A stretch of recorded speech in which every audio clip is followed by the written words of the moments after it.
Yo, what is up, friends, foes, and members of the Omni Council? My name is Daimien Kamiya, I'm the Omni King, and sorry about the delay there. I had food in front of me, and normally, like, I know, oh, yeah, Daimien, you always have food. I did have food, but, I already pushed the stream back to 3. Basically, I went out for today. I got, and I was just out longer than I planned. I basically knew by the time I left where I was, the stream was getting pushed to 2:30. Then I got home and I had to deal with some stuff here that made me push it back to 3. I did not want to push it back further than that, so I had to quickly make food. So I made some like PB&J sandwiches and got a bowl of cereal. Lucky Charms, by the way. However, then something came up again which distracted me from the food, but while also getting the stream prepped up, and I had to eat that bowl of cereal fast because otherwise I'll end up throwing it out because it'll get too soggy. So that was pretty much what I was just trying to eat, that full bowl of cereal as fast as I could. We're good. I got the sandwiches. I can eat those whenever I get hungry. I also got some granola bars I bought earlier. So I am good and golden. So with that said, we're going to get into some Kaku. By the way, I had a lot of fun playing pre-sequel, or not pre-sequel. Why did I say pre-sequel? 3 yesterday. Most notably, I honestly didn't even think I was going to get as much done in the game as I did. Like, that's actually shocking to me. But it's kind of amazing with just like how strong I am. That's a huge factor. I'm on Mayhem 3, right? So enemies have 600% more HP and armor and shields and stuff. You know, and I'm really enjoying it. Like, I'm really enjoying. I don't think I'll go higher than that. I'm comfortable. I can still one-shot, but I can't always one-shot, and I definitely can't one-shot like the badass enemies. And I'm actually comfortable with that level. Am I going down a lot? No, but that's not necessarily a difficulty issue. I have a lot of resistance. Like, my class mod alone gives me 29% resistance, up to 29 based on how close I am. My shield gives me 23. I have a lot of health regen. I just have a lot of defensive attributes towards my character. The kill an enemy to get a speed boost, that's a huge mayhem bonus. I love that thing. That's fantastic. That'd be broken on Zane, who can actually get movement speed bonuses for damage and stuff. But just like not having to worry about the getting the hijack vehicles, getting the Typhon logs and caches, getting the Moxie broadcasts, not having to do all those optional collectionary stuff. The hunts, the assassination targets, not having to do any of this stuff is so good. It's like, in some ways it's not really going that far out of the way, but you're still going out of the way. Like, I already know Eden 6. Eden 6, you know how much time it's going to save on Eden 6? You doing the side quest leads you to where the hunt target is, the Jabberwocky or whatever it is, the one that's based off, was it the Gremlin or whatever?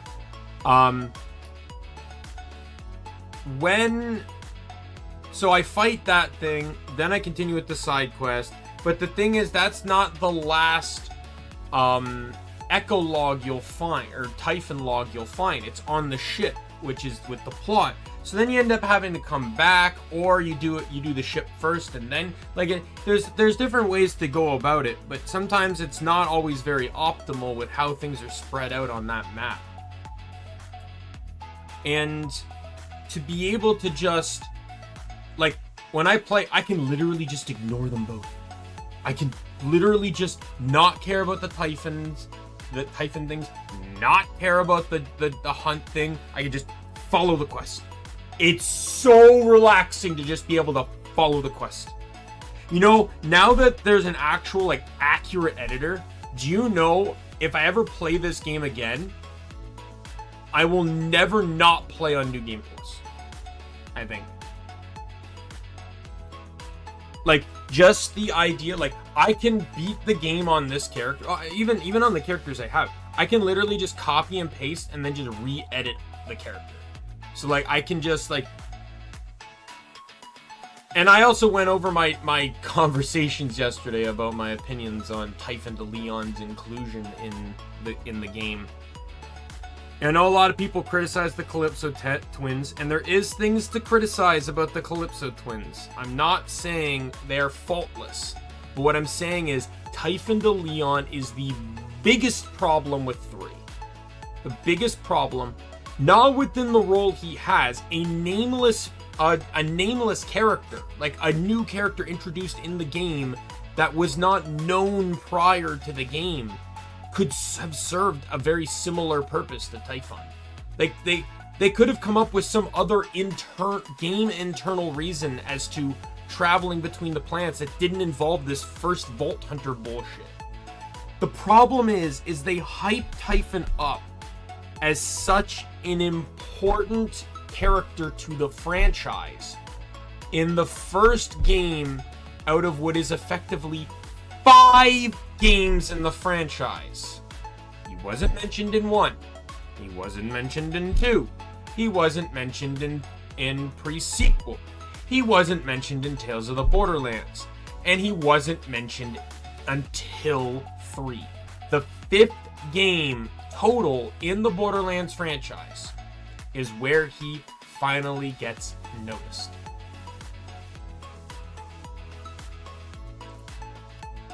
Or he gets identified.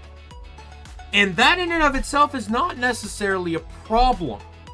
The problem, and this is why I said it could have been, his purpose could have been served with an internal character. The problem is that everyone suddenly knows who he is. Tannis has a fucking, like, lady boner fascination with him. But with Tannis's knowledge on the vaults, this would not be the first time she's ever heard about this guy.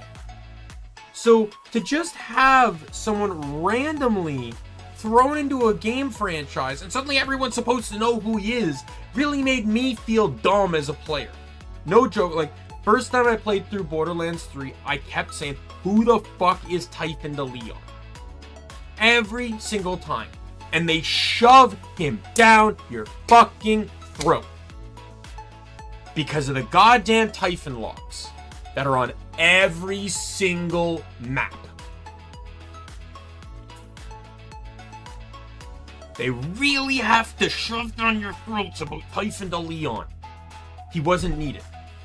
He created, in my opinion, more confusion to the game than what was needed.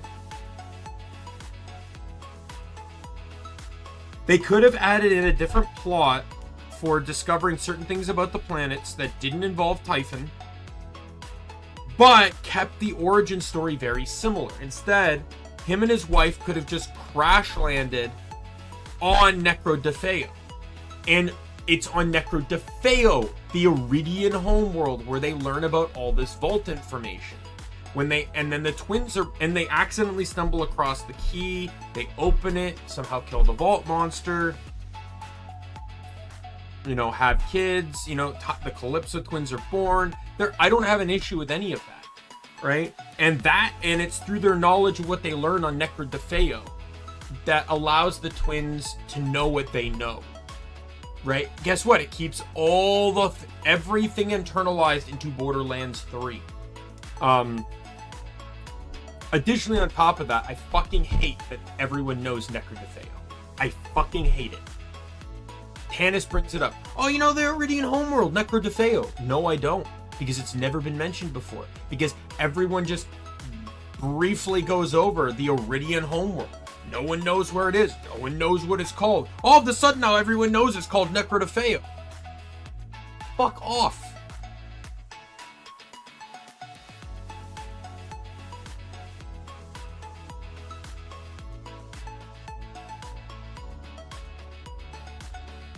You have to scan the relic in Tannis's room to get the coordinates to Necrodefeo. Understood. I understand that.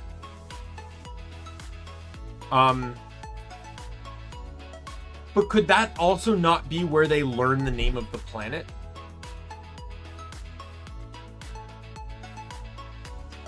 Like, yeah. So those are my two biggest problems.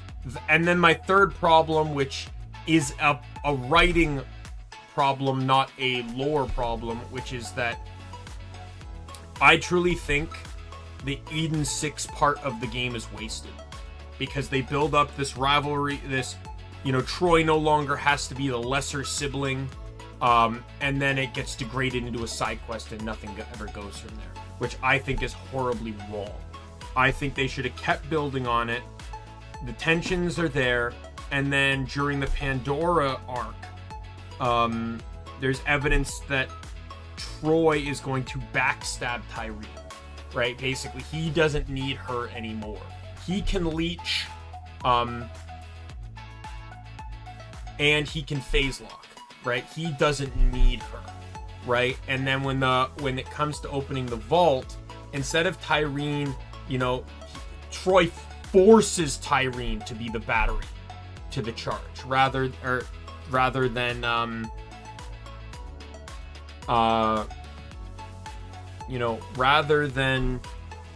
her doing it. Like, in all honesty, I honestly thought the first time playing through that he was forcing her to, but then the actions afterwards showed otherwise. But I honestly think, like, Troy has always had to be a follower. It was emphasized in echologs found on Necrodefeo that Troy always had to follow Tyreen, because without Tyreen he would die. Because of the consequences of being a twin to a siren, he effectively has to be fed power from her frequently, or else he can die. So it's like when he doesn't want to leave Necrodefeo, unlike Tyreen, he knows he has to go with her. He doesn't have a choice in the matter, because he'll die if he doesn't. Now, Tyreen seemingly does care about her brother enough to keep bringing him around, right? Like, she never once kind of makes it seem like he's useless or anything, and if anything, she always compliments how much she likes things he says or does. She really actually likes that, right? So, but I just think that, you know, it's the psychology of always being the lesser sibling, and then the instant shock within the environment they're in of gaining the power to no longer be the lesser sibling, a power that allows him to stand on his own, right? And it goes to his head, and he basically decides to overthrow his sister, which I think would have been a way, way better plot, right? Leading up to Troy's death. And then Tyreen, in that final scene with Tyreen,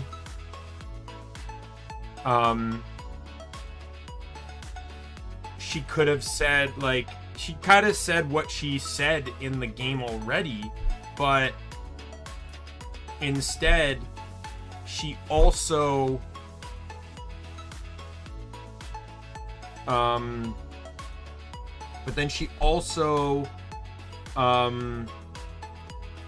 but instead of, like, absorbing him like she does, which, if I recall correctly, she instead just steps on his face and walks away.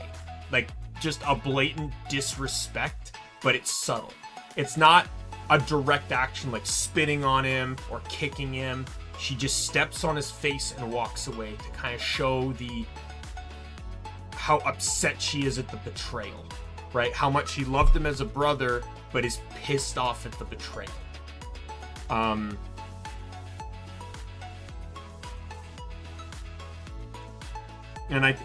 because that would have been, I think that could have played into another arc of her, where not only in the other parts does she realize she now has to do a lot of the stuff herself, especially now that the Vault Hunters, it's sort of like how Jack, as bad as he was, flipped the switch after Angel was killed. Like, he went worse after Angel was killed, because you know, he lost, well, he lost a resource and his daughter, and it's hard to say which one's more important to him, because there's evidence to show that Jack truly did care about Angel as his daughter, but then there's also way more evidence to prove that Angel was a tool more than anything.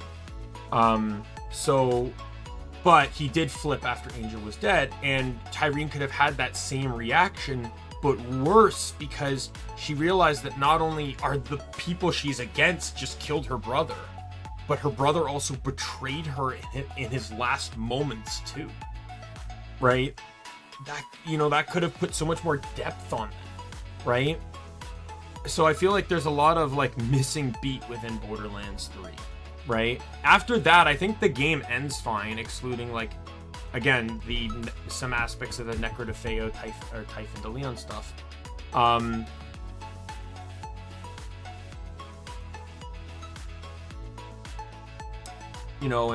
I just, wish that,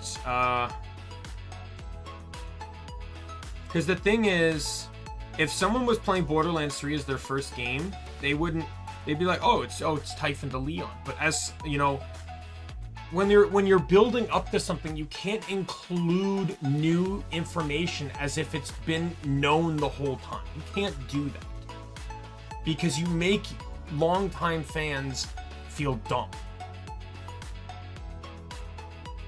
Right? Within the first hour of the game, you're told about Typhon de Leon. You find his logs, and no one but you know nothing. Who's Typhon de Leon, right? So yeah, I'd say people criticize the Calypso twins. Typhon's the worst character. His role isn't bad, but his character is bad. They could have done it better. Anyways, I wasted 15 minutes on the waiting screen and then 15 minutes talking. Let's get into the game.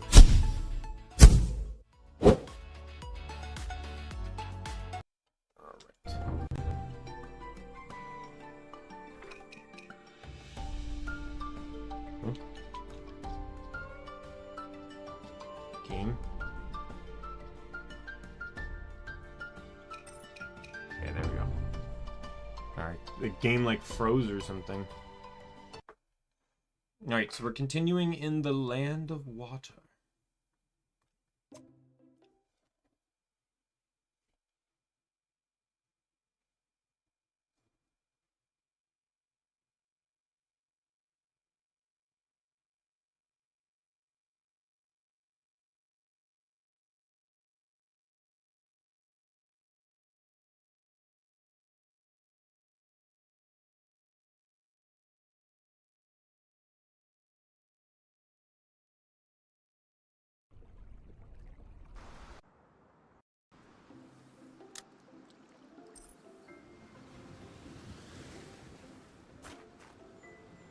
Oops. Forget the random buttons this game has.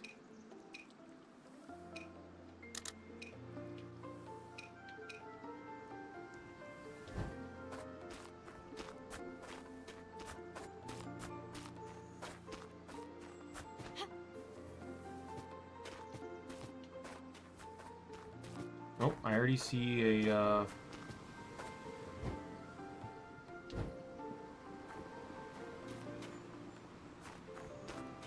I don't know if jumping into water can save my life or not. Oh, it can't, because I can't swim, that's right.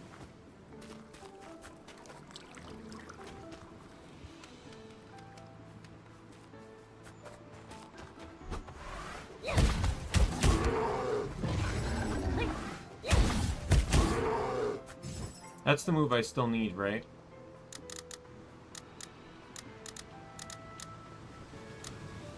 Mm-hmm. That is the only move I still need, so I should try to use that as much as I possibly can. Anything else I still need to unlock is enemy-based.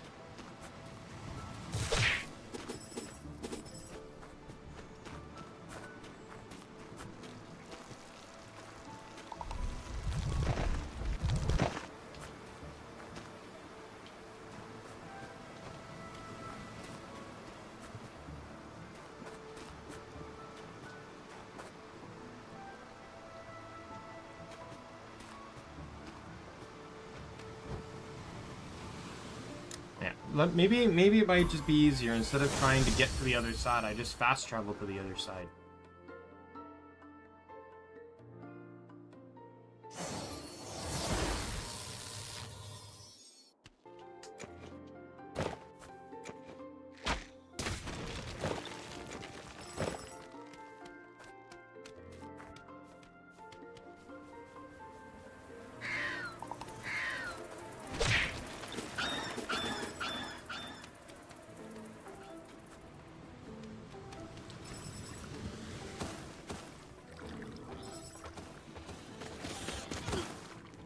Wrong button.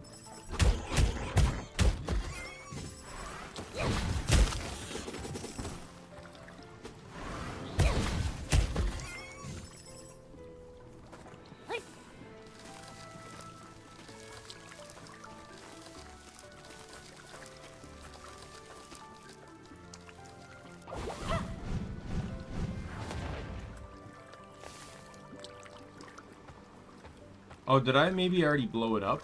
I think I already blew it up. I see the chest over there.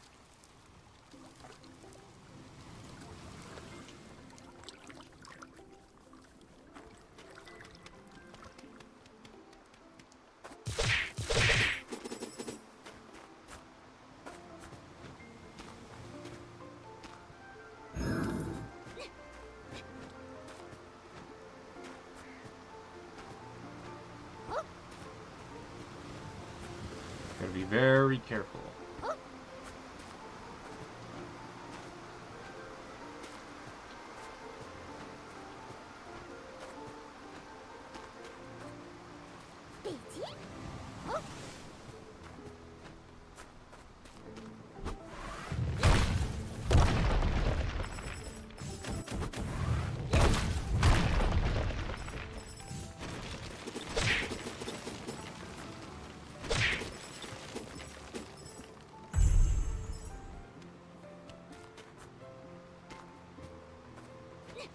Perfect.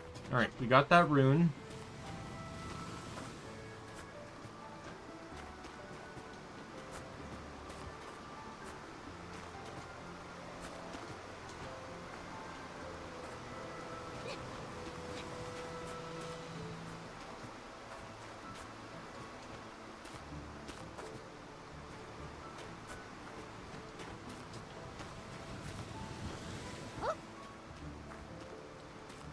Yeah, those red beams are going to be the godsend here.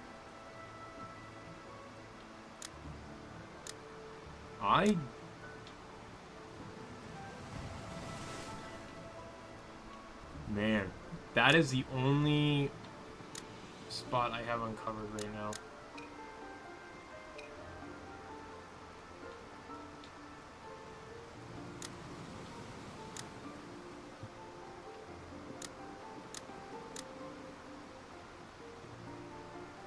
Oh no, I have this one down here too.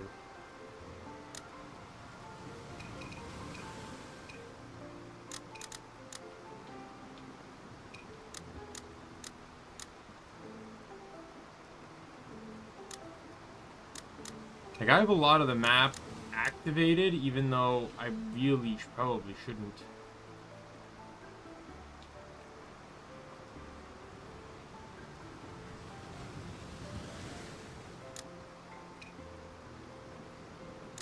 Like, it's like the whole zone's uncovered, but why? I unlocked these zones as I entered into them.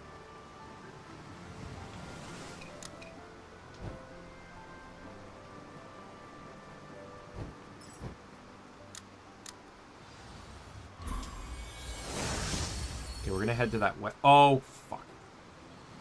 I noticed a chest. We're gonna go back.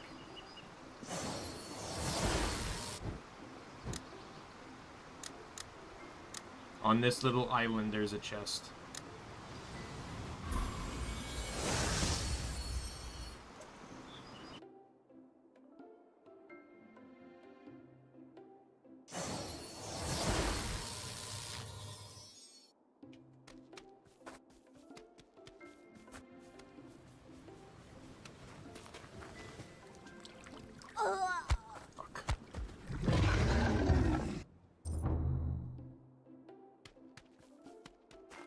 I forgot about the bulk image.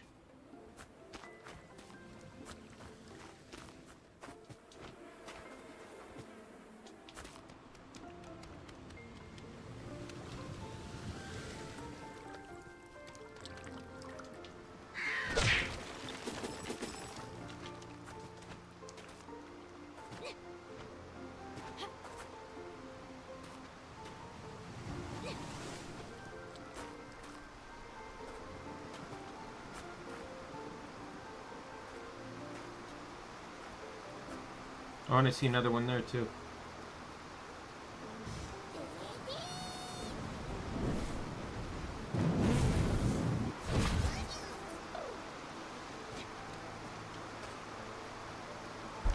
I'm actually really glad I came back then.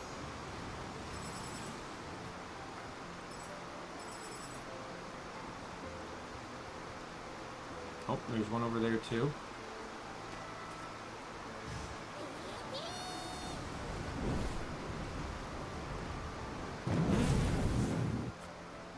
It actually landed me right in front of the chest, too.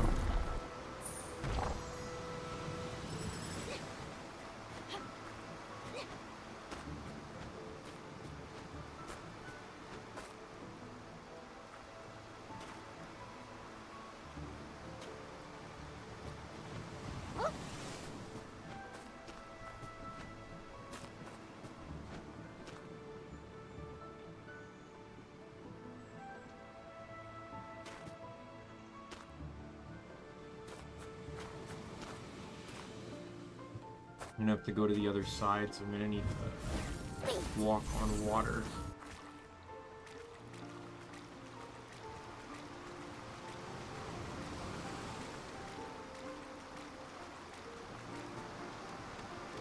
That was close.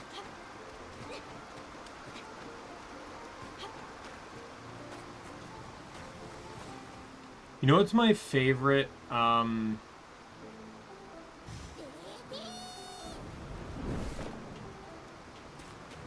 can't swim reasoning given in a game was in Psychonauts, where the main character's family was like cursed to be unable to swim, and like the water actually turns into a hand and drags you down.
Fuck.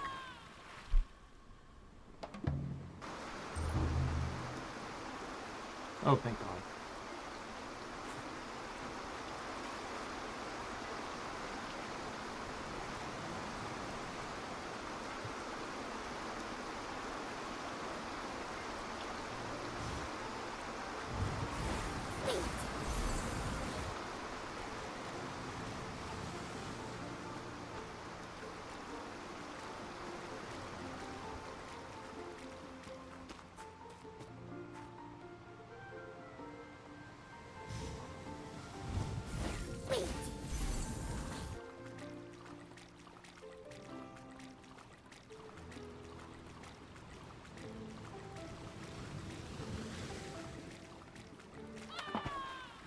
Oh, okay, that's not sure.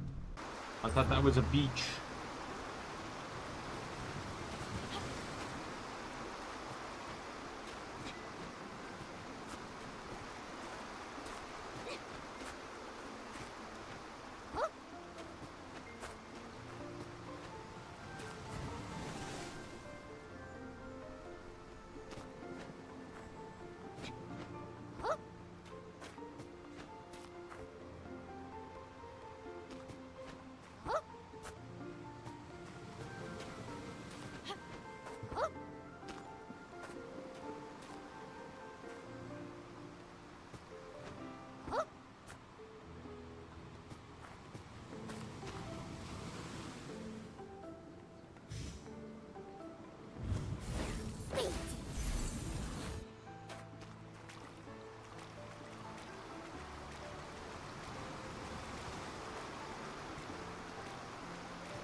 want to make sure that I did actually see a chest there.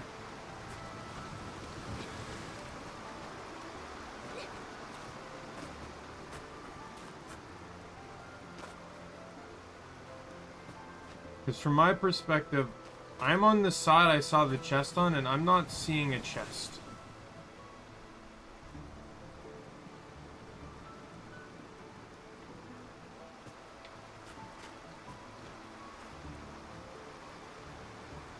For all I know, I could have actually saw the chest down there that I already got.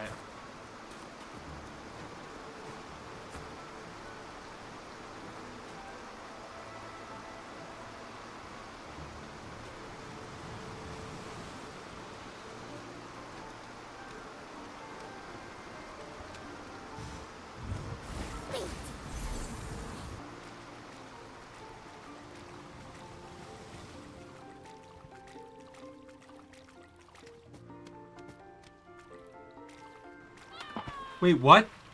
Did I clip through the rock?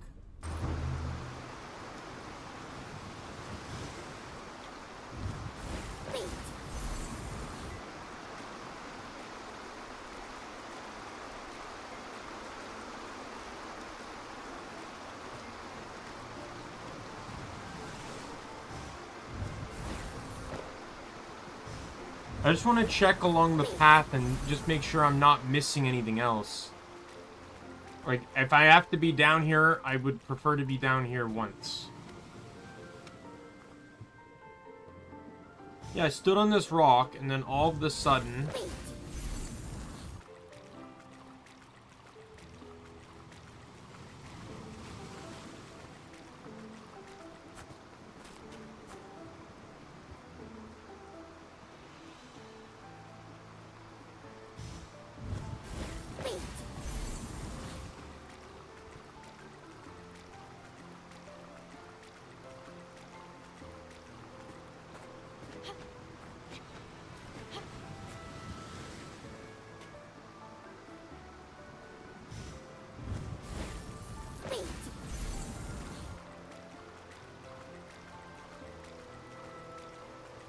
You better run, run, run, run, run.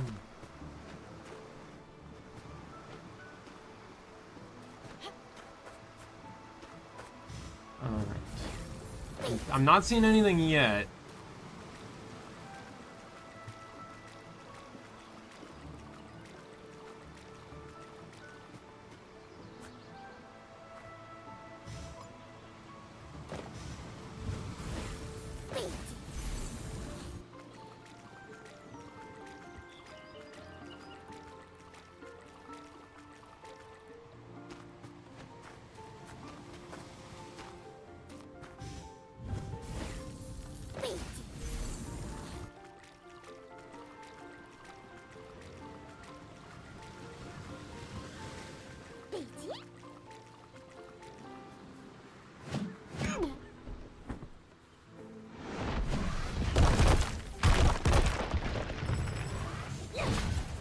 Oh, that's right. I do have an achievement that requires me to use either counters or,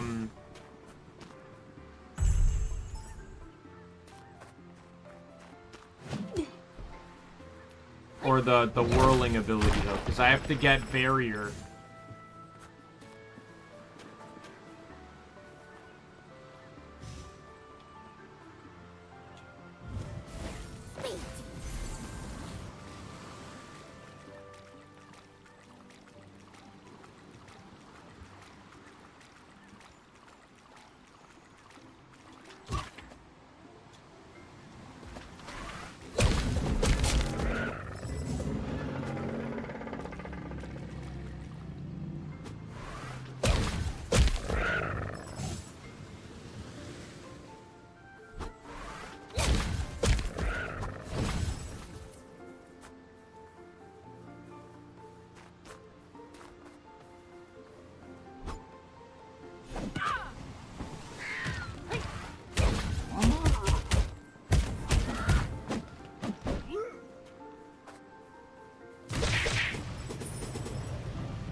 Yo!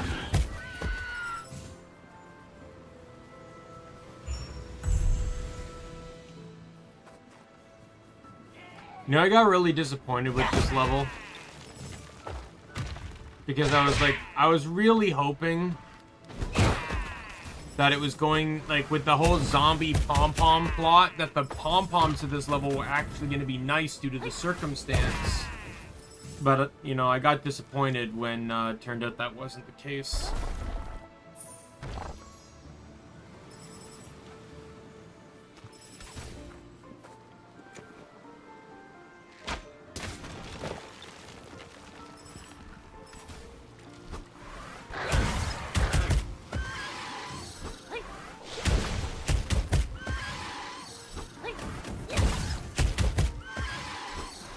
Yeah, I gotta kill 100 of these guys, so...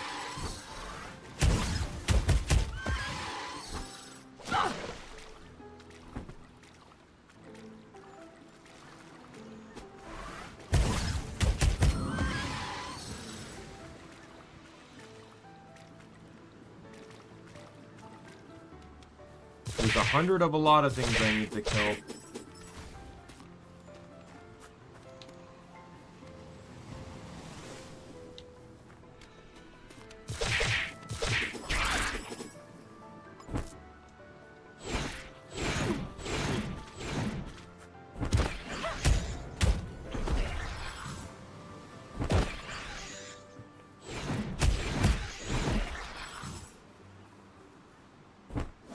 Oh, defeat 100 cannibal fruits. That probably helped due to the cannibal fruit section in the fire area. There's like 40 of them.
There's another piece here. I must have missed it coming from the other side.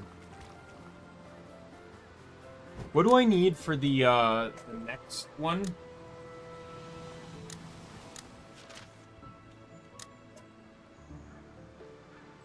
%.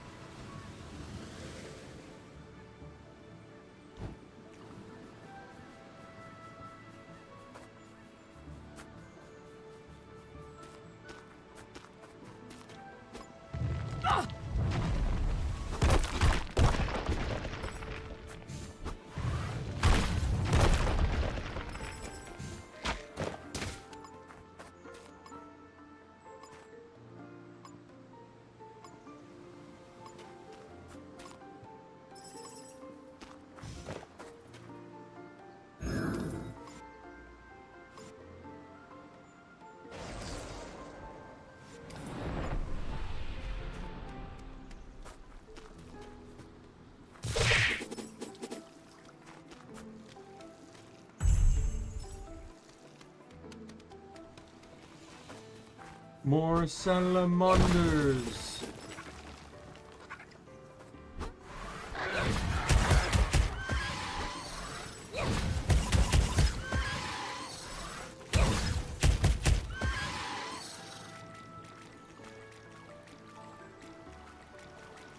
There's also a path over here. Wouldn't mind seeing what it holds.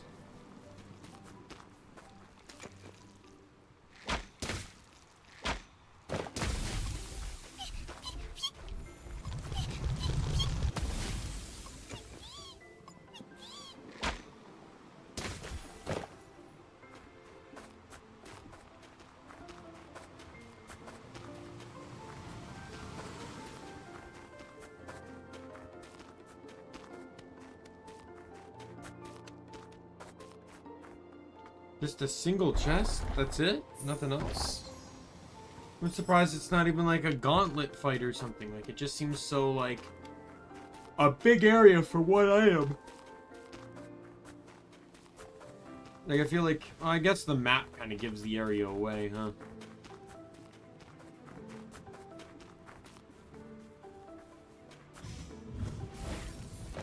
I see a tower piece.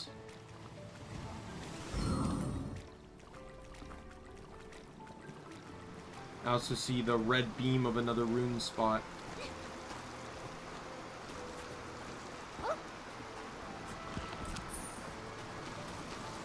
I held the wrong button.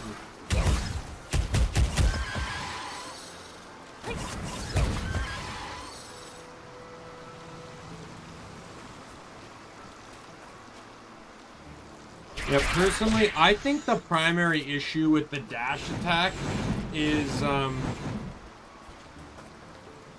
that it's like, the reason why the hit amount needed is so high is because it's supposed to factor in every hit, but it's not. It's only actually factoring in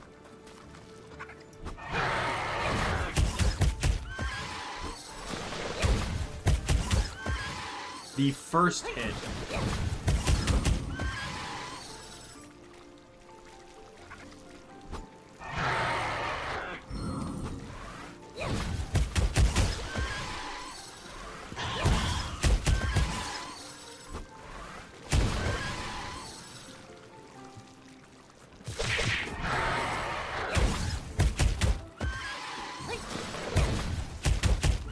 Good to know that this area holds a lot of salamanders, though.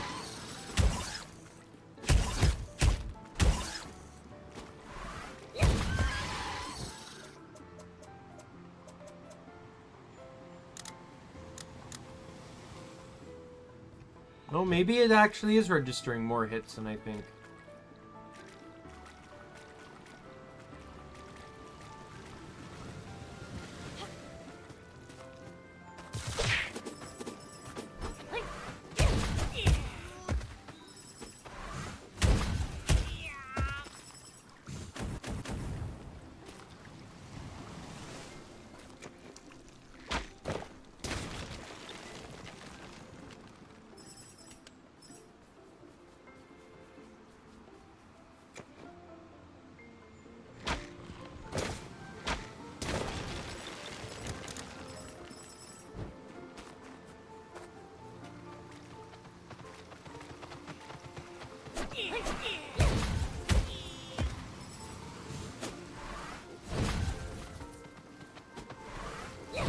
Oh, come on.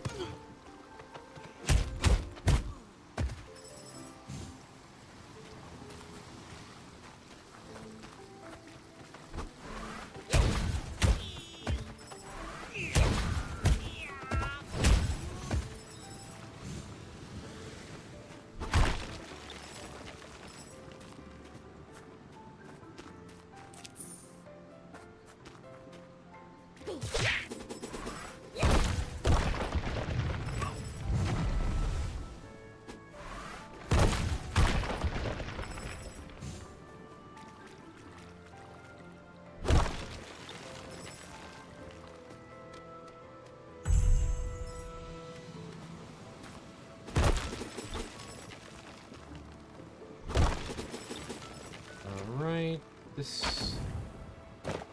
Oops, I didn't hit the vine.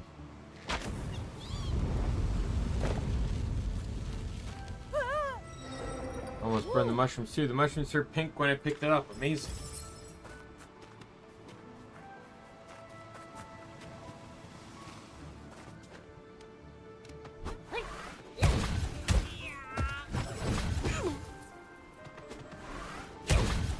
After I get this one, I'm going to work towards getting the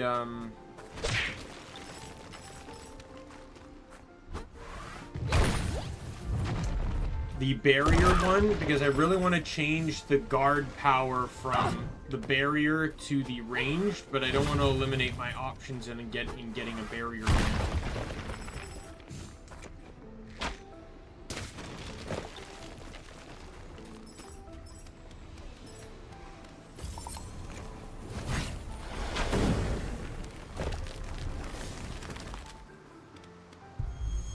first puzzle of the day.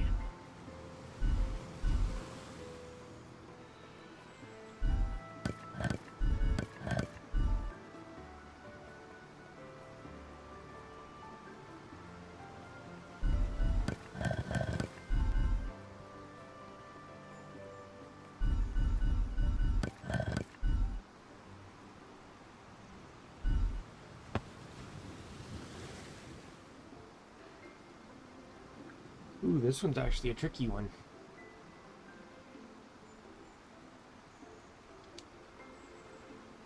Well, let's try it the way I was originally going to go about it.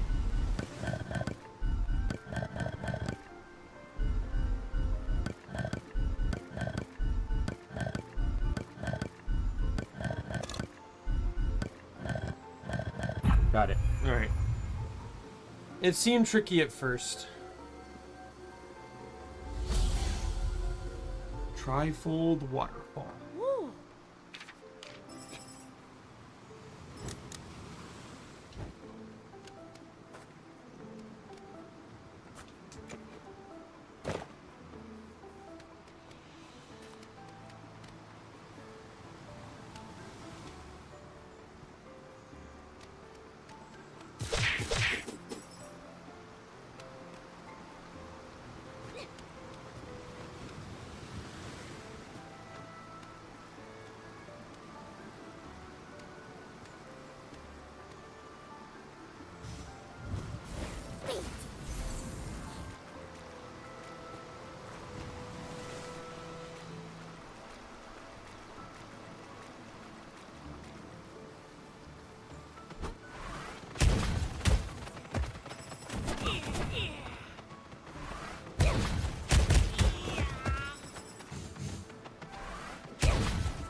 I really wish there was also a pop-up when, like, because not every power-up is connected to an achievement. It would be nice if there was a power-up. Or, like, if a little pop-up occurred saying, hey, you've now unlocked this skill.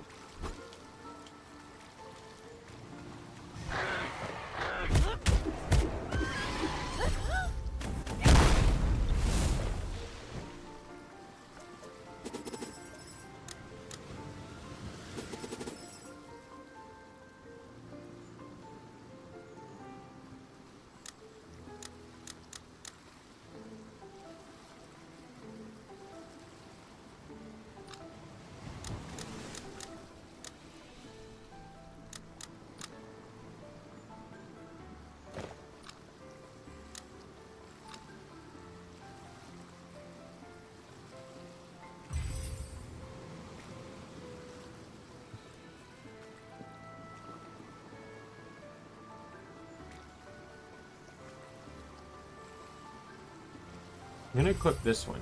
So now my ultimate attacks will only use one gauge rather than two, but they won't perform the complete attack. I think this is better though, because I don't really care about the like in most cases I've not really cared about the second part of the attack, except for the slingshot one.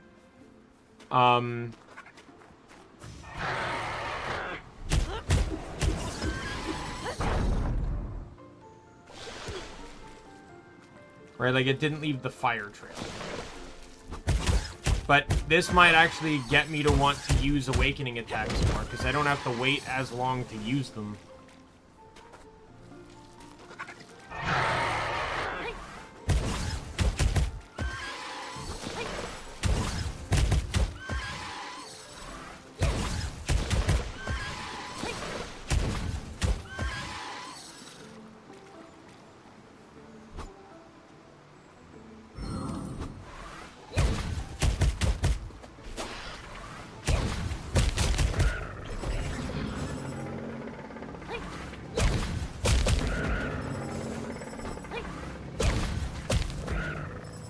Yeah, I gotta kill a lot of bone frogs too.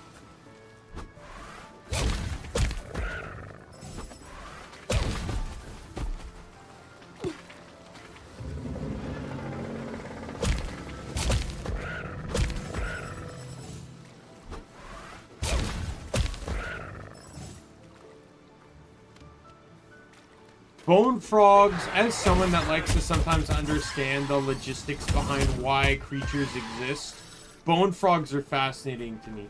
What evolutionary process caused them to want to wear skulls on their head? Like, what predator are they hiding from or something like that? Secondly, what animal's skull are they wearing on their head?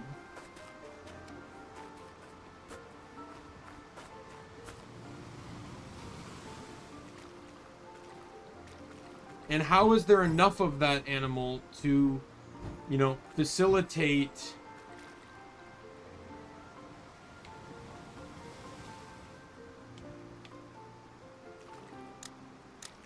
enough for the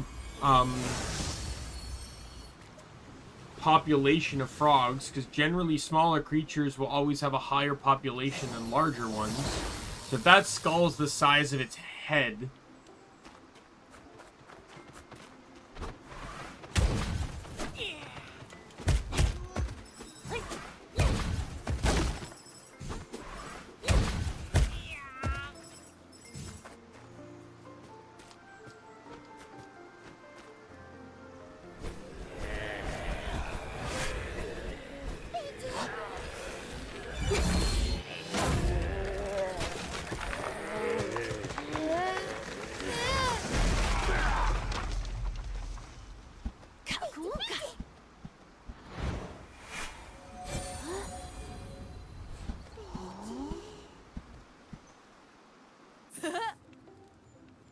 God, I made it. There are too many monsters. What you saw was only the tip of the iceberg, outsider. Thank you for your help. We'll do it for this little guy. I hope you keep your promise and let him stay in your camp. Well, I would have taken him with me even if you had refused to help us. But as you can see, our camp is not safe either. It's more like a piece of rotten meat attracting flies. Unless we find out what turned them into monsters. That's right. Those who survived said the plague originated upstream from the river. Pompon set up camps along the water. I could smell the stench of the river on my way here. Maybe the polluted river is the problem? Thought as well. So warn the others not to drink the river water. But now the camp's running out of drinking water. If we don't do something, no one will survive. Just checking. How's the progress of the collection? Oh, I almost forgot about that. Here you go. I gathered everything. Thanks a lot. With these materials, I might be able to develop an antidote soon. Since you're heading upstream, could you pass on the word about the antidote research? Hopefully there are still survivors there. No problem.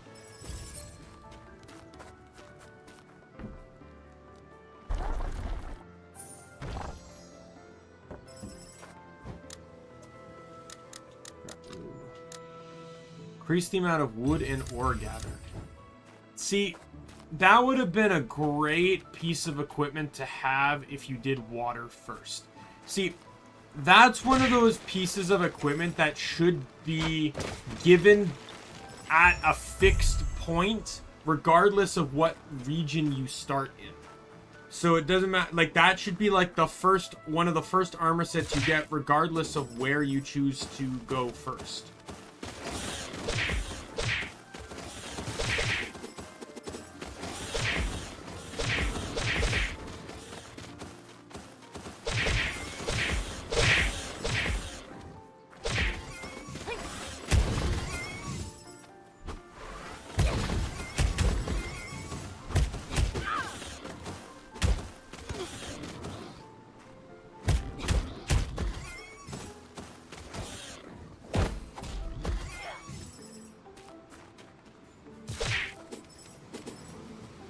Feels like there's something over here.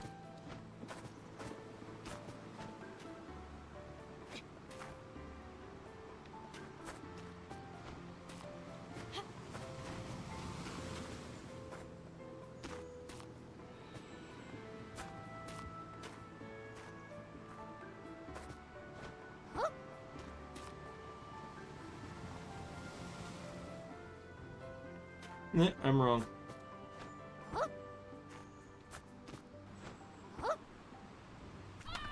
Yep. Oh, I landed in the water. Didn't even matter if I was to die from the fall damage.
Yeah, I gotta make sure I'm not skimping out on upgrade stones. Because that's literally all I have left to upgrade.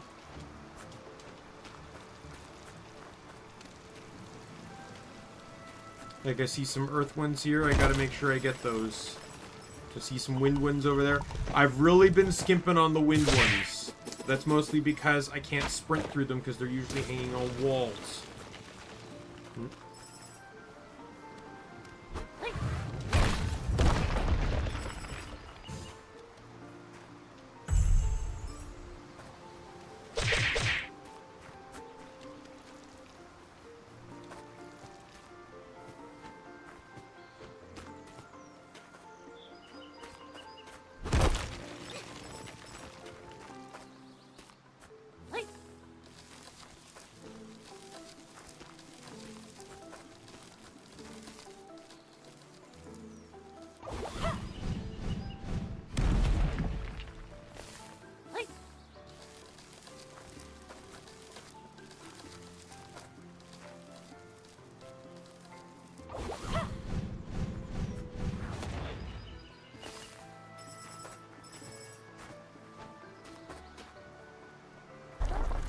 Don't think there's anything else I can blow up.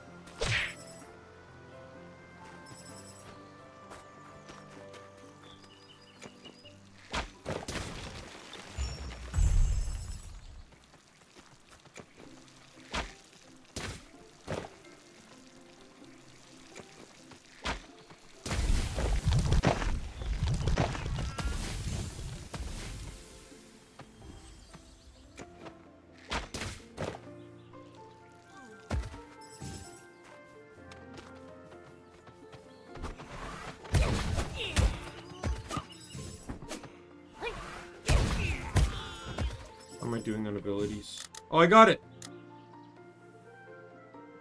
So, I want to switch to this one the next chance I need to, because I'd much rather have the pull than have the repeated slashing.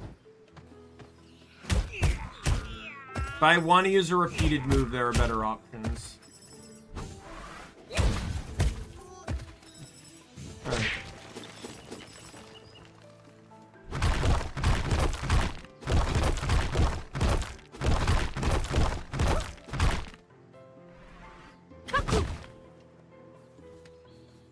Oh, never mind.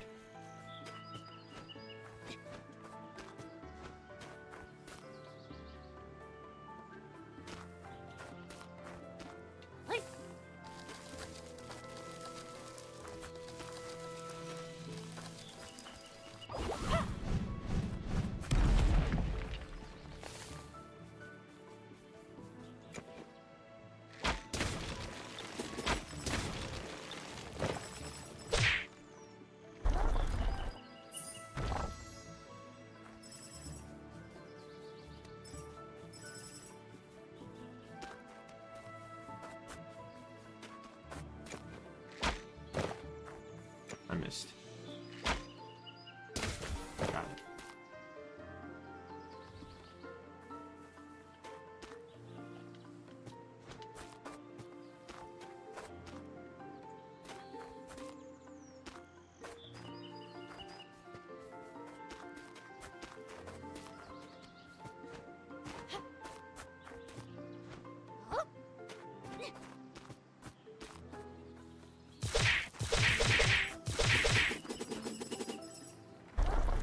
Just time.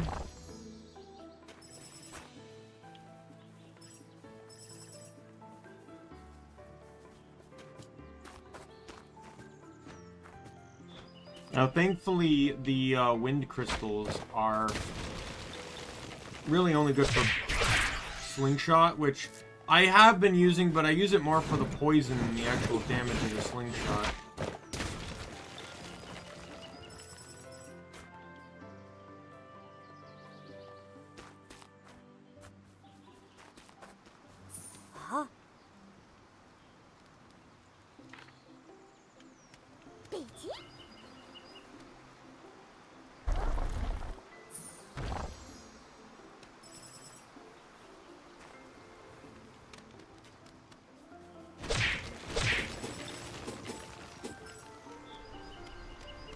So we already know that it's that girl we're seeing that's causing this problem.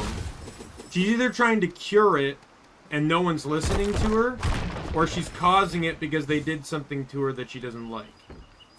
So far, the running theme with all these helpers is generally just the general pawn not giving a fuck about their thoughts or opinions.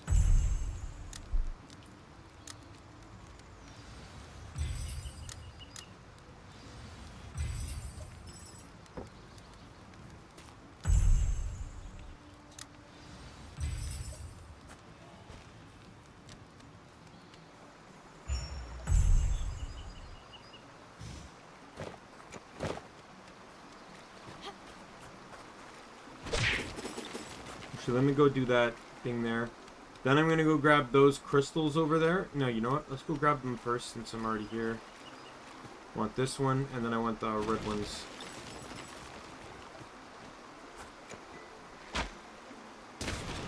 I'll get them both.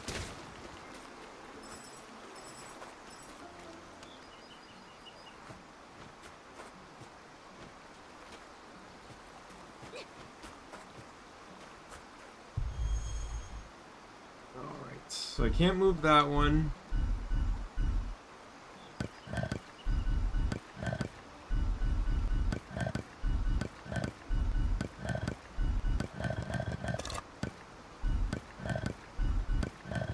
Got it.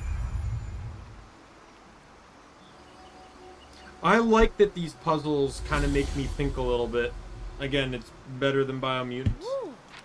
This game is just literally like turning into a better Biomutant.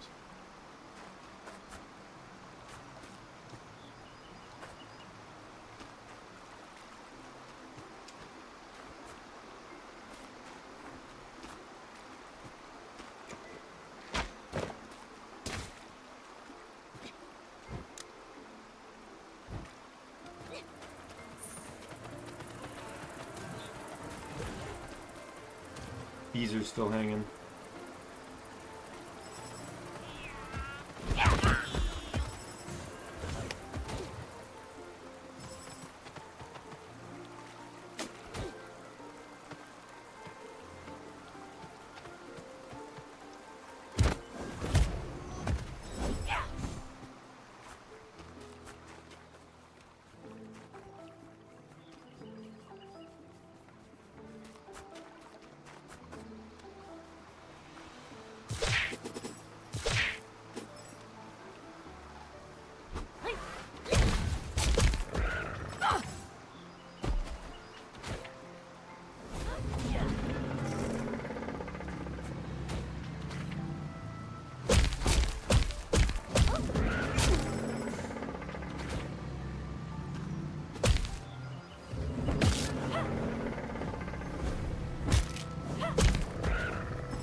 You know what? I'll warp back in once I get the achievement for the dome thing. I think it's only... Is it 50 or 100? I think it's 100. 100 seems to be the magic number.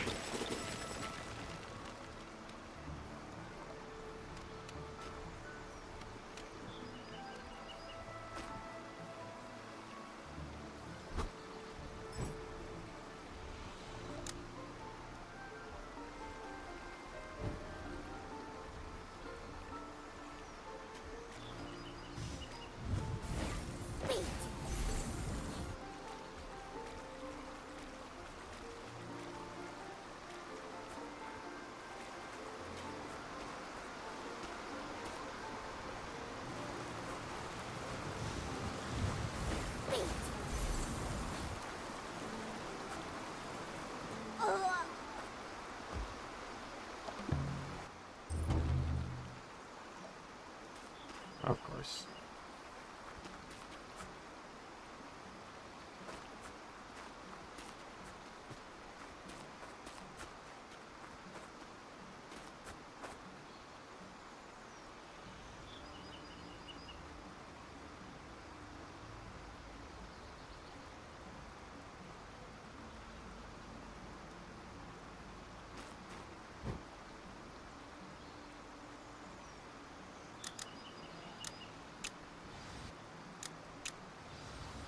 Alright.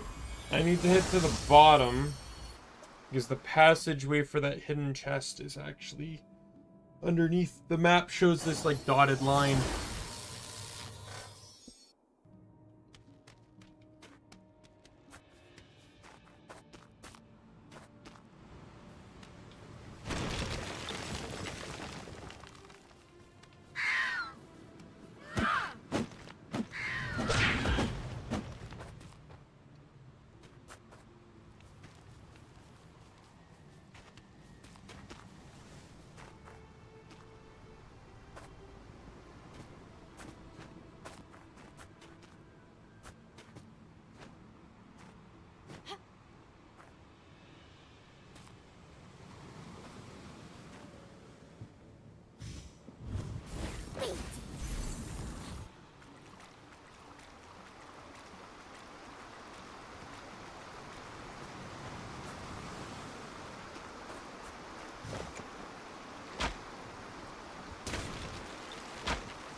Not close enough.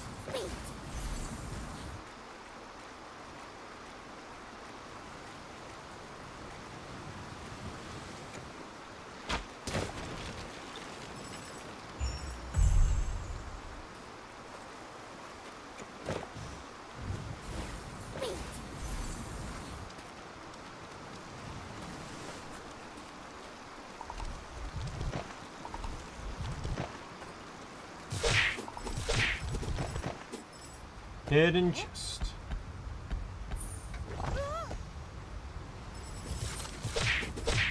Matchlock hooded armor. Let's see what it does. Perfect dodge yields ultimate charge. Ooh, that's actually like a really valuable thing. If you're really good at timing your dodges, like that could be huge.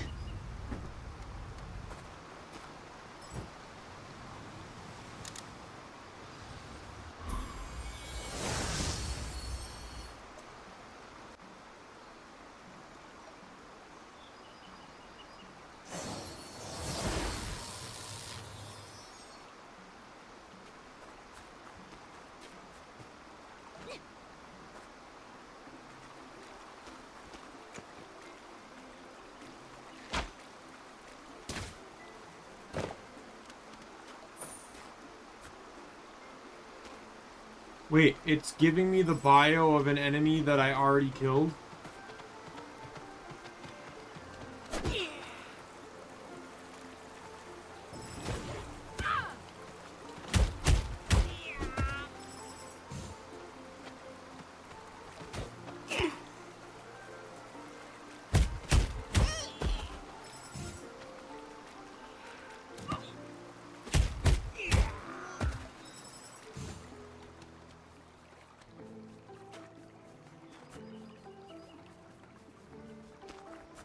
Let's go get the other stuff now.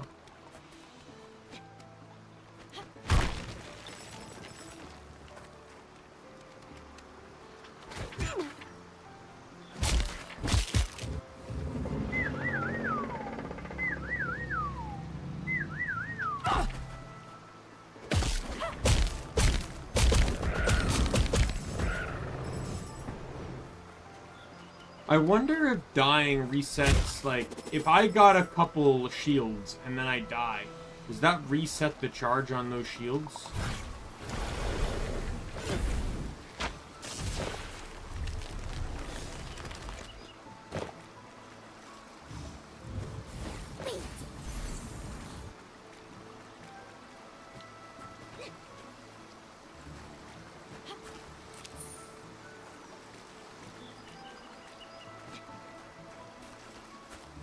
Good, hello, good sirs.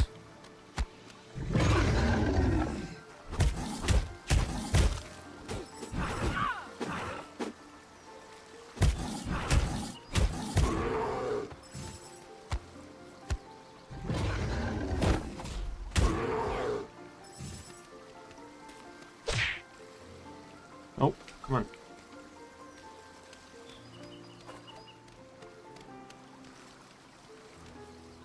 Where is the spot for this? There we go.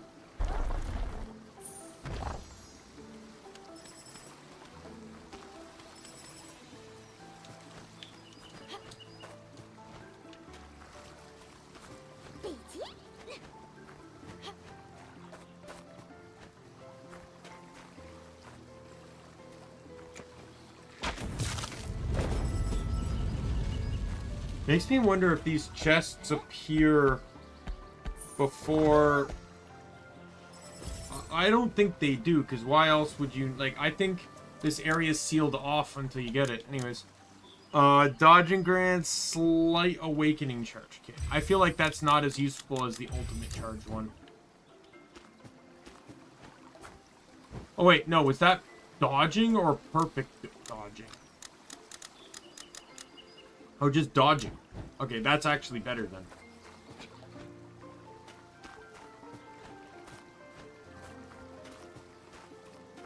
Or at least equivalent to away.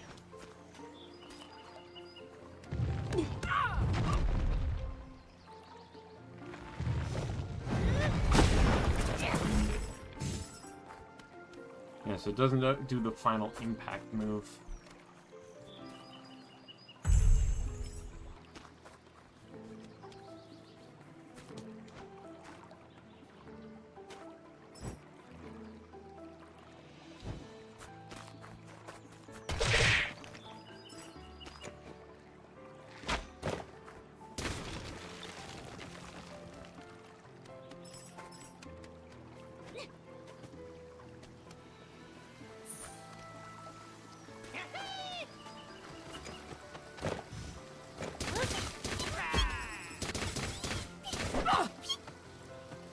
Yeah, so no finishing move on that, but the rapid fire can help.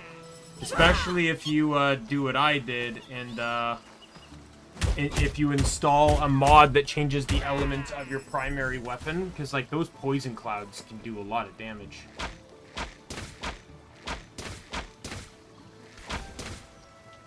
I'm honestly curious as to what water's unlocking, because water is the only one that doesn't have a pellet element. Electric is quite obviously wind. Oh, no, I already did water. Water got me poisoned. So it'd be earth then. Because electric would obviously make sense to be...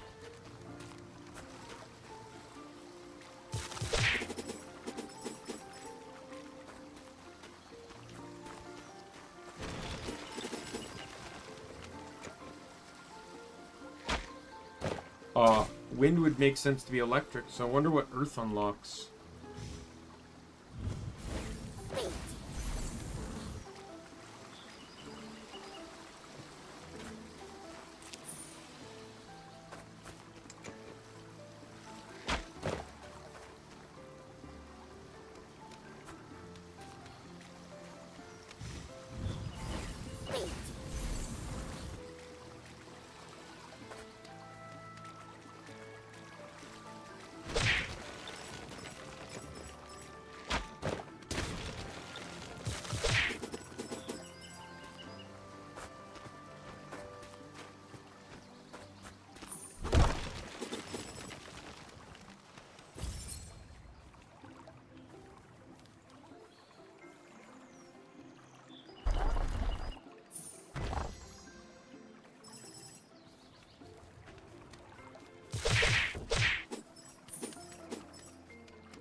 Look, survivors.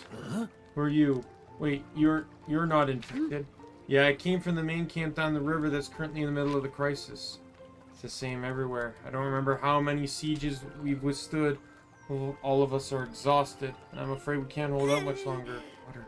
Give me water. I don't think I can make it. Do you want to be one of them? One sip and you'll throw and I'll throw you out of the camp right away. So you know the river is polluted. I saw how they turned into monsters. They were biting the cage bars like crazy and writhing around on the ground in agony. As long as I close my eyes, I can still hear the desperate screams of those who drank the polluted river water. It'd be the best if they died of dehydration before getting infected. That way I wouldn't have to kill them myself. I'm about to go upriver to see if I can find anything. It's too soon to give up. There's another camp up there, but I don't know how they're doing. Would you kindly do us a favor and get some water from the artisan spring nearby? Hopefully it's not contaminated yet. Okay, no problem.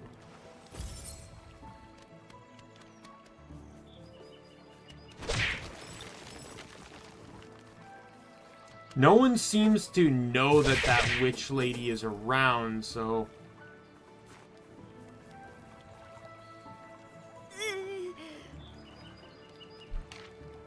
Seem pretty down in the dumps. What's wrong? Infected zombies are lurking outside, and there aren't many warriors left in the camp.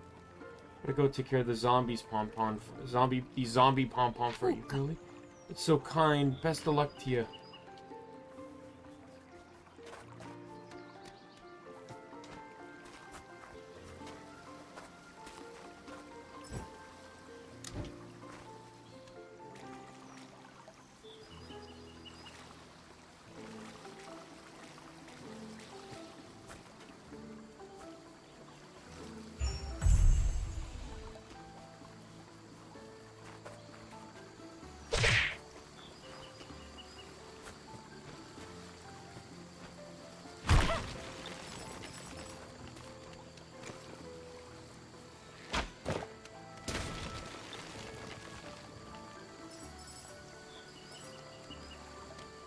Oh, that is the claw contaminating the water? Or... That looks like mighty fine contaminated right there. Oh, fuck, what? Oh, did it not fully form yet?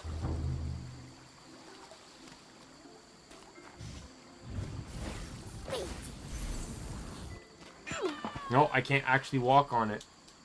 Alright, I have to jump over then.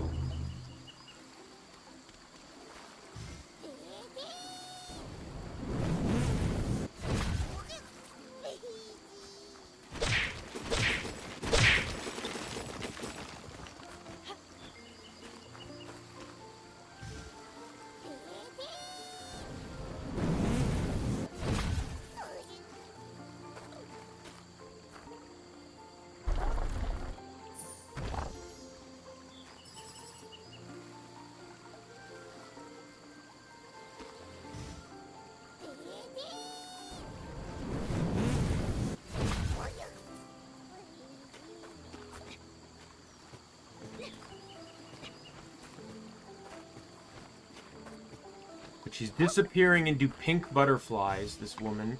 So it leads me to believe that she may be a mesmer. Just taking my guesses. Tyria must not be that far away.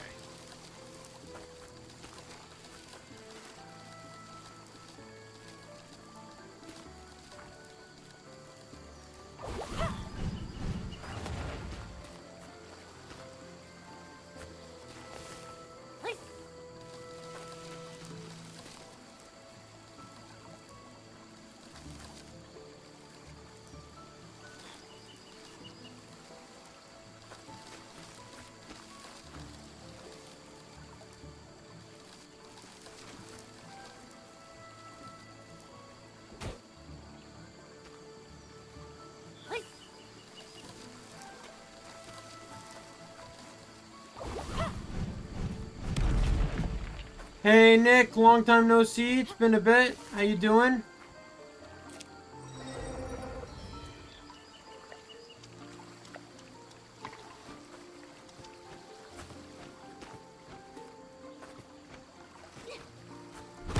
You've been a busy guy, I assume?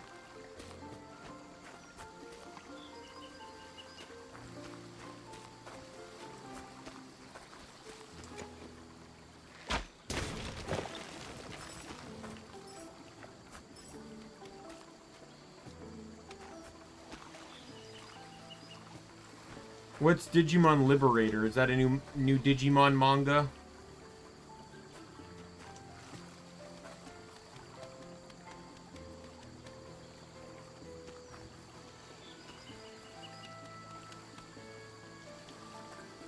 I see. So it's basically a card game?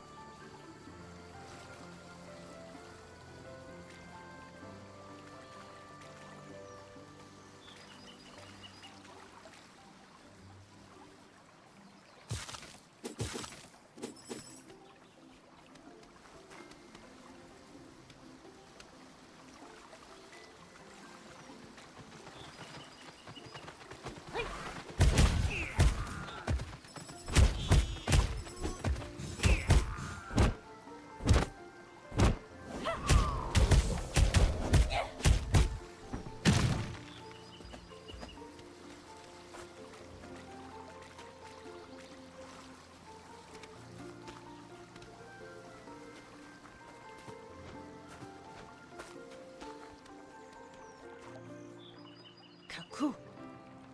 No need to worry about the zombie Pon any longer. That's fantastic. I'm gonna repay you for your help. Well, I'd appreciate if you could tell me where the water treasure is. Here's a treasure map. It's all yours. Thanks very much.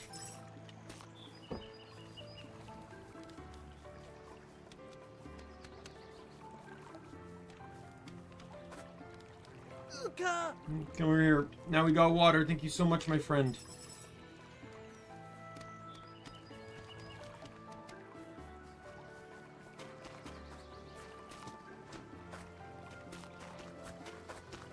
So is it like summoning, you know, like Dark Magician in attack mode type of Yu-Gi-Oh, or what?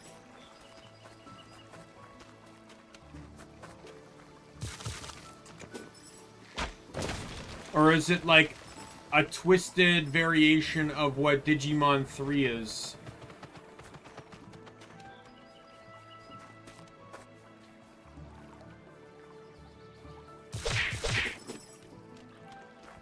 Interesting. That seems like a interesting plot for sure. Like, I don't even know how that would play out without reading it. Interesting premise, though.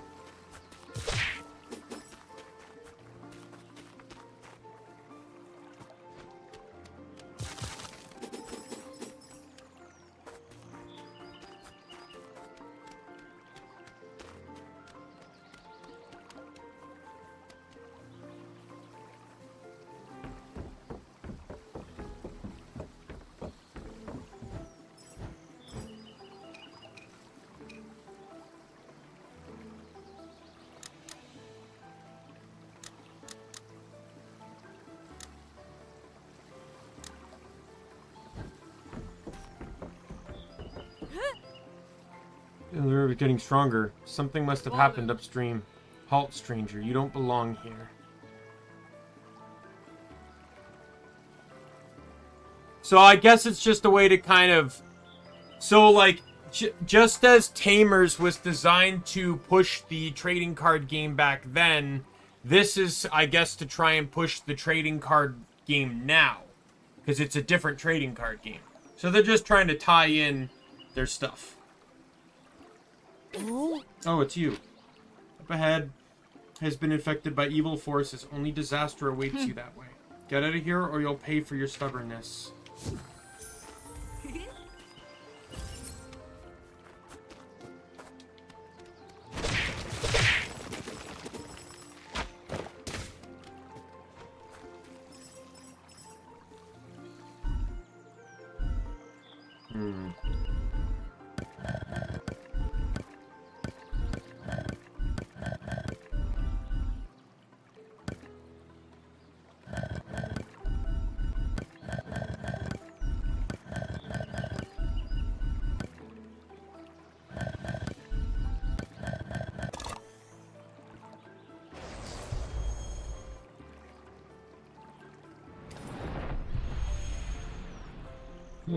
Let's see.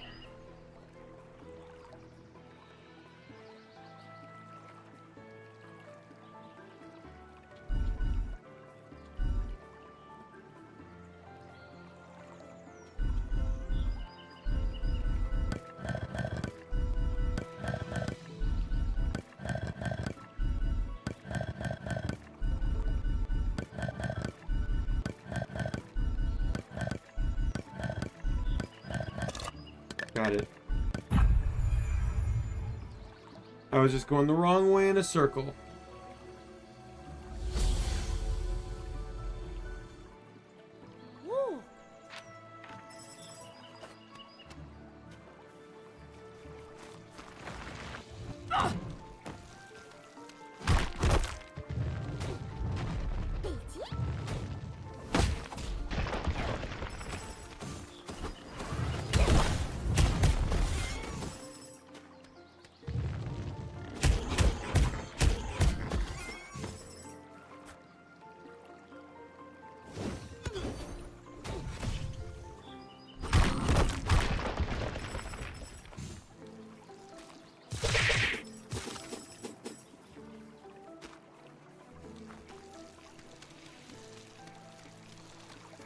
Here's the rune tower.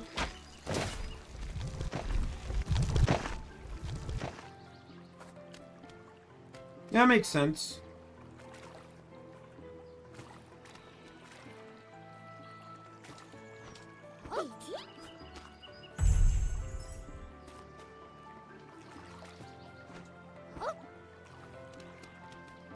But the whole thing is just a ploy to try and push the trading card game. I think, like, we can agree on that. I see now the crystal tower in the distance.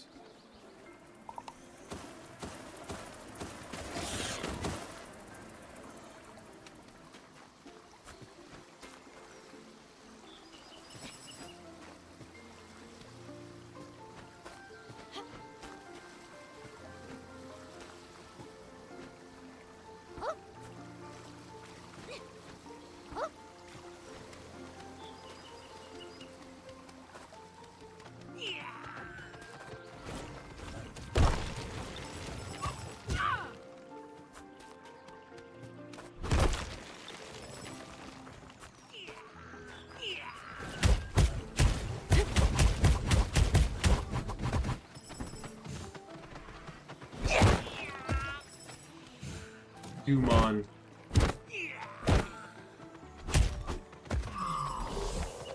That sounds interesting.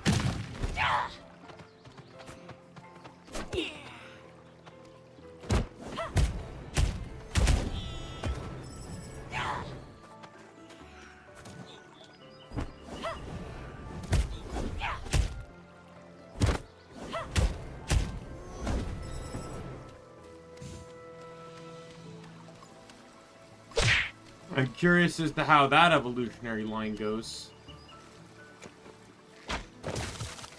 Dumon Digivolve to Bootmon.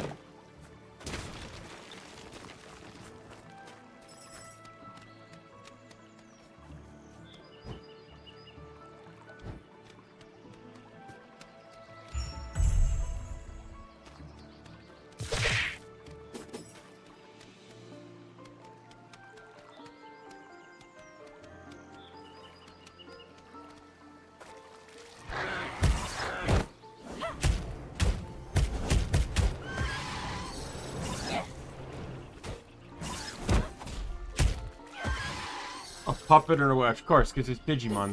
There's no coherency or consistency. Why would I ever think otherwise?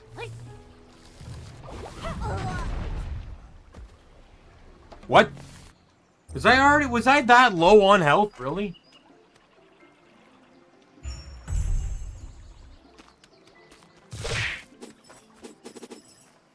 Evidently so.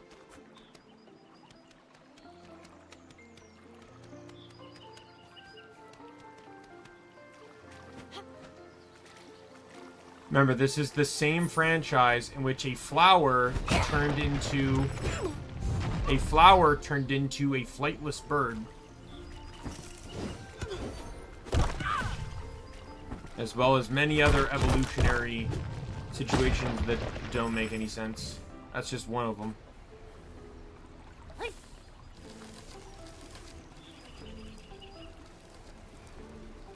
Where am I supposed to launch this? Like, it's here for a reason.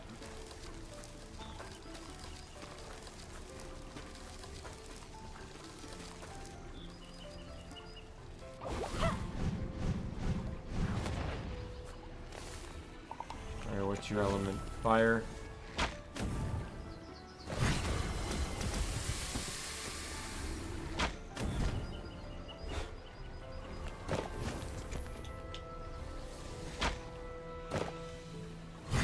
God damn it! Stop hiding behind the fucking pole.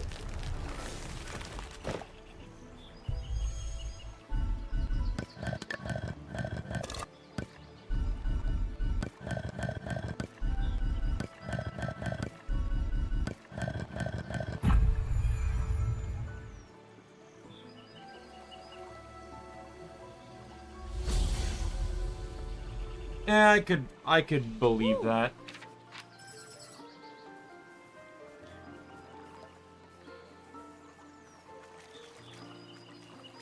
In nature, how some evolutions work.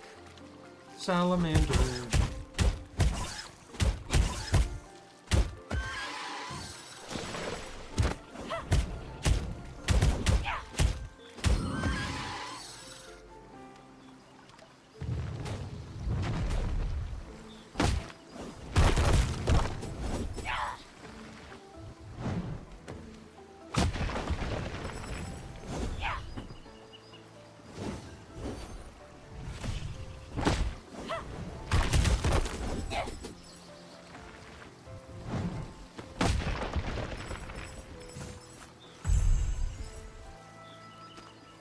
Well, you know, some of that, like, I'm assuming it's new then, right? So...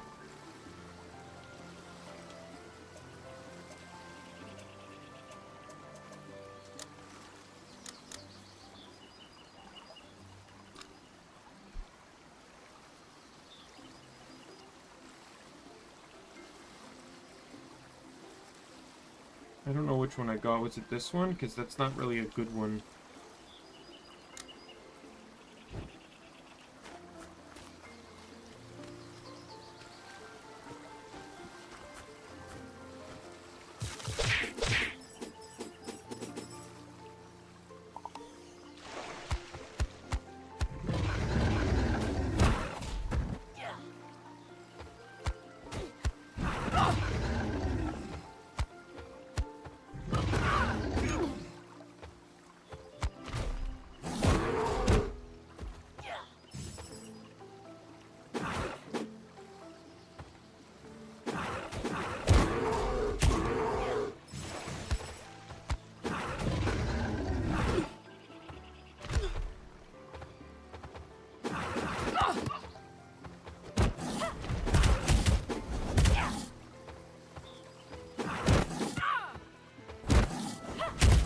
Gotta get that shield.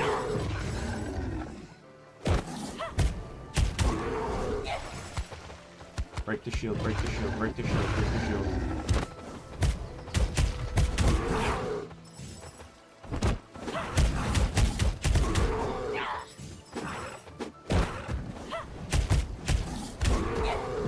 Ultimate attack!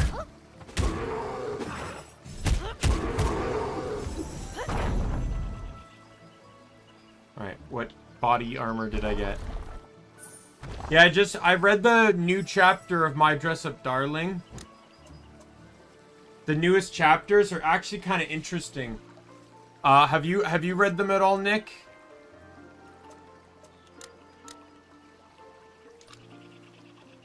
I didn't get an armor piece. Interesting. Normally those give armor pieces. Because I know the last we talked about, I talked about it with you, was when the childhood friend came back, right? The friend that basically told Gojo she hates him, that Hina dolls are for girls, right? Like all that stuff. You know, the thing that she's the person that scarred him for life, basically. So, well, they actually added context as to why she said that now. So, the thing is, the events go back to just before, spoiler alert, by the way, for anyone. I've talked about this on stream before, but spoilers for anyone that cares, but, so, Gojo, yeah, I got the shield generation, we're good. So what ended up happening was it was shortly after Gojo's parents died. Shortly after the accident, you know, Gojo was heartbroken.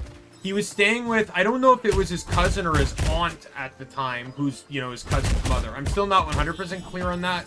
I think it's aunt, though.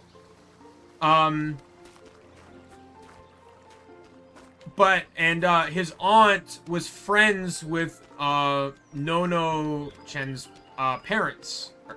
Or Nono-chan's mom, anyways. So, as such, he became friends, or sort of became friends with Nono. But the thing is, he was so kind of like distraught. Like, he basically was hiding under the covers and wouldn't come out.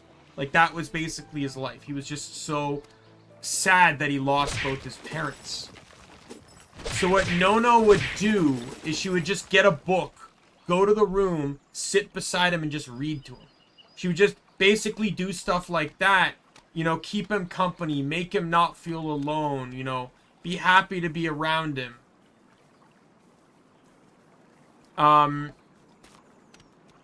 But then she learned that he had went to see his grandfather, and because of the Hina dolls, wanted to move in with his grandfather so he could be closer to the Hina dolls and figure out how to do them and everything. Because you gotta remember, the grandpa specifically said in an earlier chapter that Gojo seeing the Hina dolls for the first time was the first time he had smiled since his parents died, right? So, like, this was a big move for Gojo, but Nono didn't see that, so she instead, basically did what we already saw, you know, even in the anime. Told him she hated him, she didn't like him, I guess in a childish effort to make him choose, you know, Hina dolls or me. Kind of make him chase after her, but it failed. It failed horribly. And she actually regrets saying that to him. And in the latest chapter, Gojo talked with the cosplay, like the materials store owner, and gained some perspective. And it ends with them pretty much about to try and, talk to each other and explain each other's sides. So I'll have to wait like another month to get that answer, but yeah, so there's actually context over why she did what she did, and it does kind of make sense when you consider from a child's perspective. Especially from the perspective of a child that, you know, this is a child that still has her parents versus a child, or at least, I don't know, we've never seen her dad, but, you know, presumably still has her parents versus someone that doesn't. And she likes being his friend, doesn't want to stop being his friend, but does something really dumb and childish that she thinks would work so he wouldn't leave her. Okay, looks like the camp is falling. Oh no, a monster. Alright, come on, let's fight.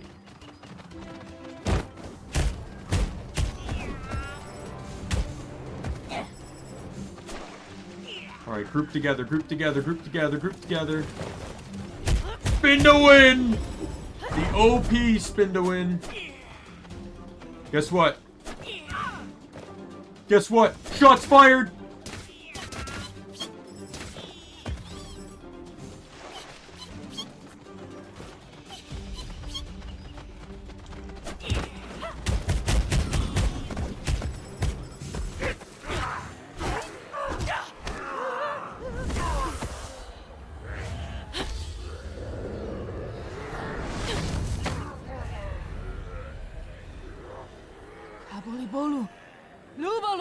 Follow me or end up like them. You finally got rid of them. You're saving me. Guess you weren't the one that was spreading the plague? You really are an idiot. You can't go near those cars. They go berserk all the time. Been using invisibility to lure them to deserted places, and you almost messed it all up. So that's why you're always hanging around those crazy parts. What about you? I warned you. Why did you come here? Because I'm trying to find the mythical temples. According to the Stone Man, I must collect the 4 elemental souls and bring them back to the floating island to stop the end of the world. See, why did you come here? You didn't understand a word I said, did you? Forget it. My name is Kaku. What's yours? It's Toria. It means the source of magic. Toria. You said that the end of the river...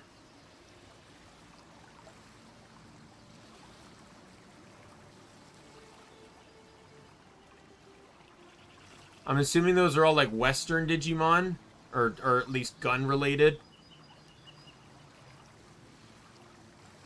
Toria, you said that the end of the river had been contaminated by an evil force, and I suspect that the plague has something to do with it. I must go to the source of the river to find the source of the river is at the end of the swamp. If you want to find out the truth of contamination, you must go deep into the swamp.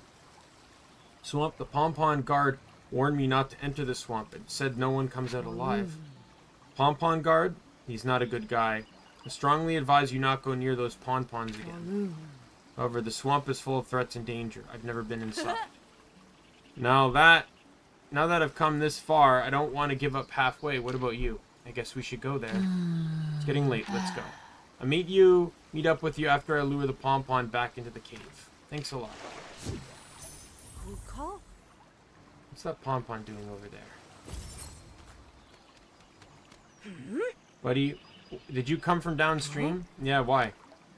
Came from downstream too, with the antidote developed. Our captain sent us to deliver it to each camp.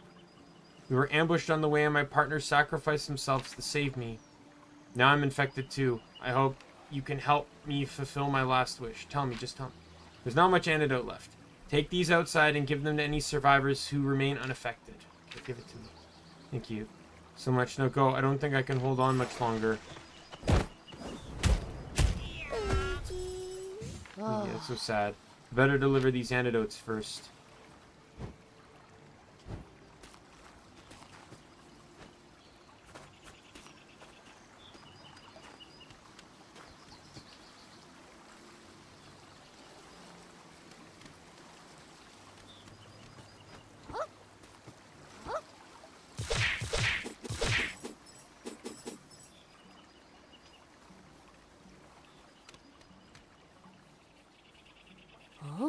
You're the rescue team? Where are the other Pompon? He has become one of them. And you are? The priest asked me to give you this antidote, which purifies a small amount of contaminated water. Finally, some water to drink. Thank you so much, my friend. And I can keep searching. Take care. I've got more potions to deliver. Bye. Oh, yes! Another gold guy.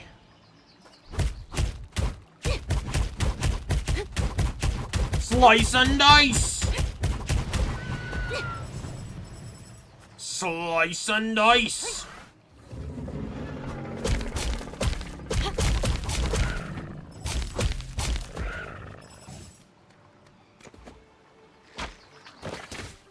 Oh, I missed. Attack, bees of Sauron!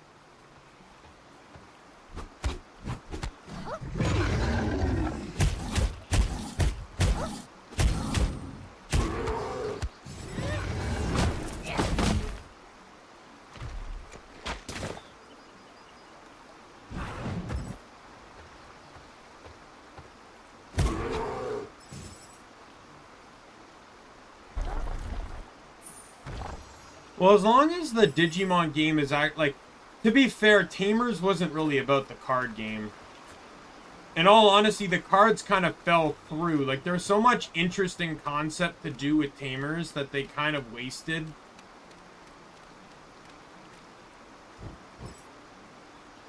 Like, if you ask me. Like, the interesting idea of, like, when Jerry used the Lady Devamon card on Leomon was such a cool idea, and then they never did anything like that again.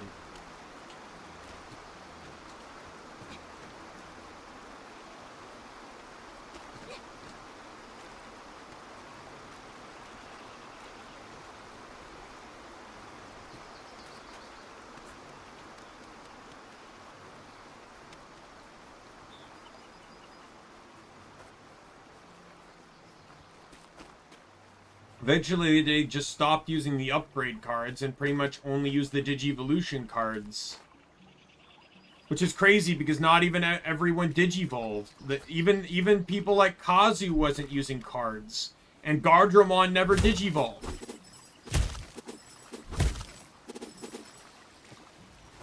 Hell, they even had a guy who had a Mega Digimon partner. One that can't Digivolve.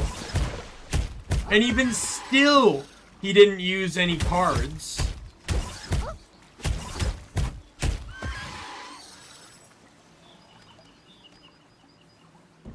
Complete and utter waste.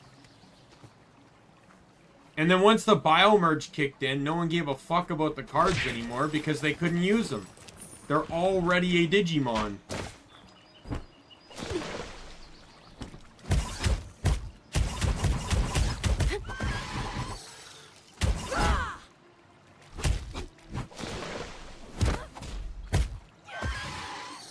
Yeah, but who's to say that he couldn't have used like it's going to use the heal ability and then he uses an amplify card or something to boost its power so it heals better, right? Like, what I'm saying is like they showed a ton of cards off in the earlier parts of the season.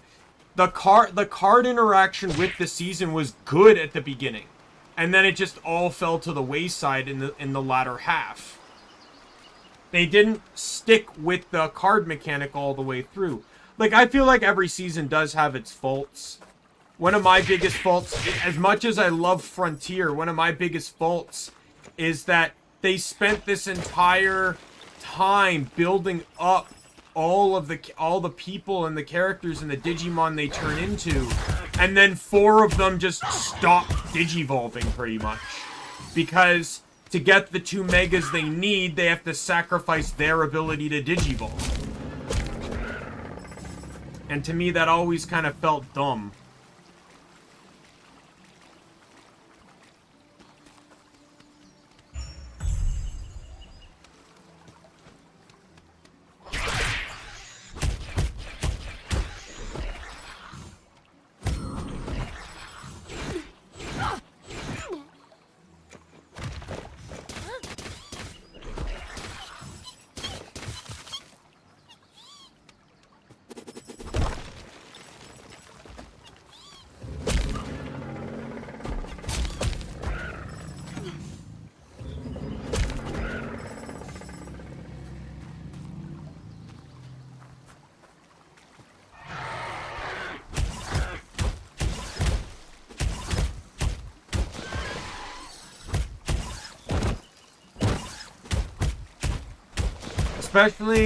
Especially, like, who's to say they couldn't have just annihilated, like, Crusadermon and Dynastmon couldn't have just annihilated the other 4 when they were Digivolved. They were basically winning every single fight prior to that. Why couldn't they have just simply killed the other 4 Digidestin before, or while also destroying the shit out of Takuya and Koichi, or in Koji?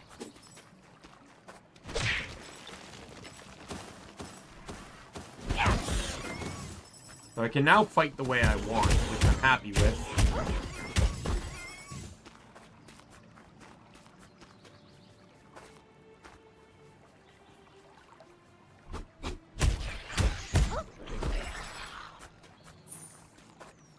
Oh, another gold. Another gold. Hello, good sir.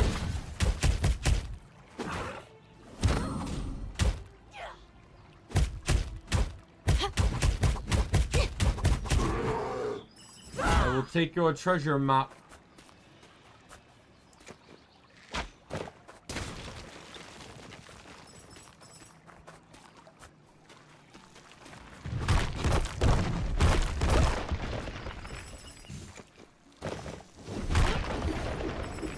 I know it seems like I'm wasting my abilities, but there's an achievement to use all abilities a total of 100 times combined. So once I get the ability, I use it. Just to try and get the achievement.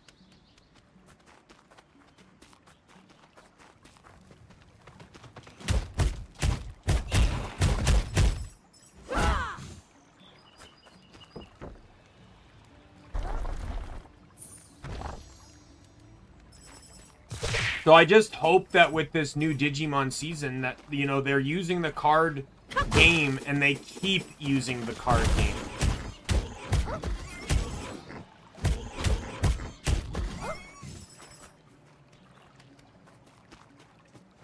That's my only wish for, what did you say, Liberator? Yeah.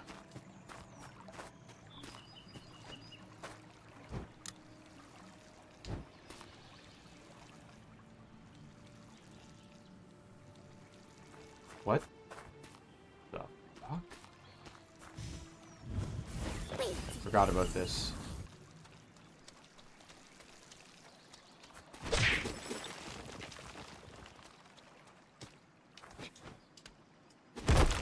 Oh, it absolutely is. Why would they use the trading card game if it wasn't?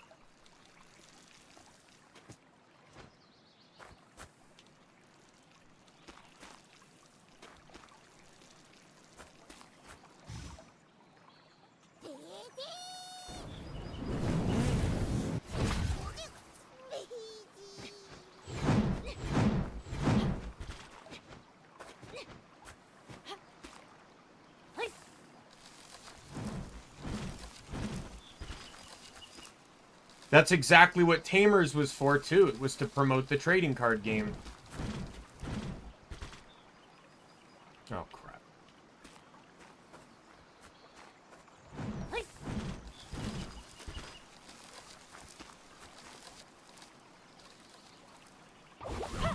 Part of me feels like Frontier was because of the popularity of Super Sentai. Like, obviously, it's not like like Power Rangers had any impact on that. Power Rangers only exists because of the popularity of Super Sentai.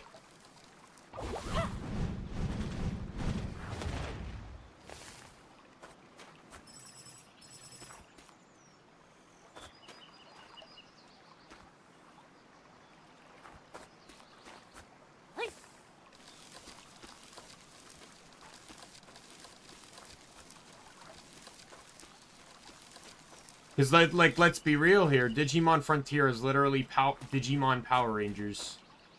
That's all it is.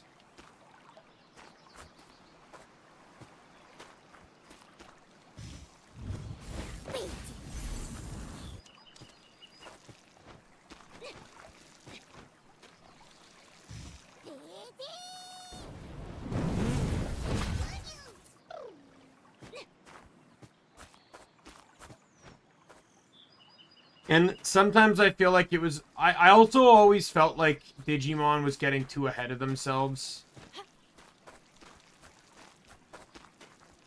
And I don't necessarily mean that in, like, a bad or negative way. I just mean, like, it's kind of like what Pokemon's trapped themselves into now, where every generation there has to be some new mechanic.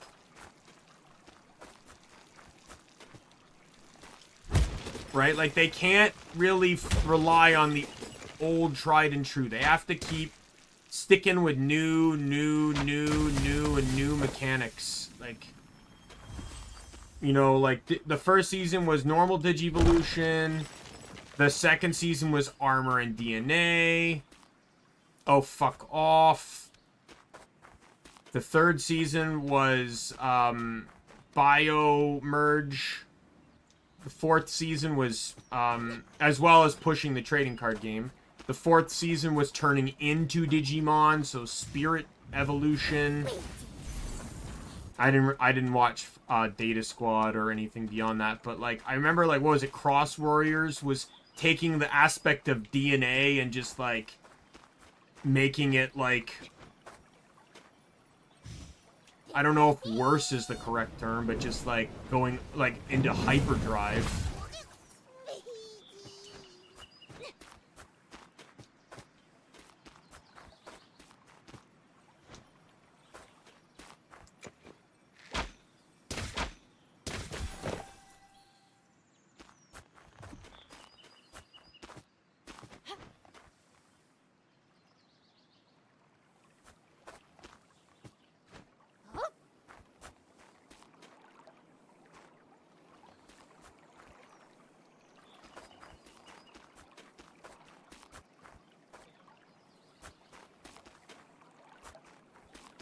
Well, yeah, but is fusion digivolution simply just not a form of DNA digivolution, but with a lot more Digimon?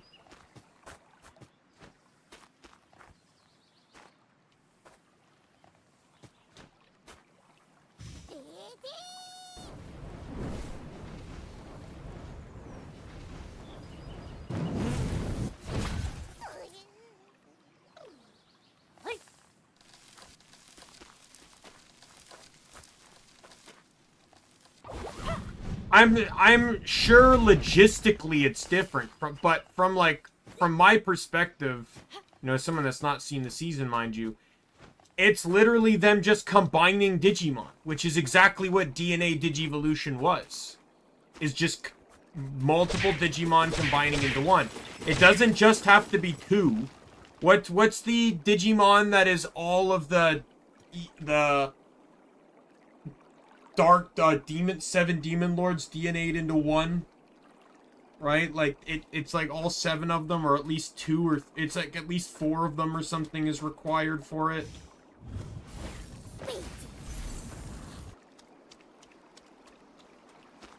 We came too late, I fear. May their souls rest in peace, Piggy.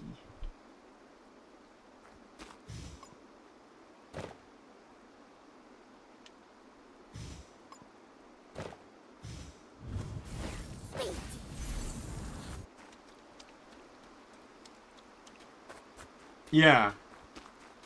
But like, so yeah, you got your standard like Imperial Dramon or I should say Pyildramon, Omnimon that are just two Digimon. But there's tons of examples of Digivolution being more than just one or two.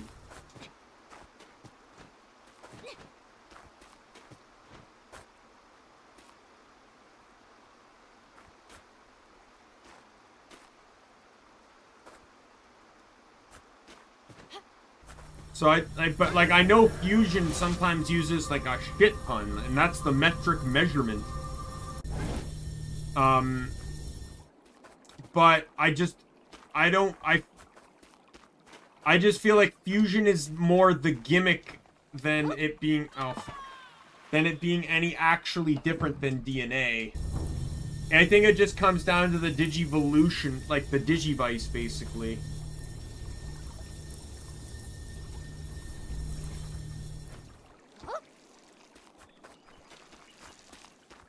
Because in the standard process of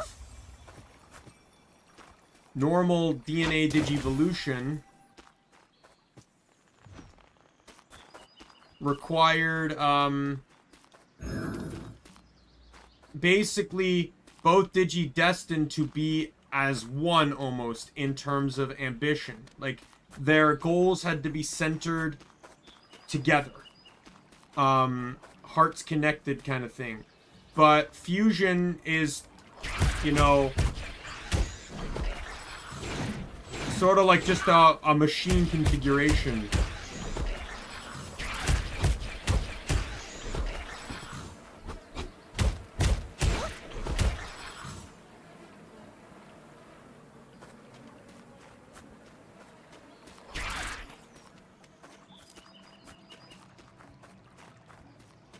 Yeah, I saw the last episode where Shoutmon stops Quartzmon, is it?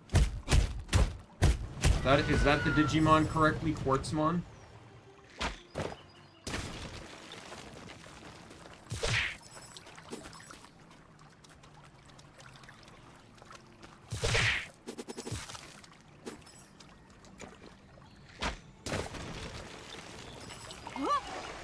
Come any closer, who are you? The priest sent me to give you the antidote he made. Antidote? I can use it to cure my infected friends? Great. No, it purifies the water. What? That's all? Sorry, shouldn't have said that. Thank you so much for your help. Oh, God.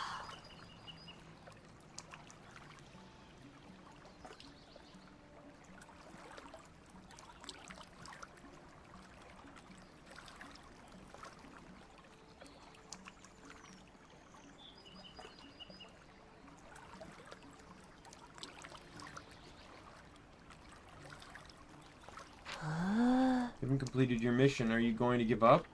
Thank you, my friend. Oh no, they're back. What? Watch out.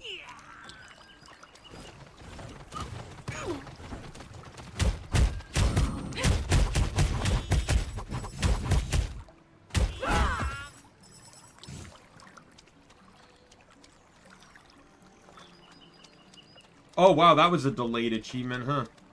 Meet Toria.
Oh, fuck.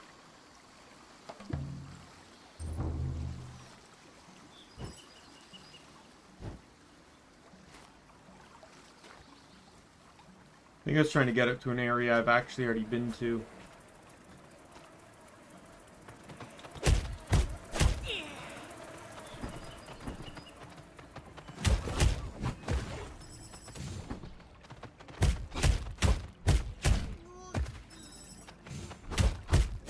Yeah, no, I've meant to be changing my abilities lately, but we'll change them as soon as I can, as soon as I hit the next totem.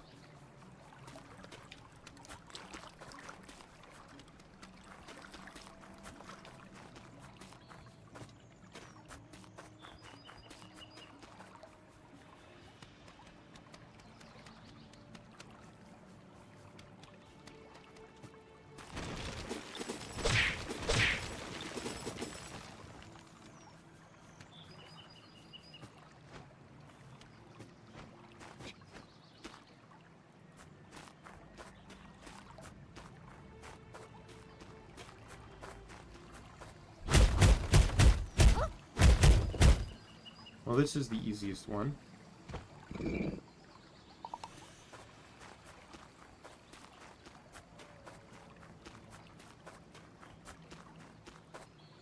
Almost makes me feel like the game intends for you to start in water.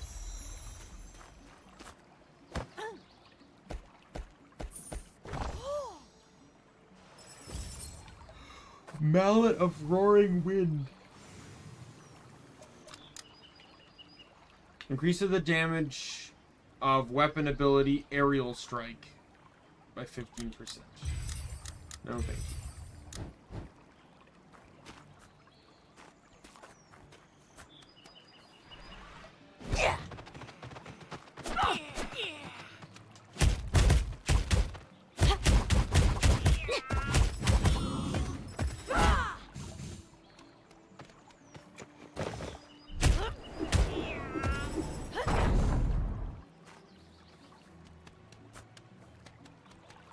Earth Crystal! Hello, Pon Pon! Hello, Pon Pon!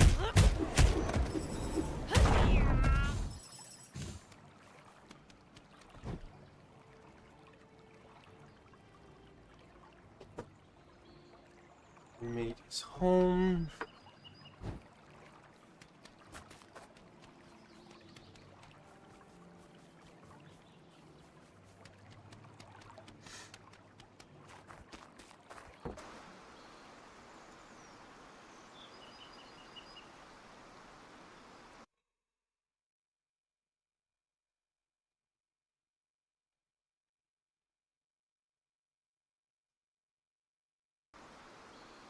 Oh.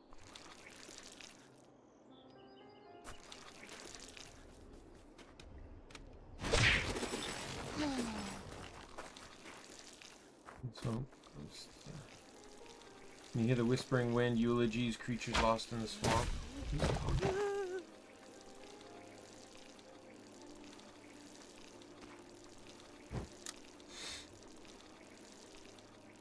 Anyways, let's... And we'll see how many of the challenges I can do right now, too.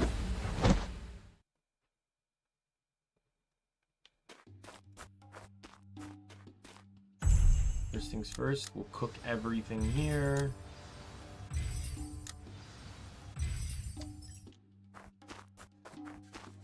Oh, make 300 recovery items. Achievement. Okay, I want to learn this one, and I want to learn this one. So now I can not only successfully parry projectiles better, but I can unleash homing arrows, so I basically could throw the projectile back.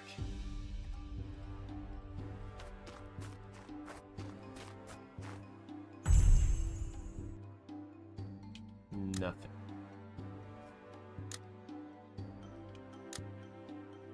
I'm getting there with some of these.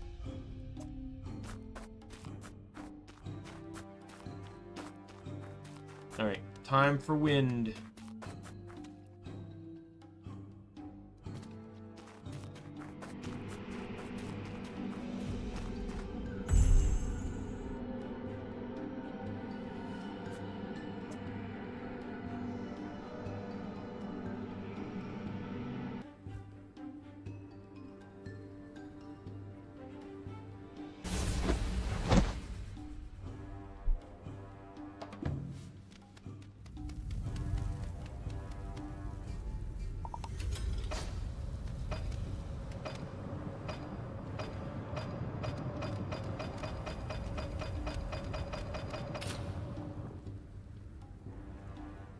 What? There has to be a block somewhere, right?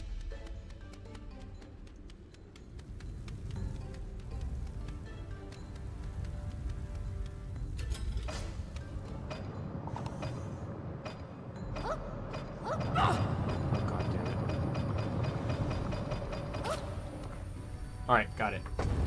Thank God the spikes didn't just insta-kill me. And this is a health upgrade too, so this will fully heal me.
I'm assuming, like, so I take for the idea that when I do these puzzles, some of these aspects end up showing up in the next area. It's one of the reasons why, like, I like doing it this way, because, like, there were fire puzzles that I didn't get to see.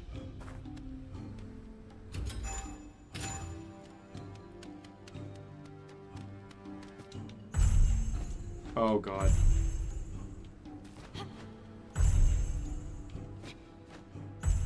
Okay, that was much easier than I thought it was going to be.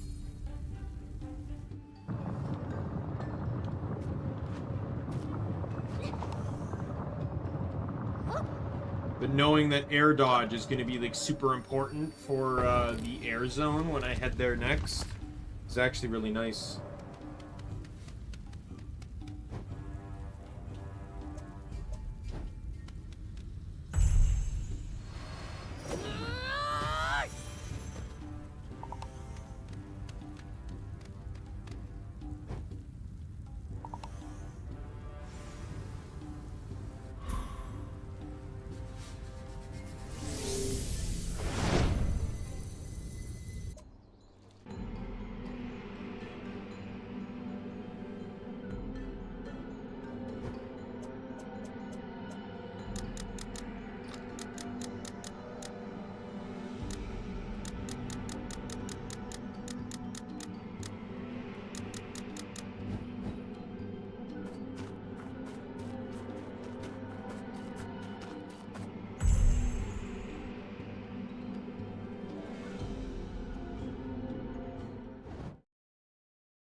Gonna open, yeah, the wind there.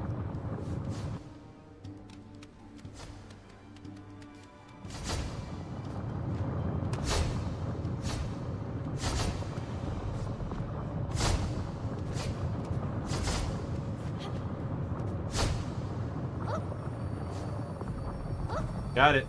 And that's more stamina.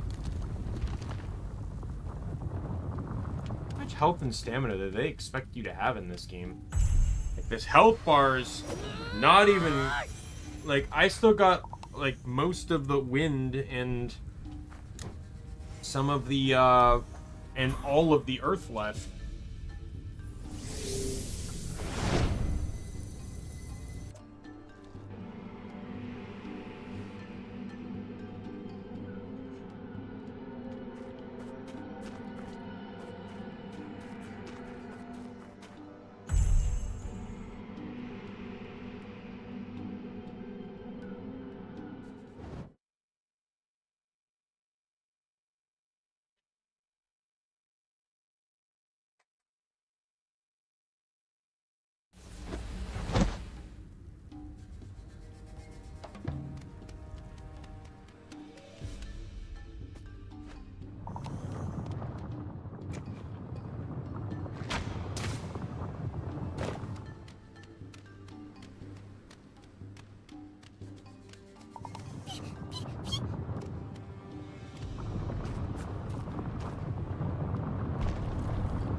We gotta put this one here. Then we just gotta get this one.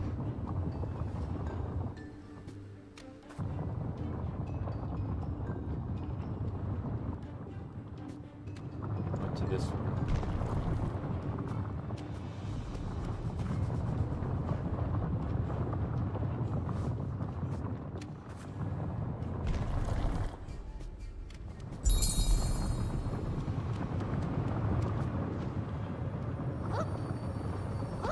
Alright, more stamina.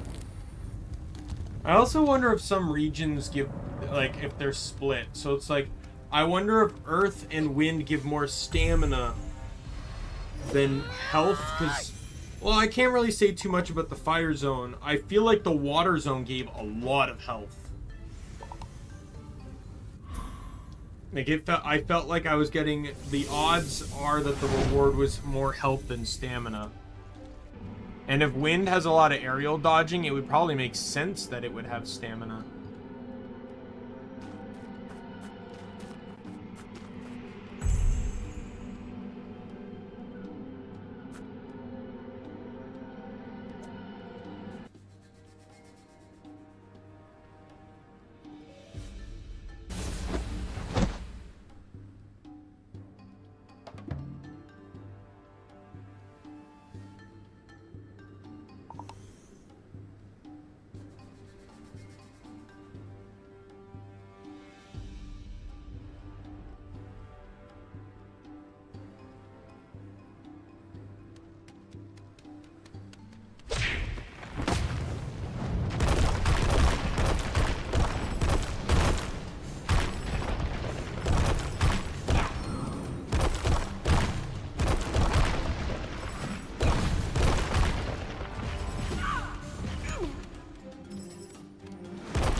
Alright, next level up.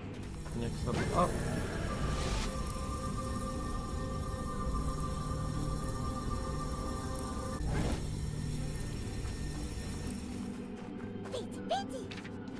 Again, I don't know how many runes I have because the game doesn't like to tell you.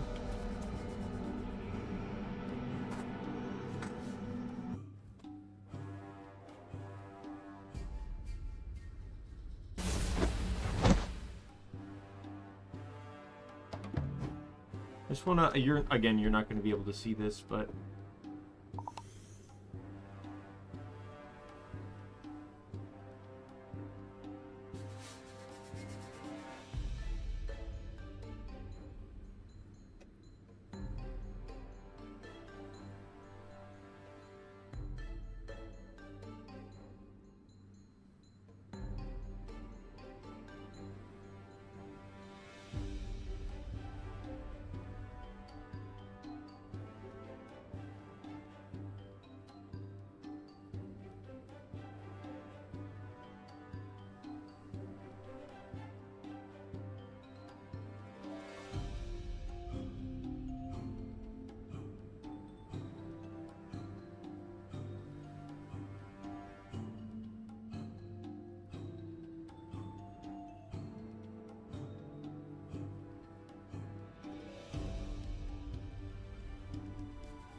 sorry, I'm looking through seeing. So yeah, so there is an achievement for killing defeat 1,000 monsters in awakened state. Ooh, that one might be a bit annoying to grind for.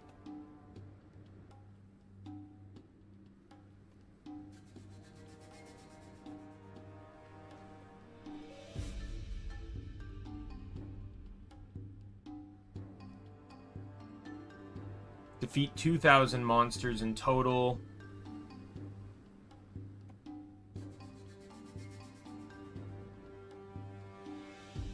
There's one where I need to obtain 300 elemental pellets. But that one's not really that hard because I can just sit there and consume my pellets and then just keep crafting more.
go.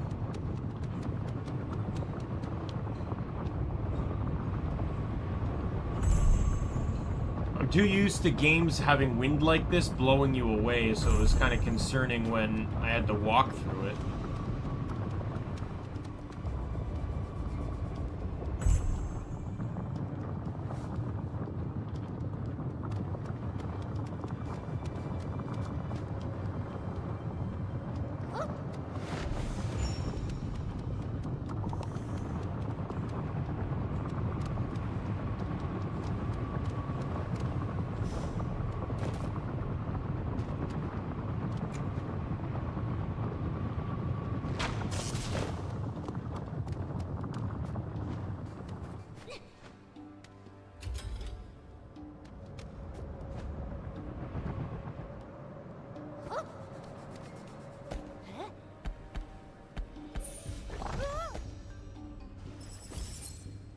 Bone cracking stick.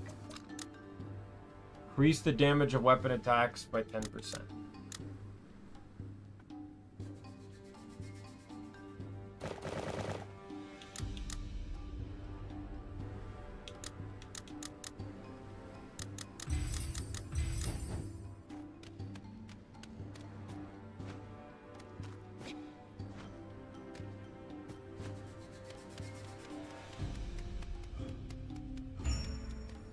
Right, and we'll get the health upgrade.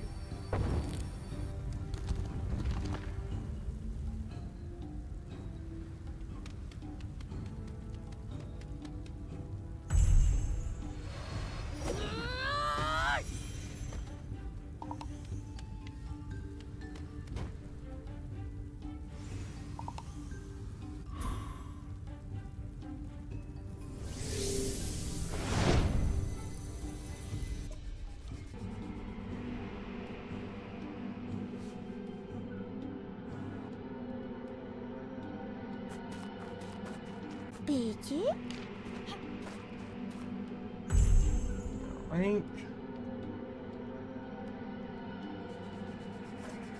there's only 2 more level 2s here, despite there being 5 level 1s.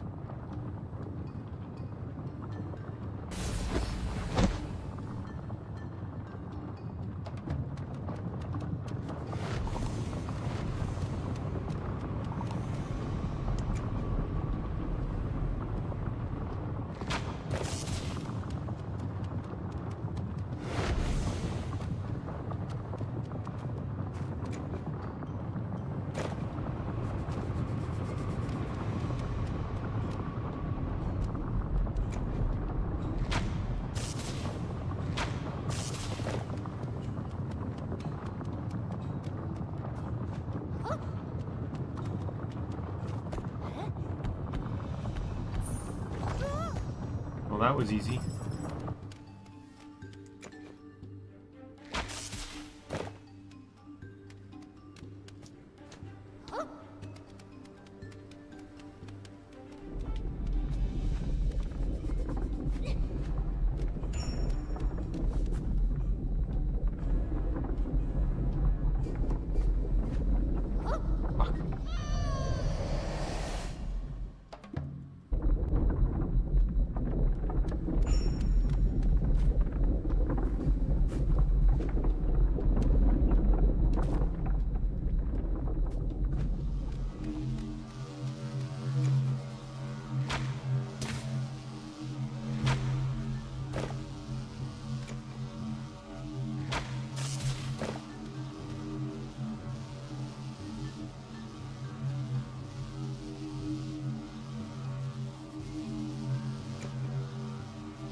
That was kind of interesting.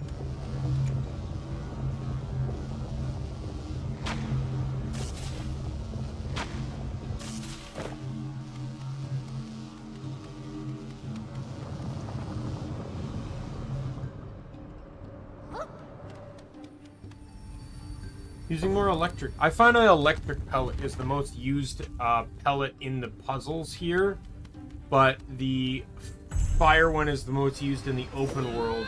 Poison is the least used, but it's the best combat.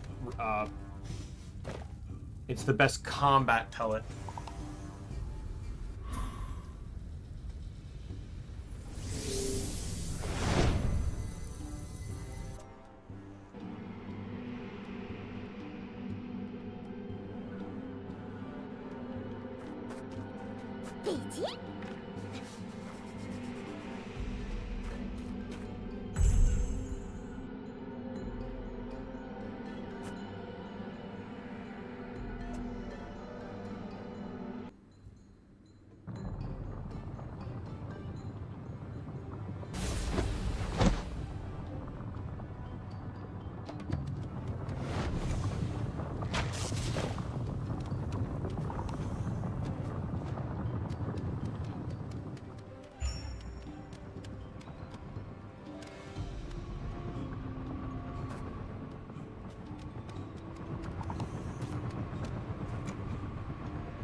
Green in the middle, purple on the outsides.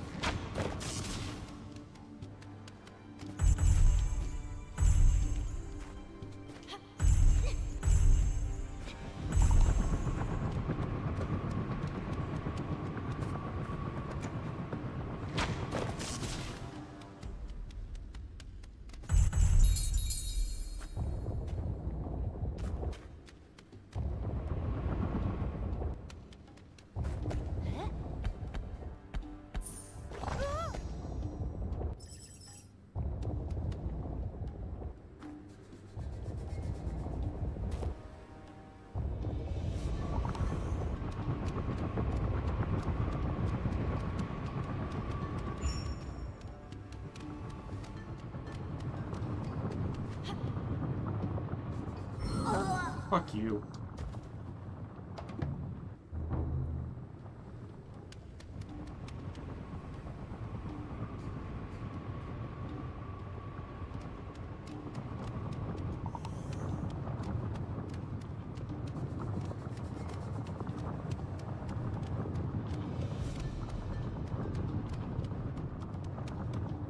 Some of those are slower than others.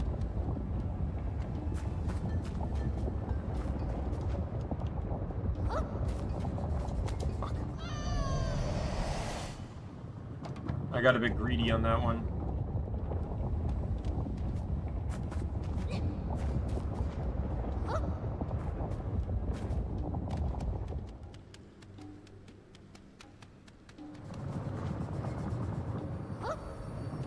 Almost didn't make that.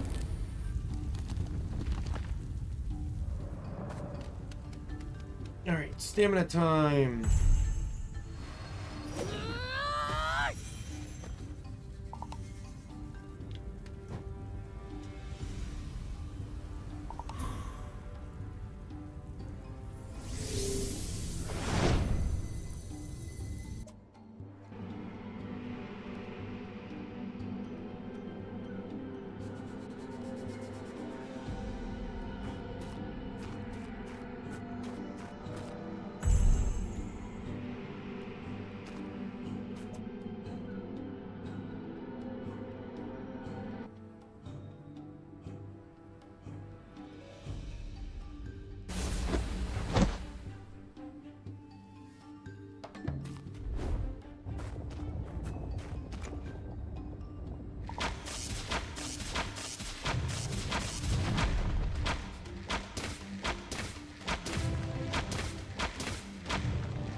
They're not really a threat to me, so my plan is to kind of just like consume all my pellets and then I can just make more.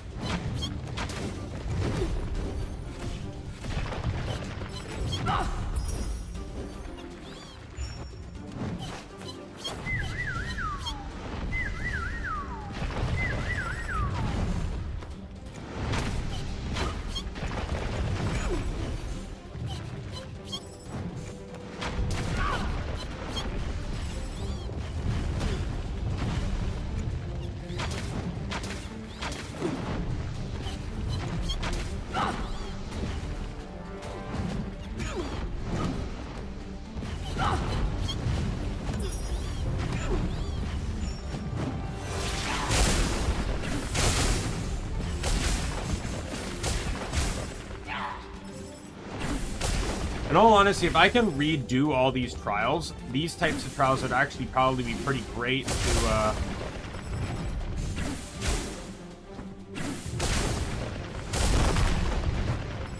get the kills I need.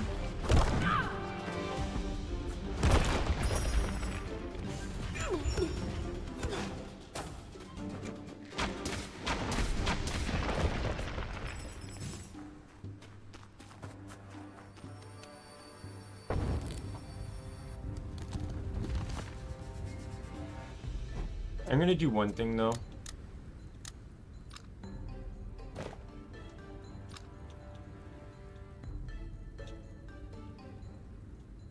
I'm gonna equip that one, and I'm going to equip...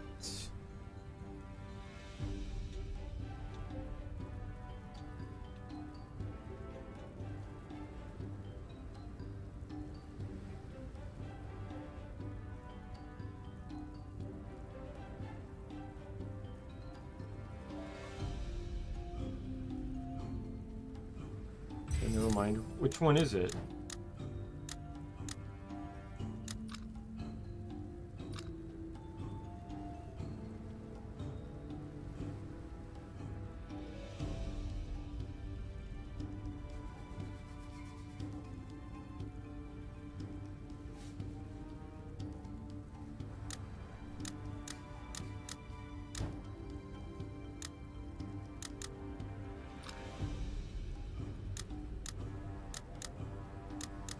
Oh, wait, no, was it a piece of yeah, it was an equipment. It was,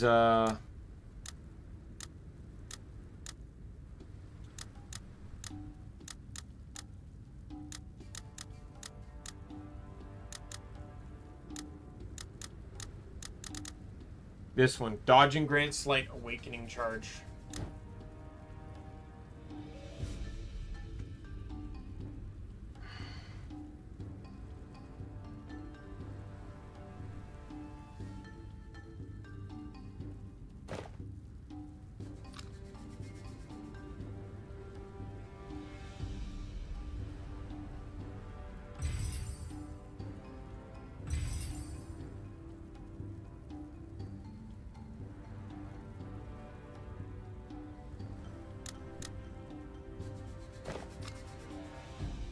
Gonna run this one.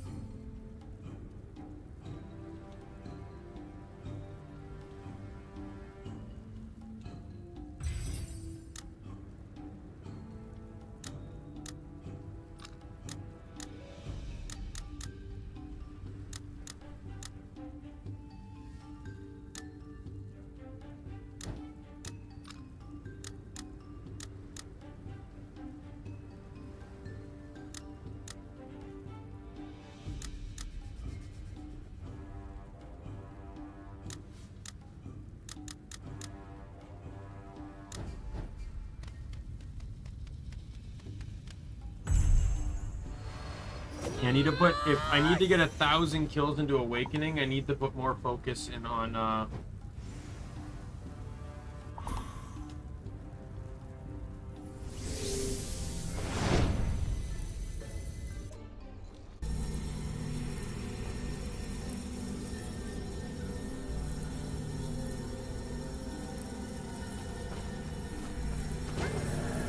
like keeping the charge or getting the charge and stuff. I don't really want to drop the damage resistance though.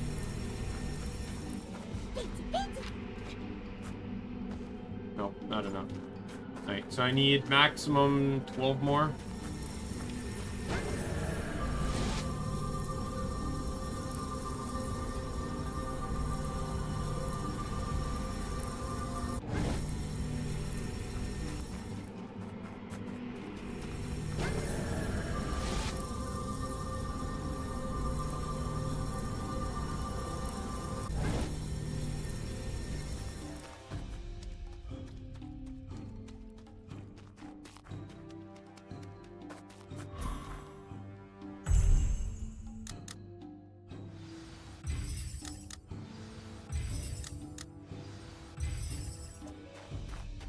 There you go. Obtain 300 pellets. Now I don't have to worry about that anymore.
Runestone.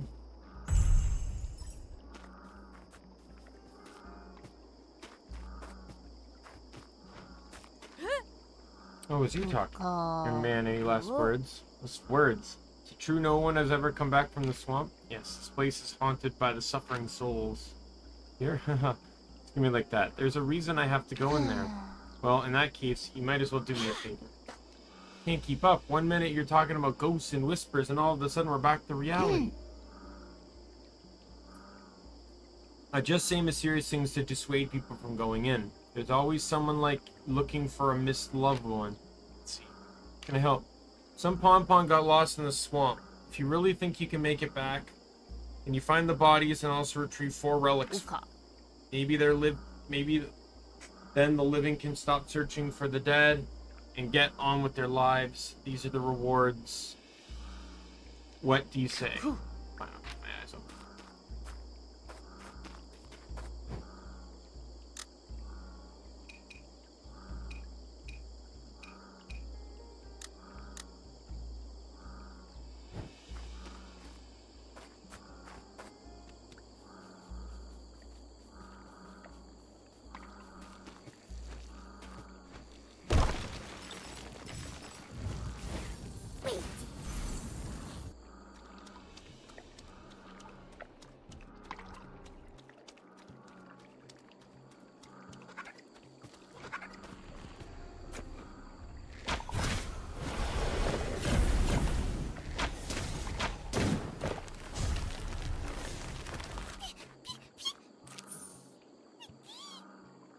There we go.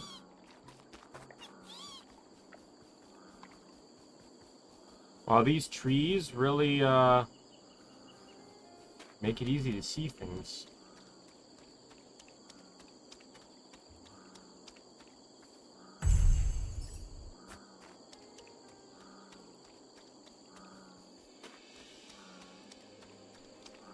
Gold frog, bone frog.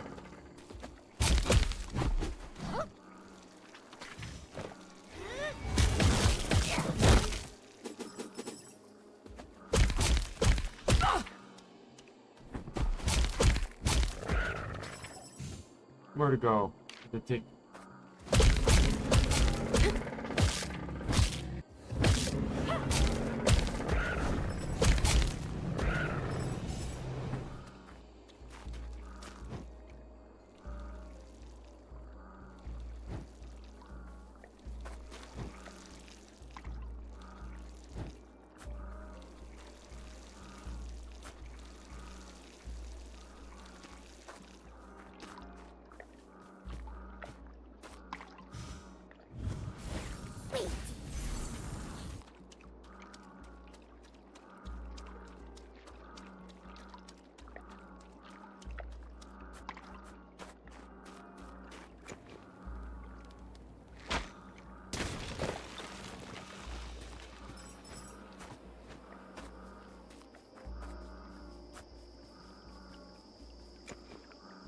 It was someone or something poisoned. poisoning the water. I wonder if the other guy's poisoning the water. The guy we were helping earlier.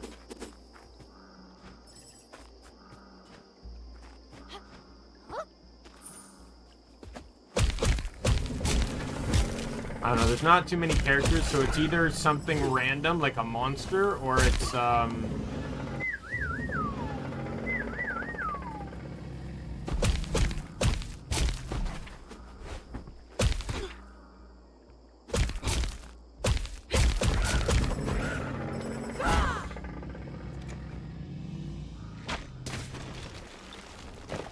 or it's him.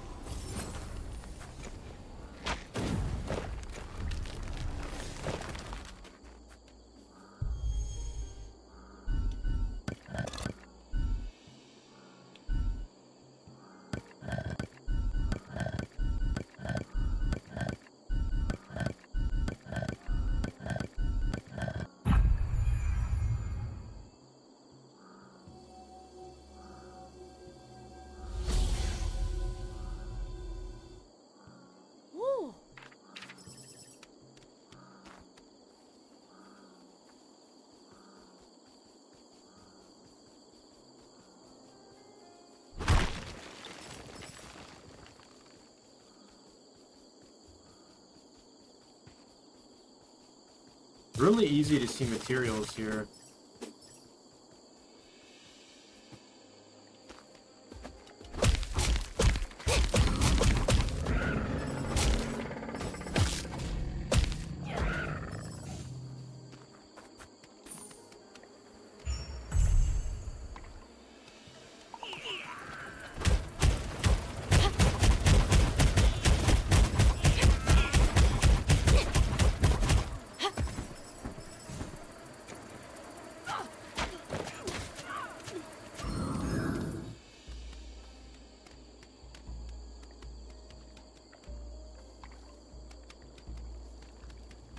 They maybe the beehive was there after the zombies disappeared.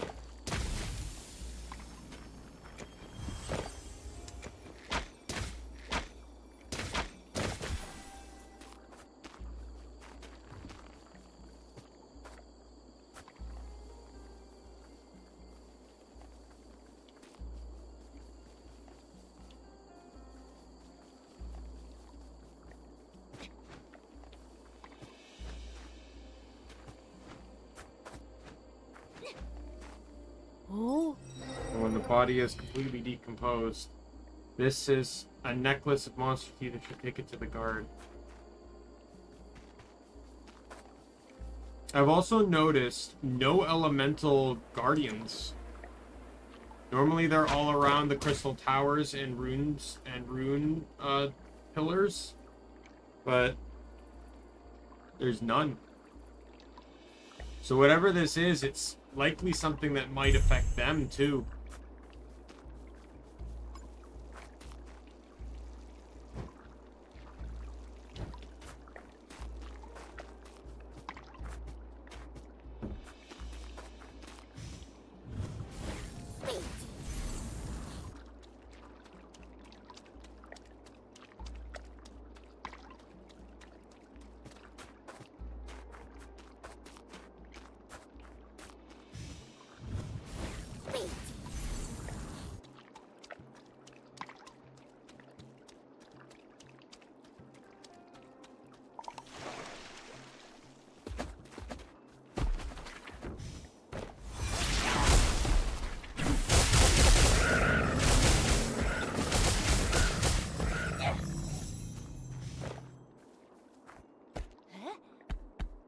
Okay, so that's also interesting to know with the awakening gauge. If I end the awakening gauge early, it only fully depletes whatever gauge I'm in. So I could actually abuse that.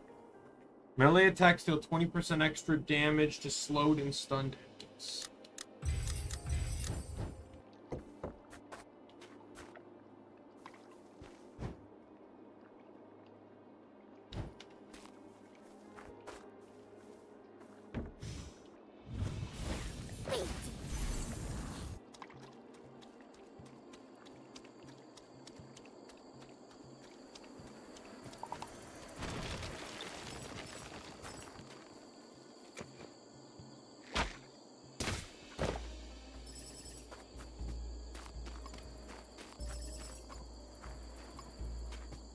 Full-on orc.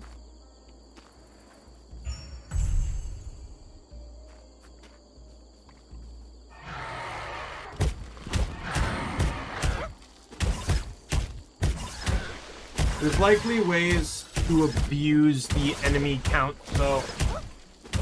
Like, that area that had all the, like, you can use it throughout the playthrough to get the kill counts on other stuff, but there's those plants. Remember where there was, like, 20 of them? I could easily abuse that. Kill them, leave, respawn. Right? Like, there's tons of things I could do to get them...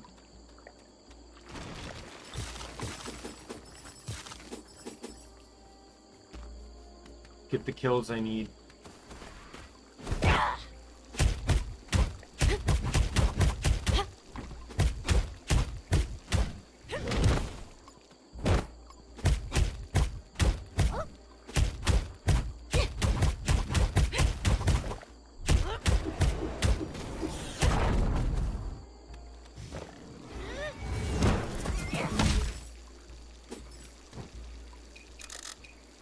Another golden map.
Perfect.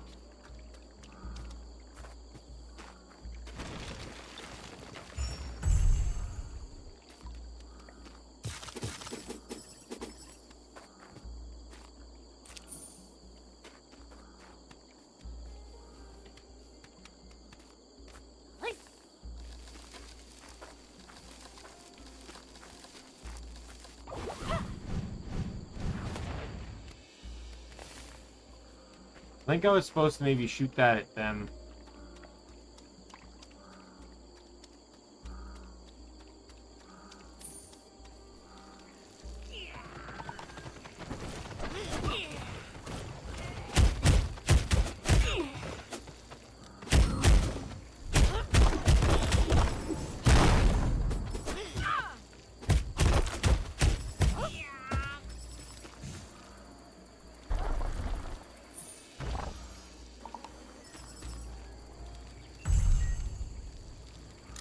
Yeah, now that I have all, like, the specific... I have all the moves purchased and the specific, achievements that require me to use certain moves a certain amount of times, I can focus on just using ultimates and, abilities and stuff.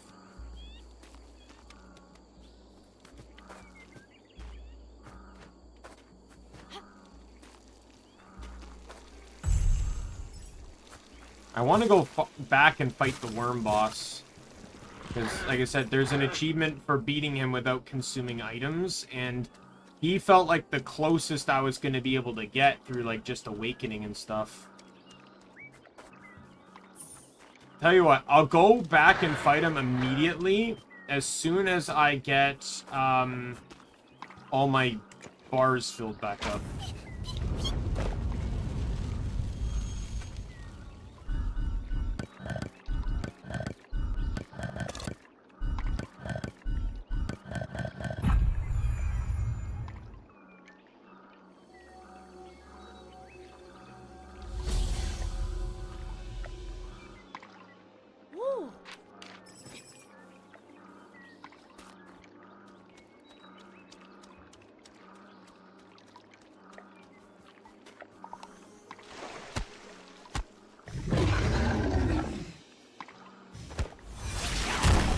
Gonna use it though, because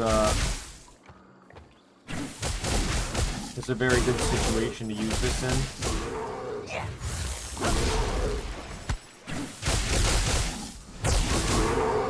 Try and get some good kills.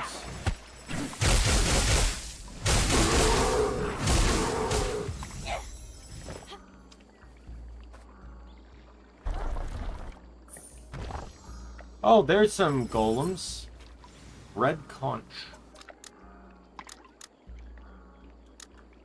Power up poison damage of pellets by 20%.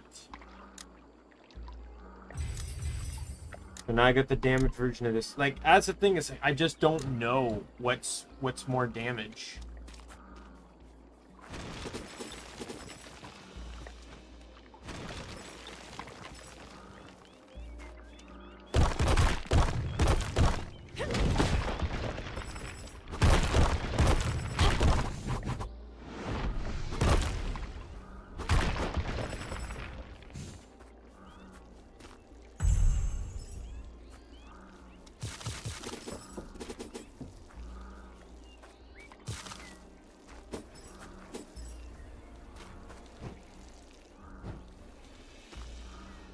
More exploring right now than actually doing story.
There we go.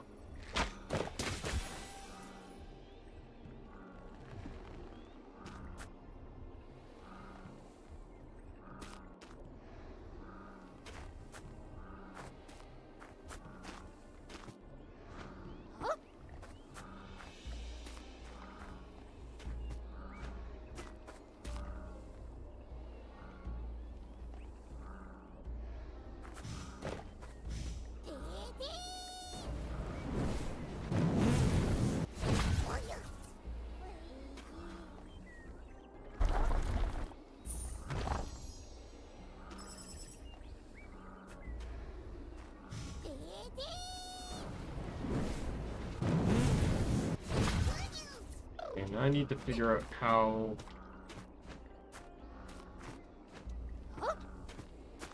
Probably the same thing I just used.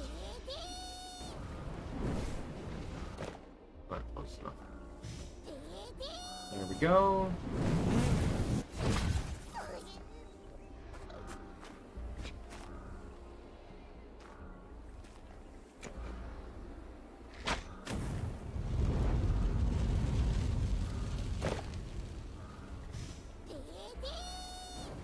Jump!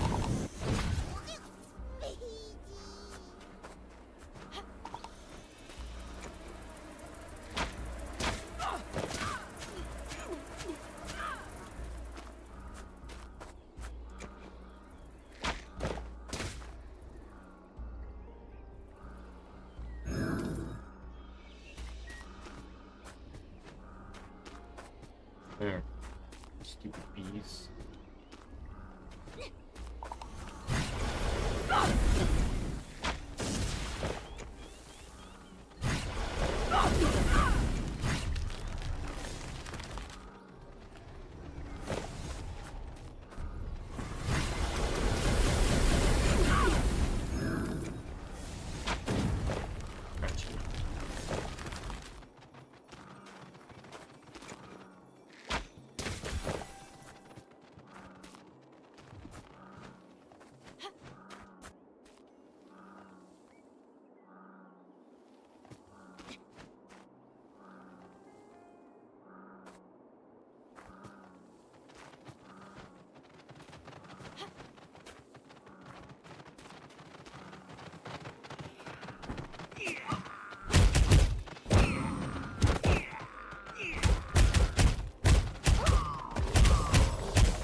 Shield covered in scratch marks. Seems its owner was swarmed by a horde of zombies. It's terrifying. Poor soul. It must have been filled with despair. Let's take the shield with us, and may his lost soul find peace. Vicky.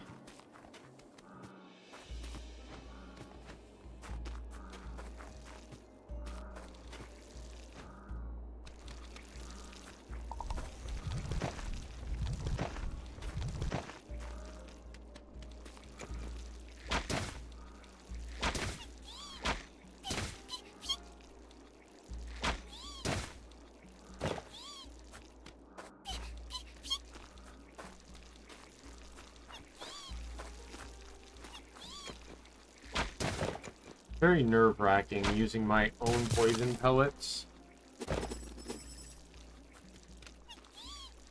You can't really tell which poison's mine.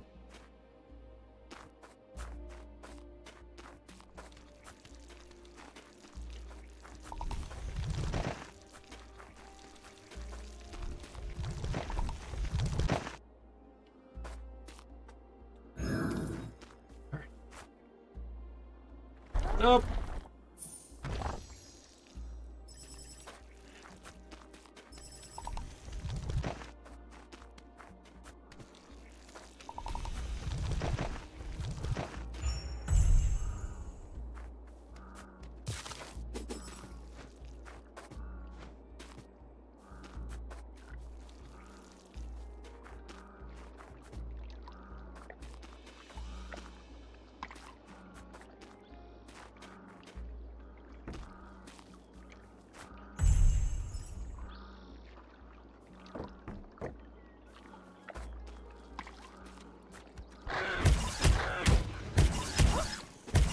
Yeah, I don't think the 1,000 enemies achievement is going to be hard by any means.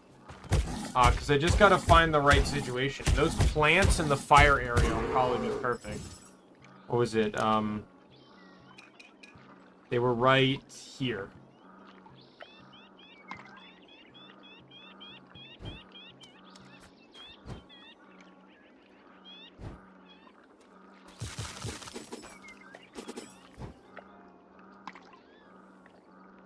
$19 to 31 stone chests. Yeah, that's going to be annoying. I hope there's something that gets added in that allows you to find them better. Like maybe an armor piece that shows you the nearest chest or something. Like, it could be a late game item, I don't care, but just something to help me perfect the game.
Hmm.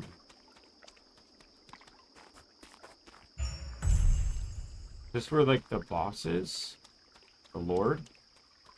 Those look like eggs, and there's an achievement to defeat the salamander without destroying any eggs. So I'm going to assume so. Oh god. Okay.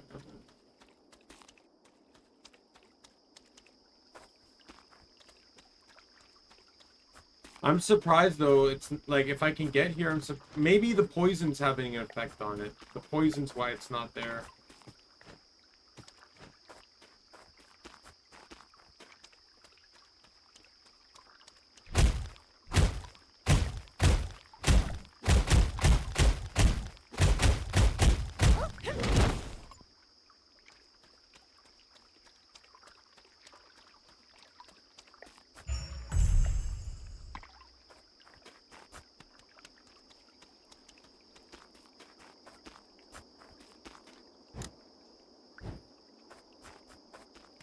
I would say that's probably the one, like, potentially difficult achievement left to get, or one of the few. Most of them are just time-consuming.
This island over here I need to go to.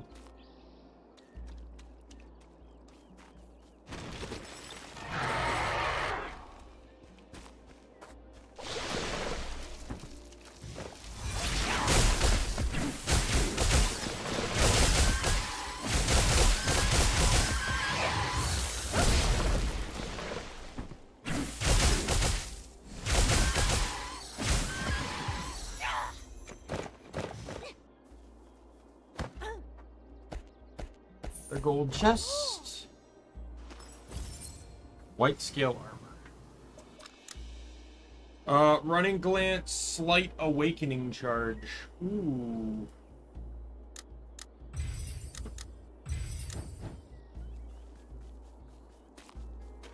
I want to see, like, how does that work?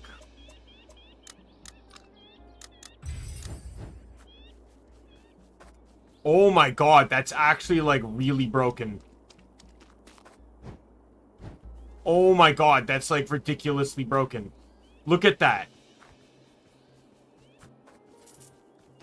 I don't even have to use this thing. I could just literally run in a circle. If I go near a totem pole, I can use it to restore my stamina. And just run in a fucking circle.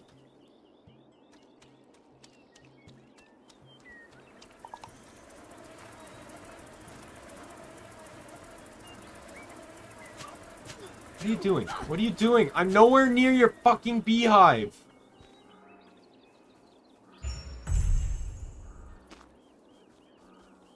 There are some areas that also have 2 totem poles. like right in like the Earth area, for example. Some that just have them side by side. I can literally just run back and forth to open my awakening gauge here. This is so broken.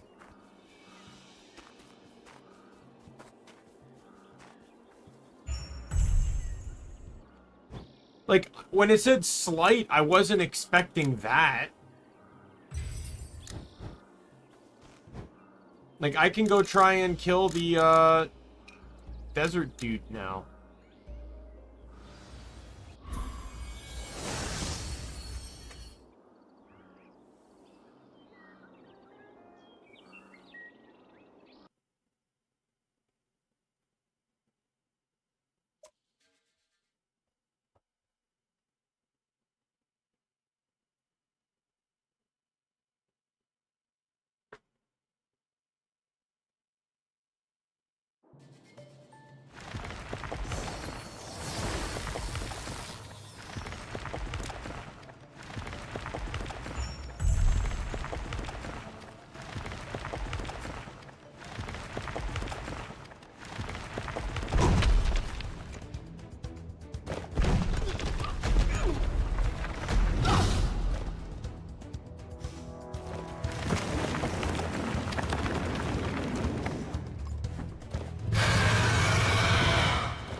By the way, remember, as long as I'm in this form, I'm invincible.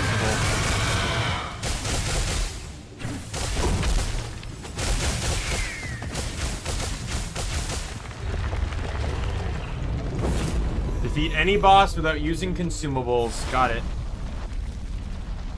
Told you this was going to be a joke. I knew this would be the boss I'd get that achievement on the first time I fought him. Because I only barely had to use consumables that time.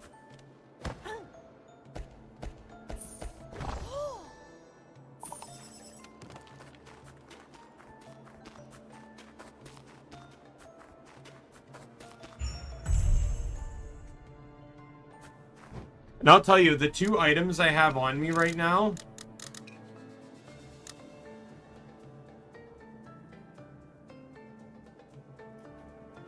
Oh! Did I start a quest that literally just tells me where all the golden monsters are? I did!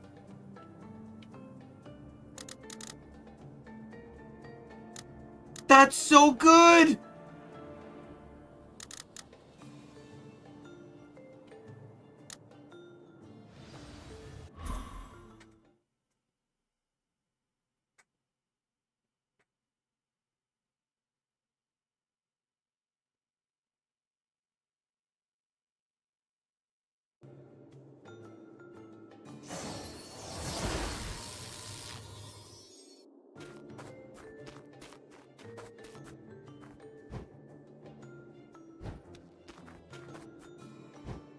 Well, since I gotta run...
Yes, I'm pretty sure I killed all the other ones.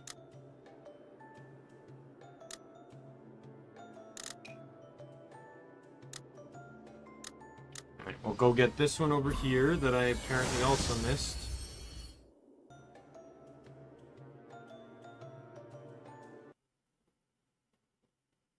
Yeah, with this armor piece, getting the Awakening Kills achievement is a joke now. Like 100% a joke.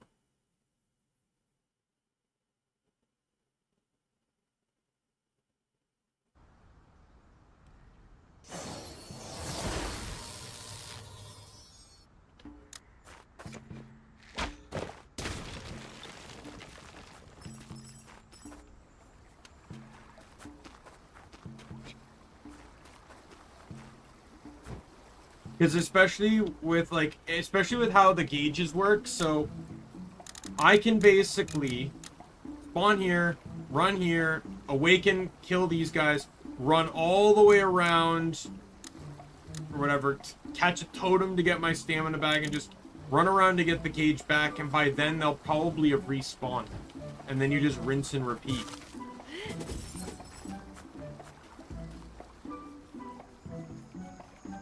I'm shocked that I missed this one with how close it is to the front.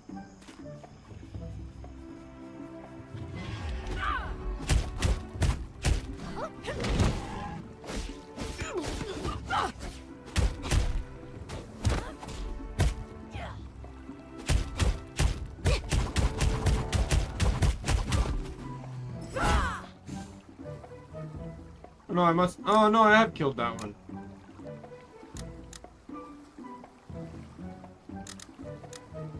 Because I got the,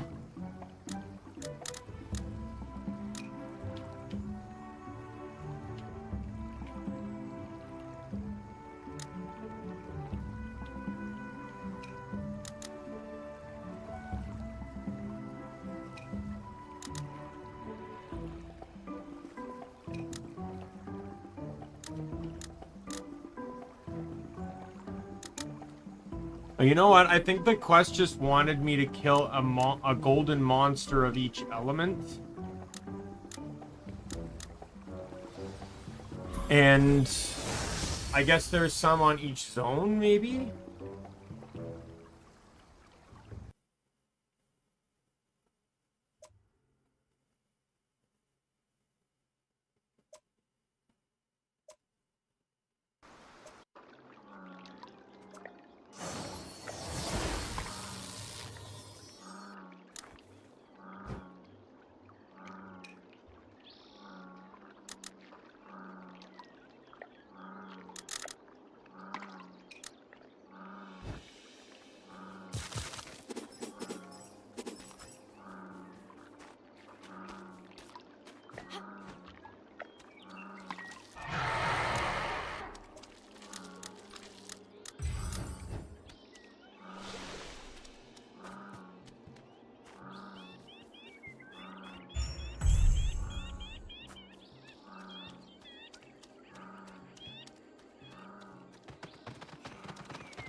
This also really helps me for, like, there are times where I had to leave. Remember, I think it was with the Earth boss, I had to leave the dungeon to come back to get a fill up my Awakening gauge.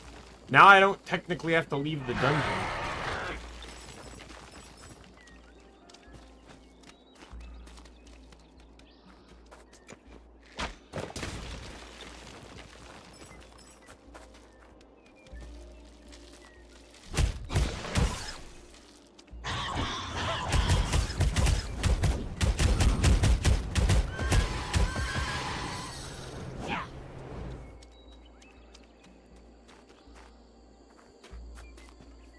But yes, Earth Zone would probably be the best, like the starting area, because there's so many totems that are nearby each other.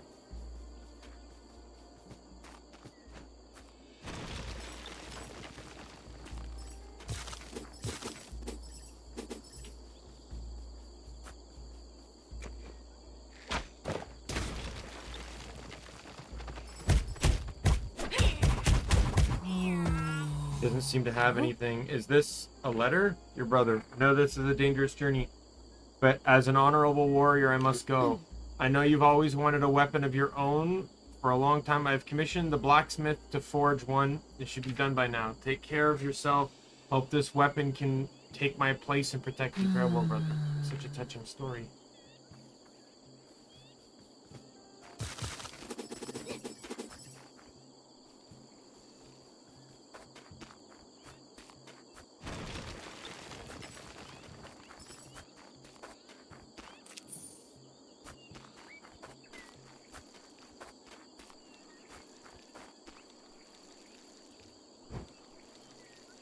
Oh, there's a chest I missed.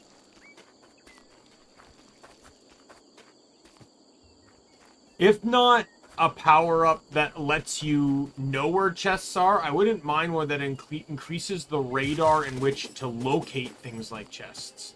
So walking around to find one wouldn't actually be as impossible.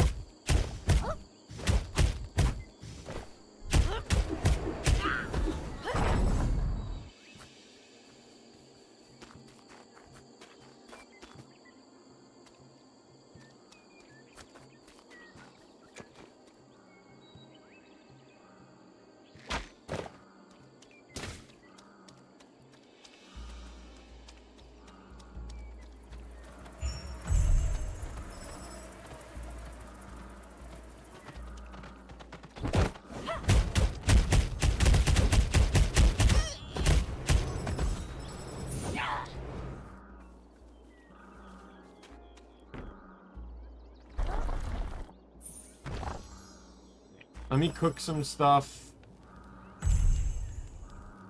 Because I need more of these.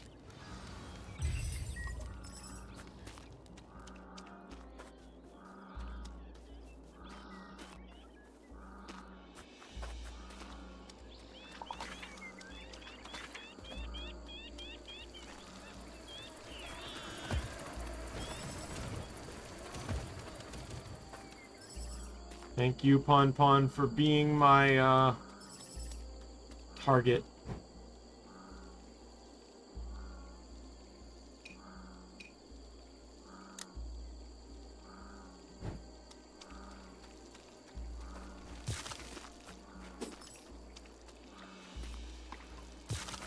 My other issue, too, is I wish that this was broken down more. So it's like I knew how much was in this zone. It would make it a lot easier for me to find out what I'm missing and where I need to go. But I guess the zones aren't that big, so in reality, it's not that hard to get within range of things for the mini-map to kind of pick it up. But like I said, I wouldn't mind...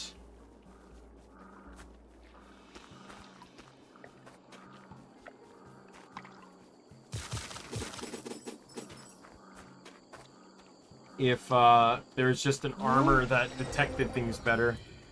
Seems that he had a huge fight with monsters. I have to avenge him. Rest in peace.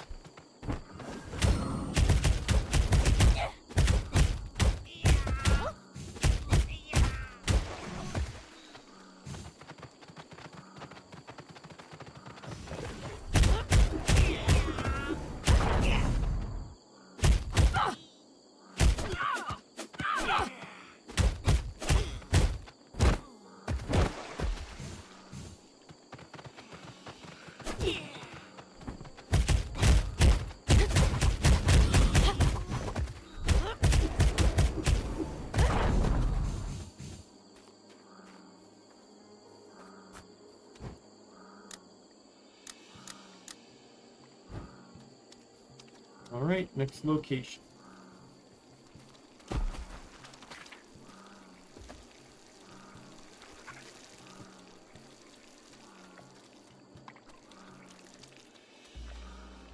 Yeah, this area is probably the easiest area in the entire game to find stuff.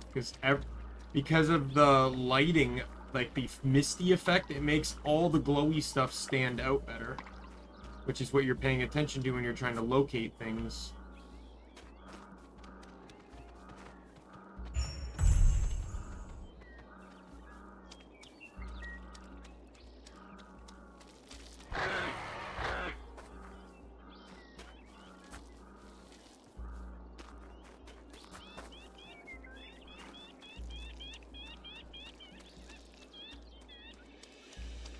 just want to check something.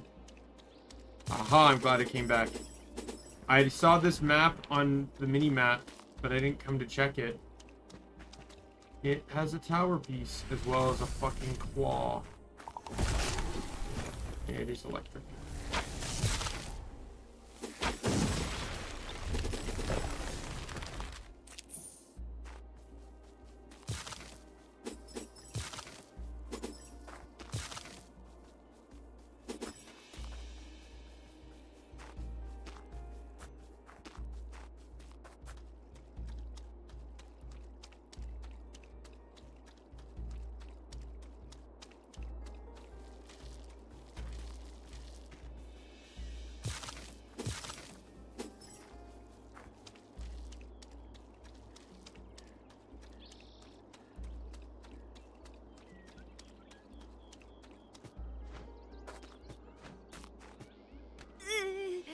You. Are you a human or a ghost? So human. I feel my body growing mushrooms. What help? It's me. Came back to give you something. You made it? It's a miracle. Thank you so much. Hope these will help the living ones move on. I'm sure they will, right. I'm away. Goodbye.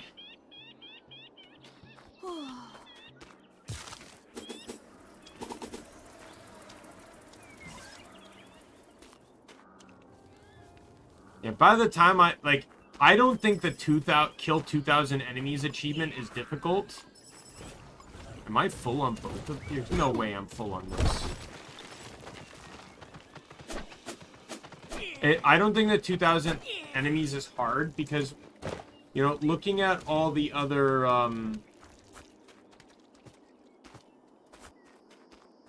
effects and stuff, or all the other achievements for killing, there's probably close to several, maybe not 2,000, but probably over 1,000 for sure, of just killing 100 of so and so and so and so. And where's Toria? The mist is too thick.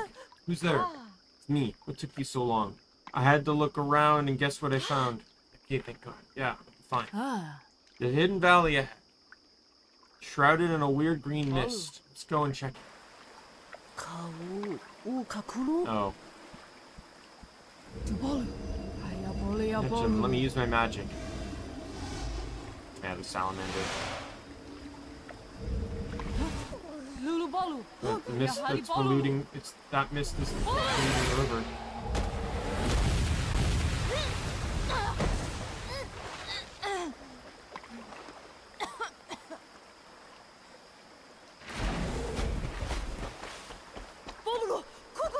Are you okay?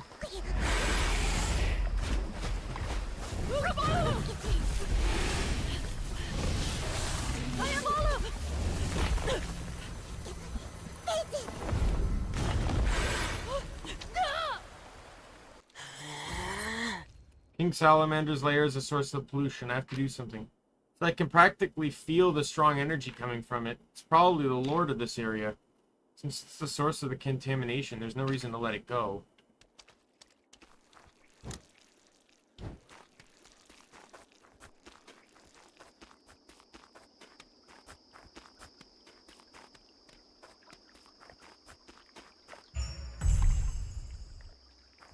So the achievement is beat it without destroying any eggs.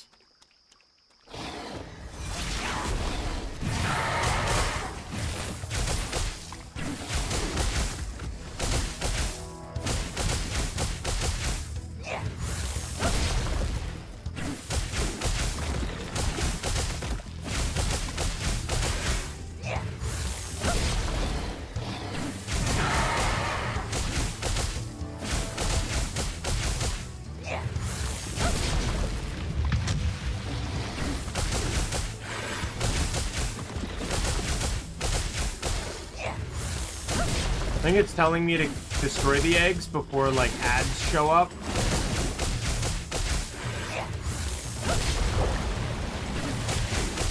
Or, oh, you know what? It could be a pollution.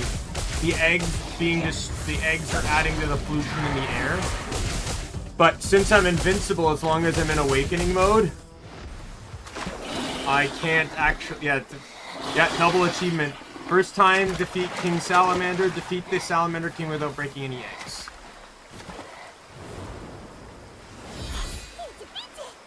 Yeah, that was actually super easy. Having 3 gauges for awakening is one thing, but having everything I have stacked on it, basically, you know, I'm invincible while I'm in it.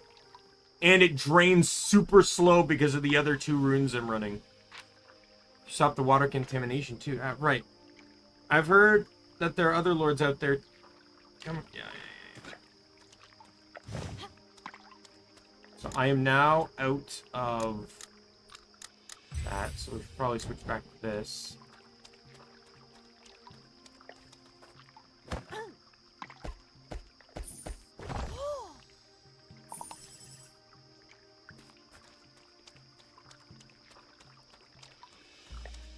I still can't believe how fast that generates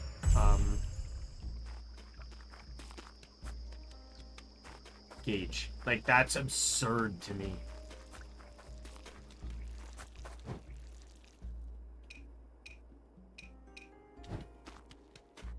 After we enter here, I'll warp back to the floating isles to get the 2 armor sets, the armor pieces made, the Desert King's thing, and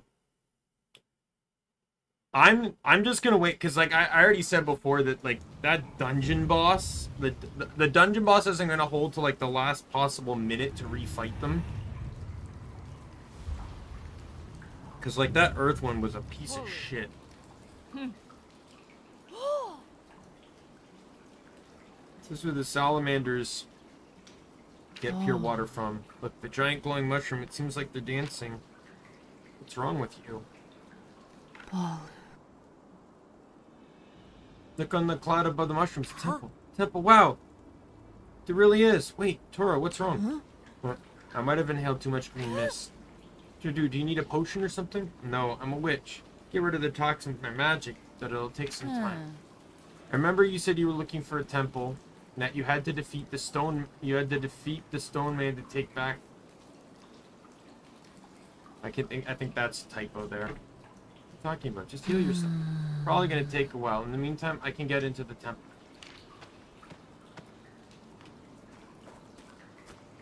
Alright. Let's head back to the floating isles really quick.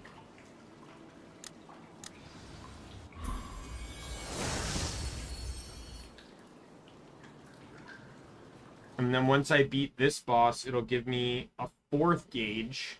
And then that will absolutely... Combining this armor piece with that 4th gauge, I could probably refight almost any boss I want without any risk of getting hurt. I could potentially even set up a 3rd armor set.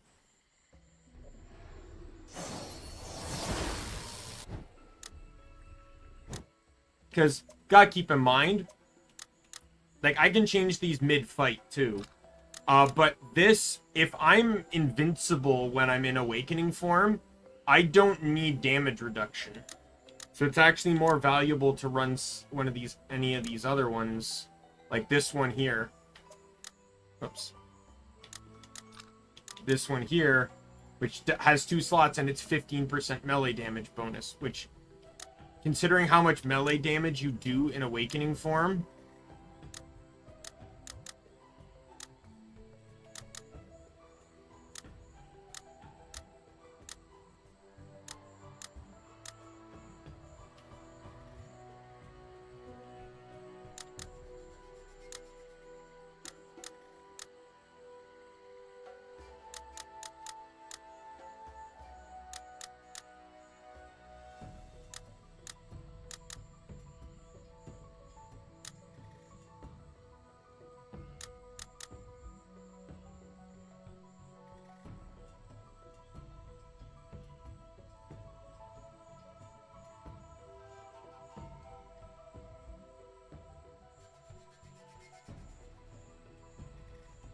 And with that too, I could probably get rid of the ultimate hits yield Awakening charge.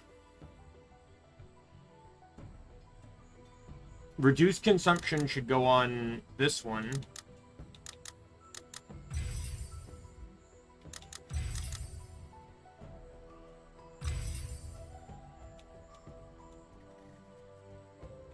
And I should just end up running runes that should be more combat oriented.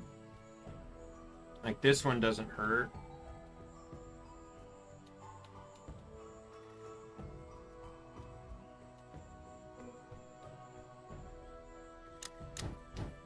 Or ones that are better for generating ultimates.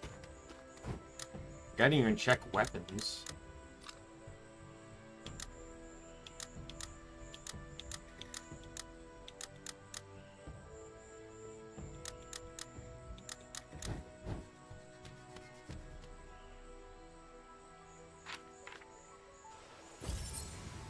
Salamander armor. Regenerates 30% of max health when an enemy is killed. Yeah, that one's not bad for casual.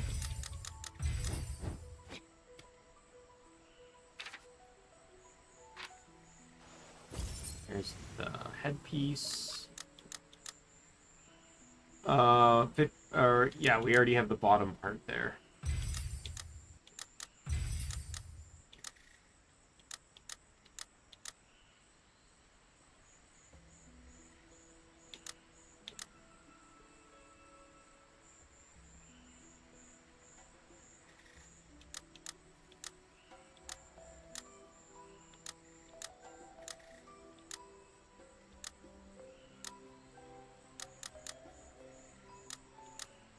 Honestly, right now the boneheadwear seems to be boneheadwear or the starlight horn. Right, I only have one slot, which is probably best for the consumption thing, right? Where it's melee attacks. It gives melee attacks a chance to do triple damage, which would be huge. Or I could switch to this one, which its gimmick is just having 3 slots, which I guess doesn't really matter. I'd say the only thing that could benefit from that is if I wanted to do this one. Hitting targets during Awakening grants ultimate charge.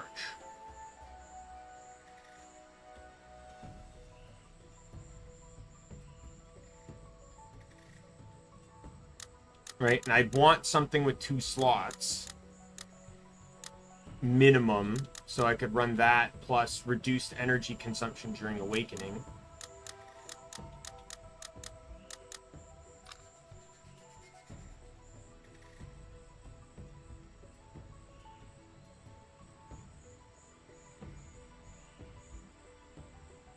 Because I was watching, without this one equipped, you're in Ultimate, you do not gain, or in Awakening form, you do not gain any Ultimate charge.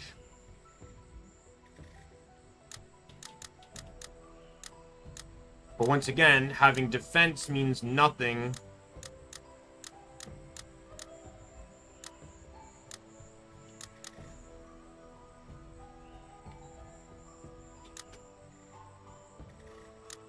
By the way, this one I can also switch to when I'm running the Salamander armor. So that I can sprint for longer.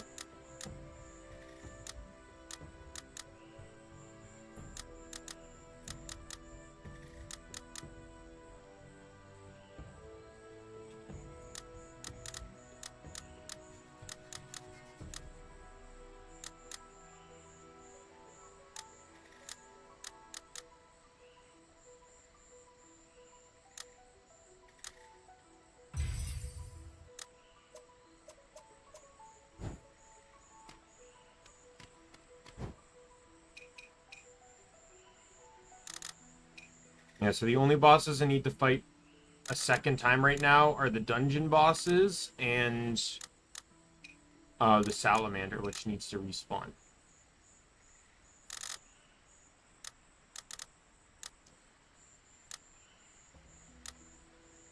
But I want to beat the next boss before I fight the next temple, before I fight the dungeon bosses, because they have 3 health bars, so having more Awakening gauge is going to be so much better. I'm also curious as to see what effect their armor gives, because the 15% weapon damage is great. And that means that I can either go and I could either farm this guy first to get the headpiece for it, or farm this guy first to get the headpiece for his. and right, like based on like whichever fight is technically easier. I would say this guy was way easier than this guy. This guy's ability to hide underground is really kind of what made him annoying. Plus the whole sand thing, but yes, it looks like I now have basically 3 armor sets. One that's good for using Awakening.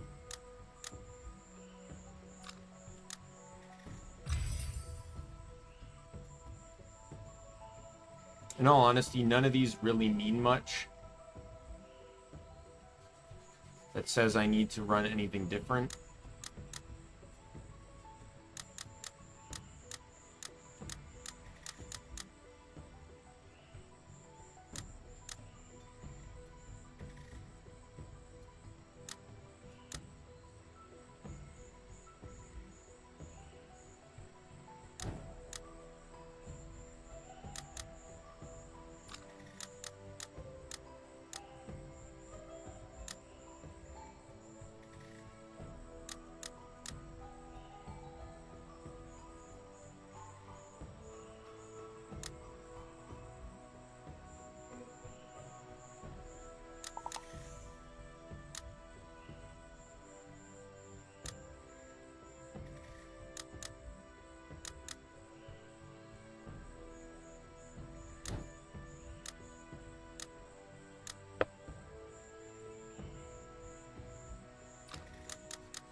It's going to be my regeneration set.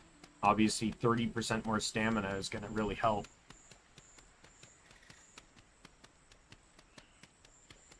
Yeah, whatever the awakenings, my awakening set's going to be, should be DPS because I'm invincible in awakening. And I just need to make it last as long as possible. Which, as you saw with that salamander fight, I had it the entire time. And I can switch armor mid-fight, so the moment it drops, I can just change back into my defensive sets.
I also think before I head to the wind area, I'm going to go back and I'll collect all of the hidden chests that I have now located.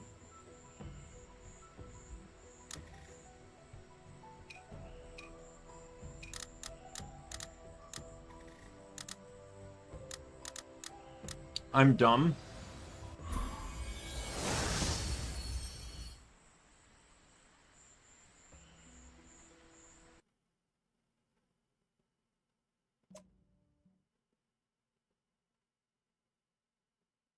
I didn't get the crystal tower in the next zone. So the salamander is back up.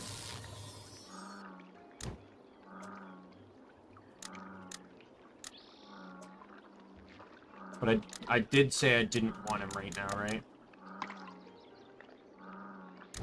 Yeah.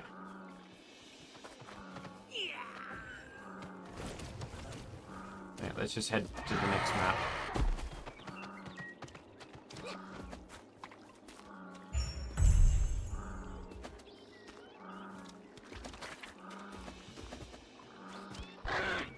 Another thing that depends on the armor set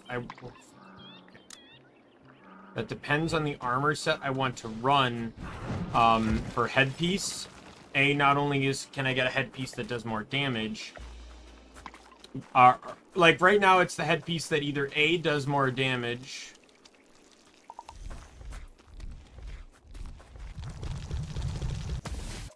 or B, has 3 slots. And 3 slots, if it means keeping Awakening, if I get like another rune that makes Awakening last longer, then I'm going the headpiece, the 3 slot one.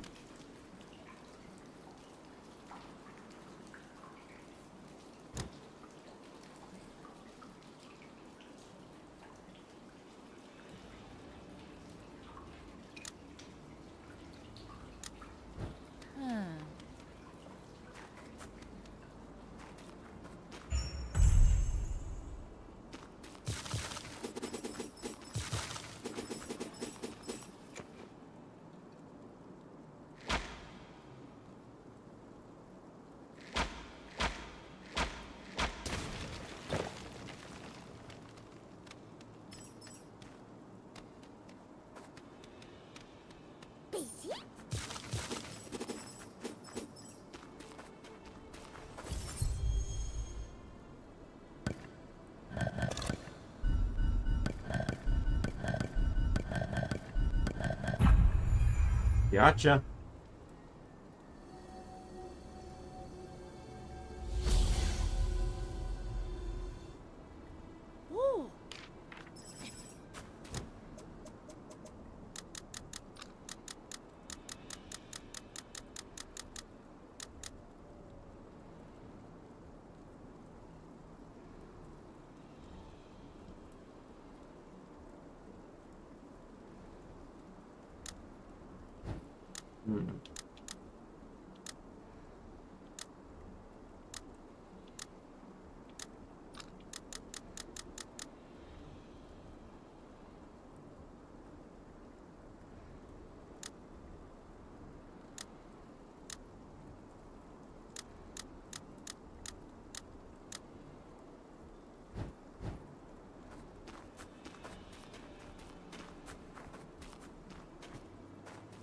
Right, this kind of looks like the last area in the fire dungeon, too.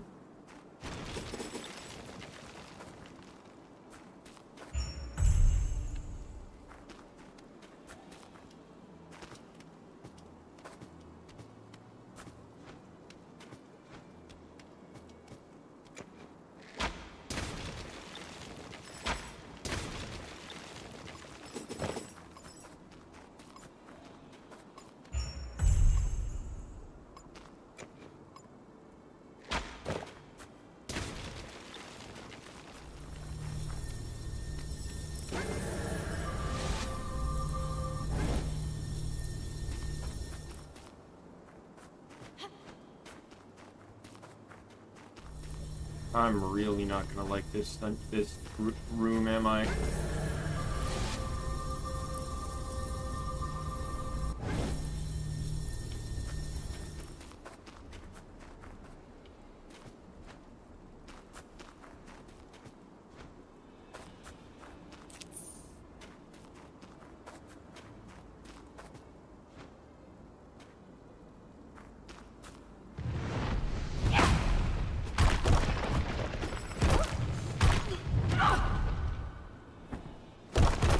Yeah, as it stands, I really only need Awakening mode for the bosses anyways. I don't really care to use it on enemies.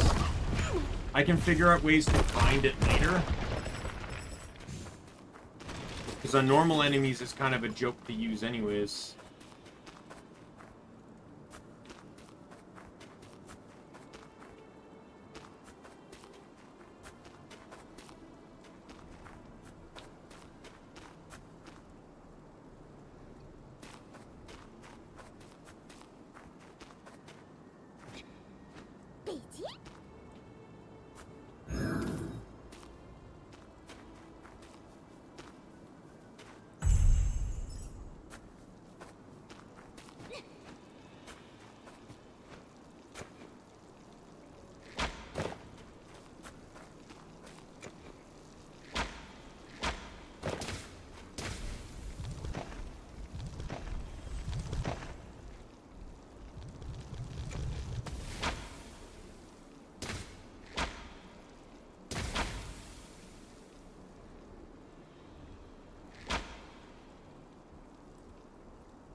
I absolutely kind of sequence broke this, I think, by taking the path I took.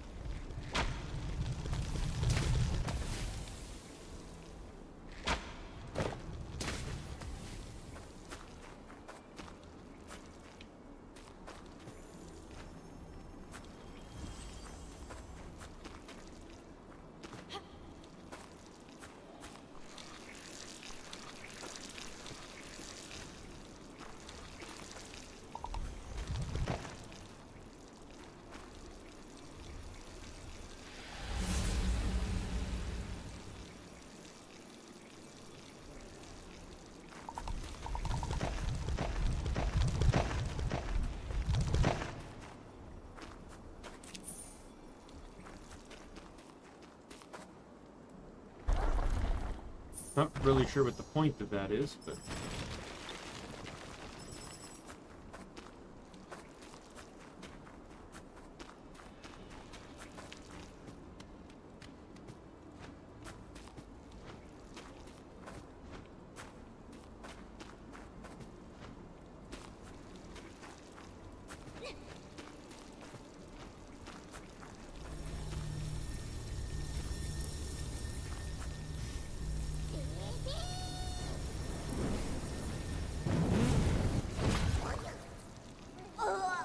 I died.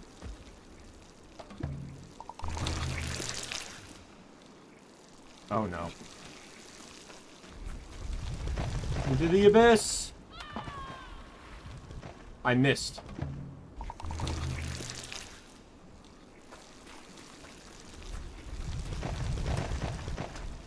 Can you fuck the fuck off?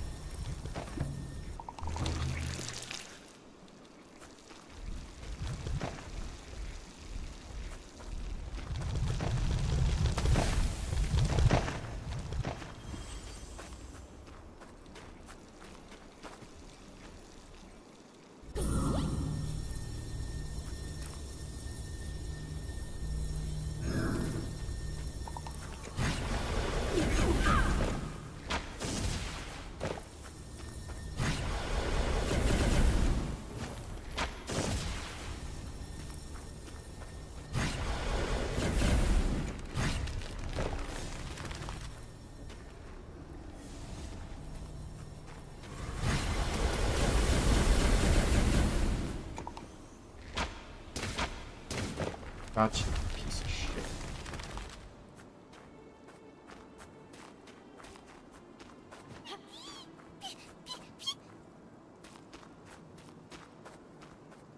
Oh, this put me, like, right at the temple.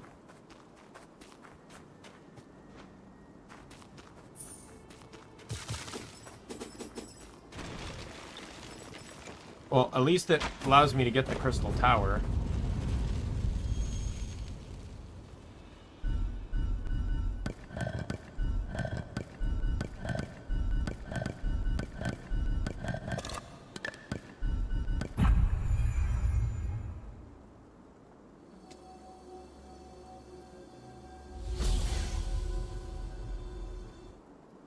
Kaku.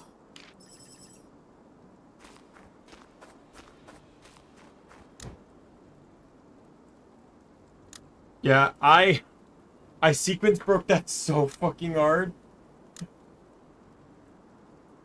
Wow, that's like speedrun strat.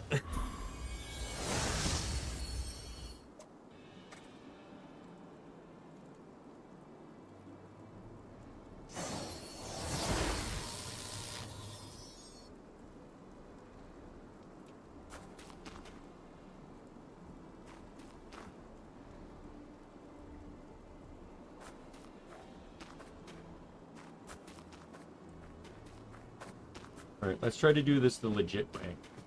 Because there's a lot, presumably a lot to collect on this map. I already know I have one hidden chest here. I'm still missing 10 stone chests. Not to say they're all on this map per se, but...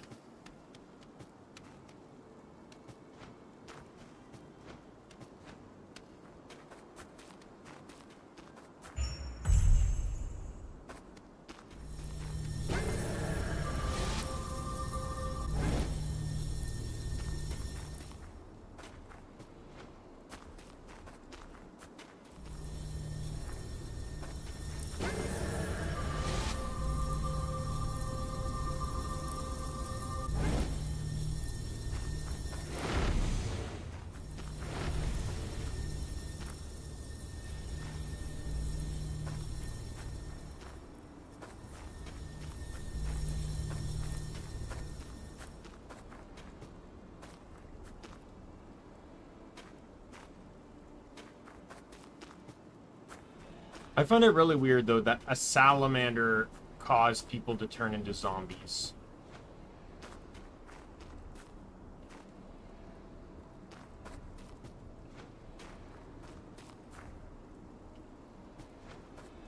Like, I can understand polluting the water, but turning people into zombies?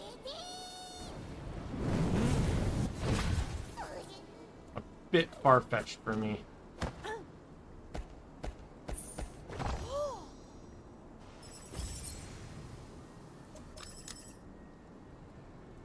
Increase the damage of the arm blade ability Whirlwind Strike.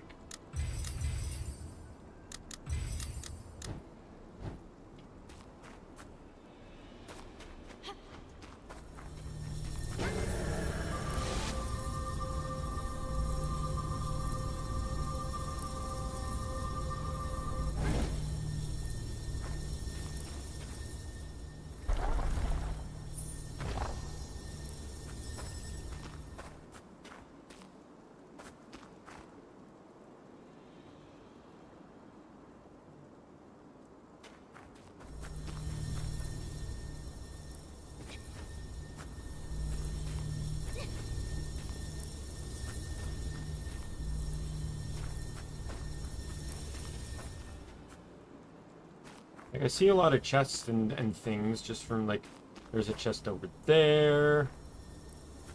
There's a chest far off there, like, right over there. There's a piece there. I want to try and see if I can get that piece.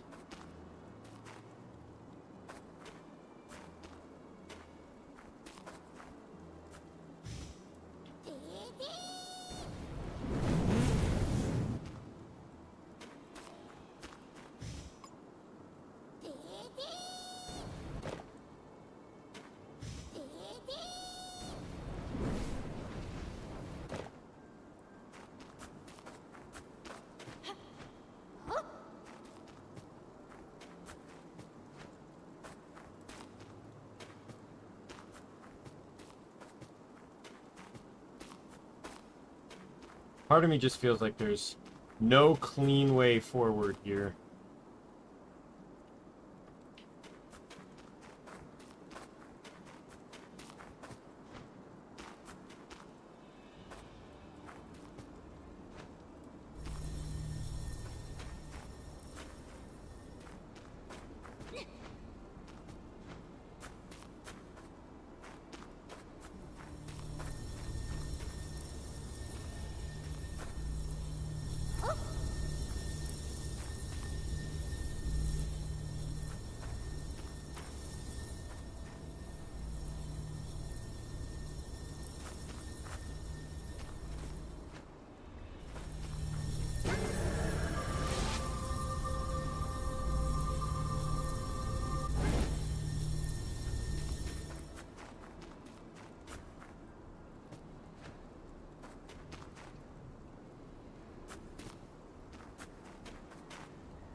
One more.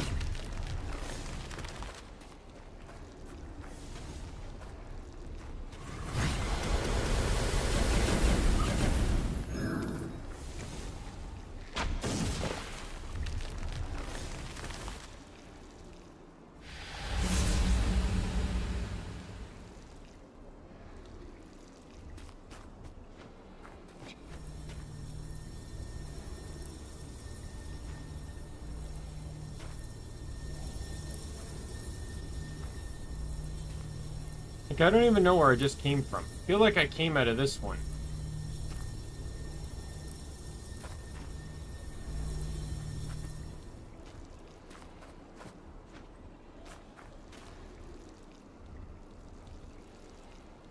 Okay, that's just a fast travel forward. Okay. I see it. It goes down by where the tower over there is.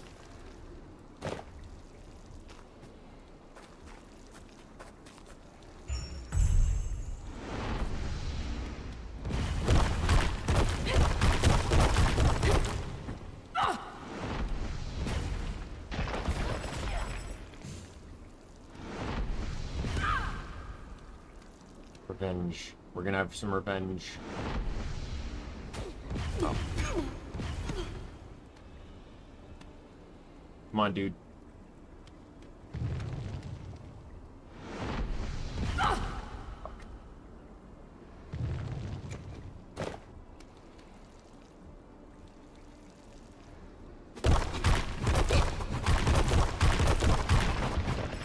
I'll have my revenge at another moment.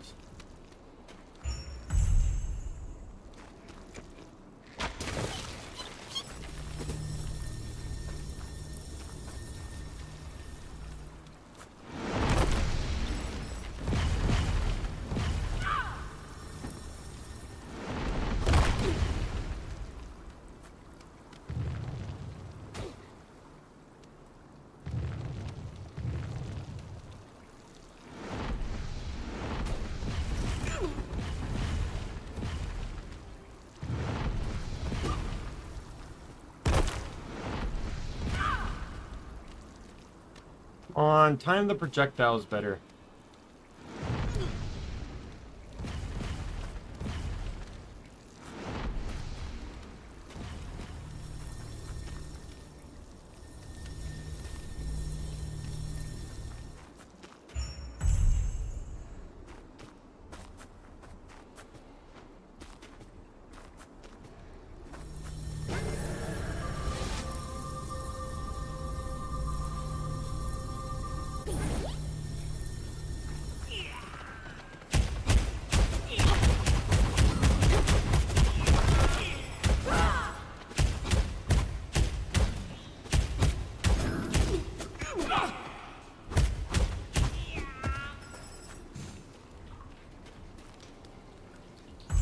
Let's make more food.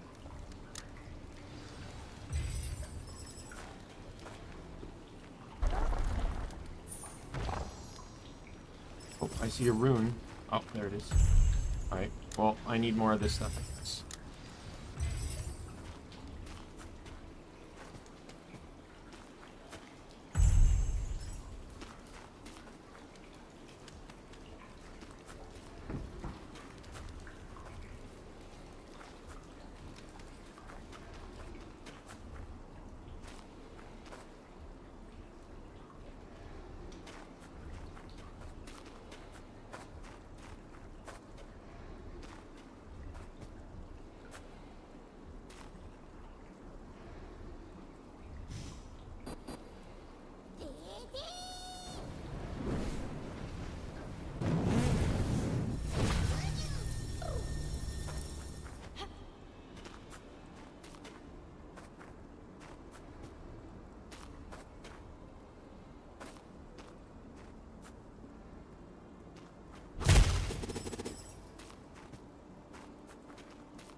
I see a path right there. Oh, there it is.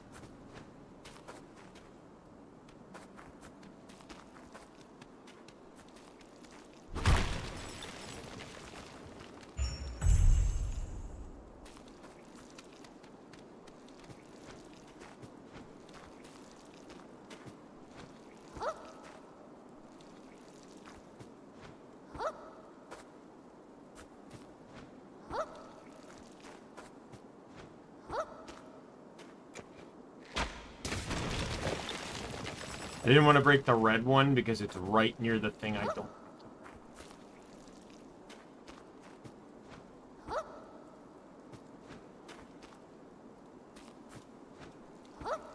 Oh, yeah.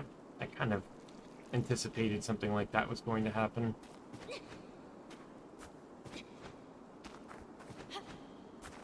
Come on.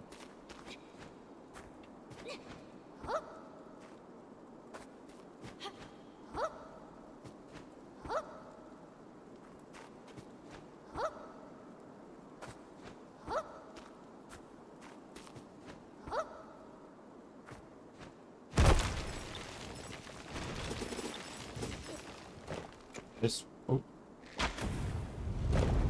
That was close. Wow, not even a gold chest. That's just your regular, ordinary silver chest. Like, I know the areas on the map and everything, but... I just got an Awakening Boost Relic. What's this? Uses ultimates, restore 80% of health.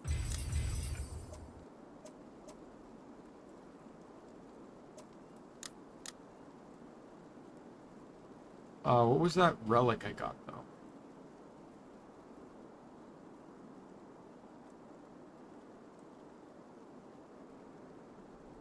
Oh, I got another consumption one.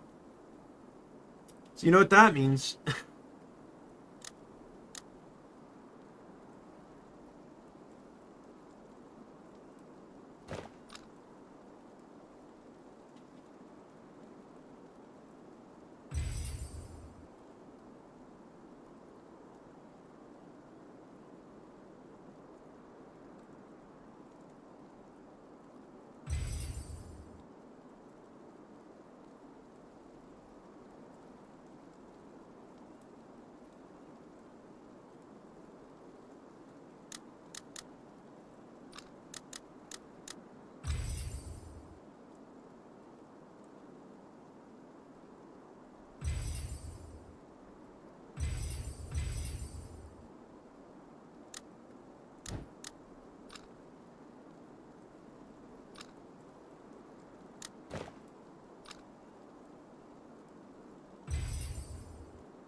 I can still run that one. I don't have a problem with that.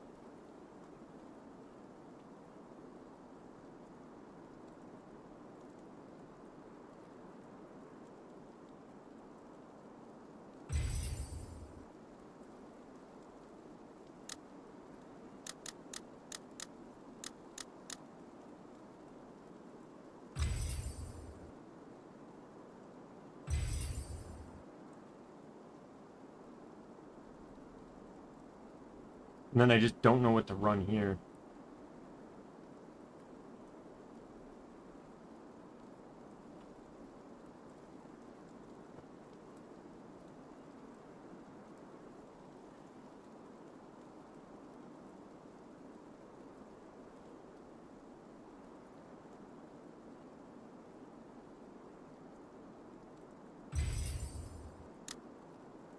I guess just that one for the time being.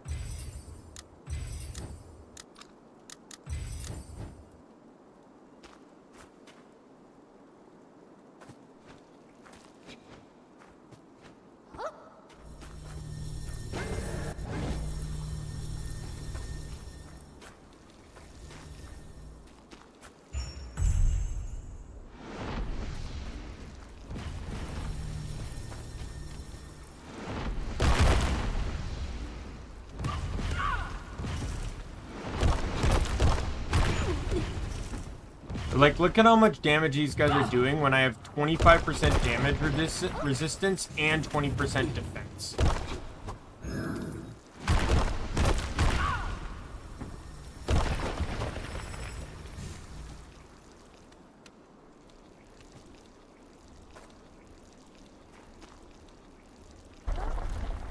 So, like, if I can be invincible during Awakening and then make Awakening last as long as fucking possible, then why the fuck not, right?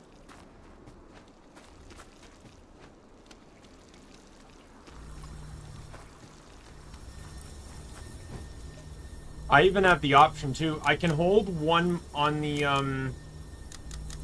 I can hold one more consumption one. No problem, Nick. No problem. As long as you're alright. And I don't technically need the damaging during Awakening thing, so there's that too. But I also have better weapons too. This one right here is just 10% more damage. Right? Now, granted, I'm currently running a relic that gives me 10% bonus damage on bosses, which is what I'd be using this on. But I could also put that relic on, here to increase the duration even longer, because in all honesty, at the cost of 10% damage, having Awakening last longer will out DPS the 10% any day of the week. Alright. So back to where we were.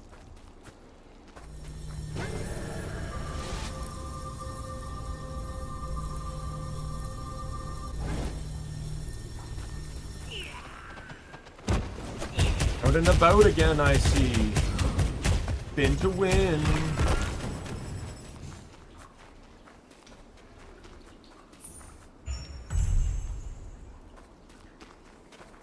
The second Pon camp, like right beside the other one.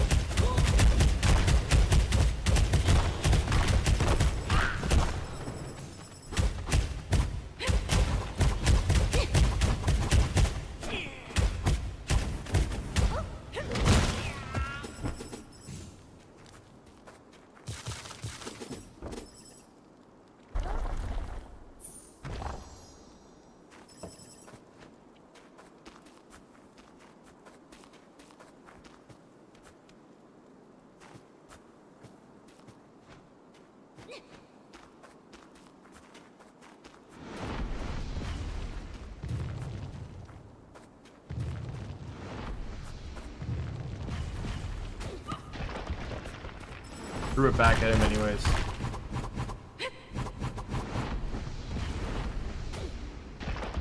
Oh, and I got them both. That was awesome.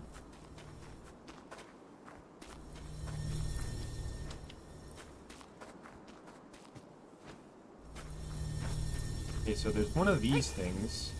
Is it just here for the camp? Oh, cheesy. Oh, you got one of those clopins, as we like, or relatively, anyways, clopins, as we like to call them. You work till close, or near close, and then you gotta open the next day.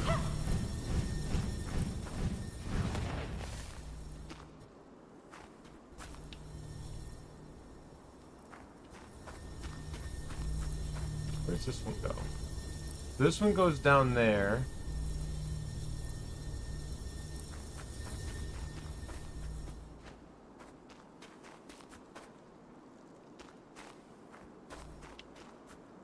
What am I doing on runes, by the way? Okay, there's 4 runes left. I don't know if they're on this map.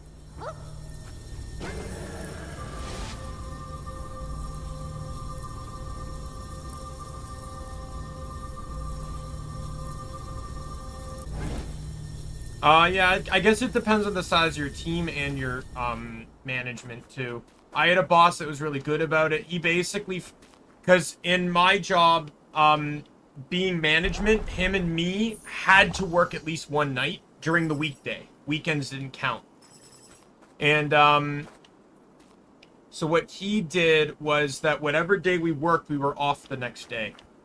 But then I had later managers that, while not trying to do it often, would do it if need be. Like, they did it towards how the store needed to run. But... yeah, sadly, sometimes it's just the way it has to be. I never liked it, but I only whined about it if it happened a lot.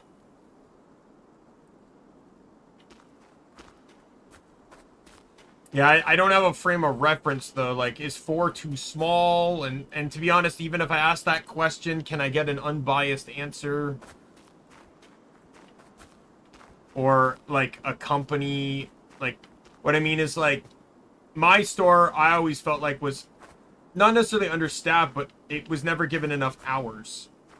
So you couldn't argue that it even was staffed properly. Yeah, I imagine 4 would probably be too small if you have to run it 7 days a week.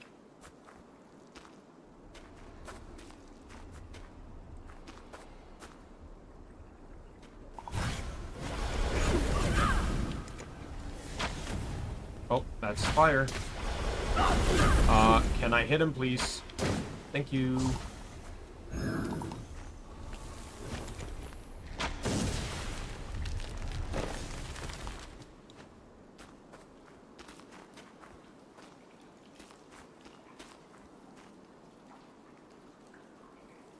I was already over here, right? Oh, oh, oh, oh, oh. I am dumb.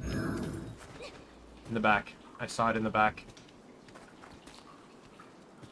Tuck and roll, Kaku. Tuck and roll.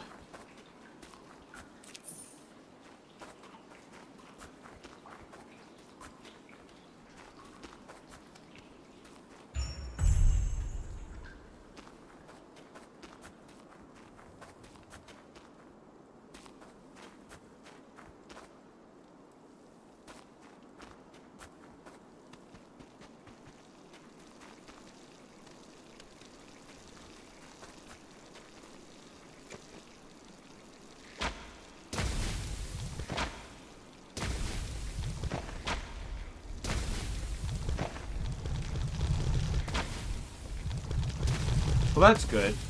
If they can afford to help anyways. Like, if Bakery doesn't need them.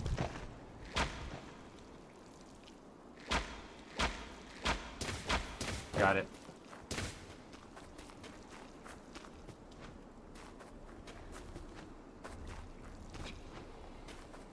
Yeah, this is what I was trying to do before that I kind of sequence broke too.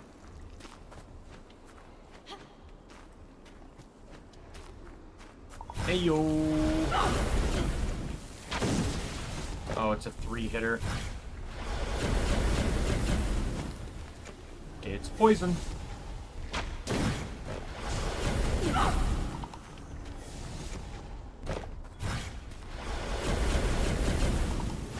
It is electric.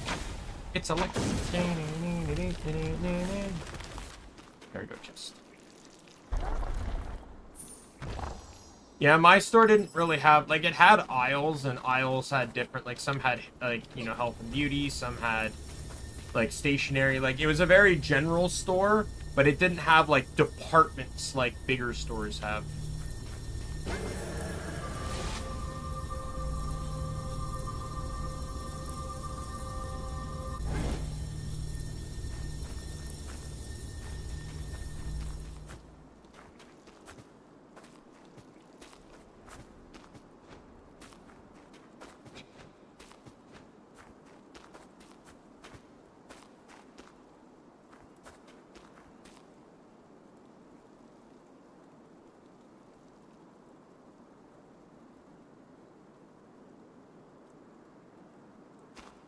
How the fuck are you supposed to navigate this shit?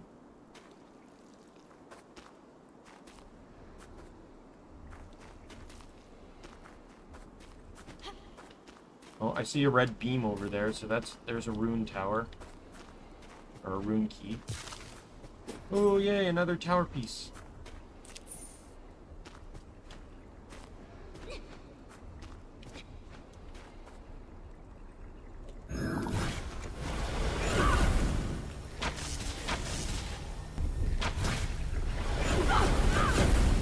Come on.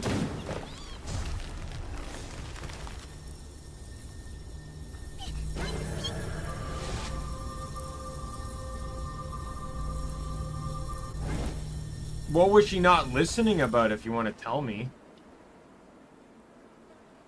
Like, I can understand, you know, some, like, I had my, like, part of the reason I left my job was because my DM wasn't, well, he was listening to me, he just wasn't acting on what I was telling him. Which will see the store hurt in, you know, at some point in time.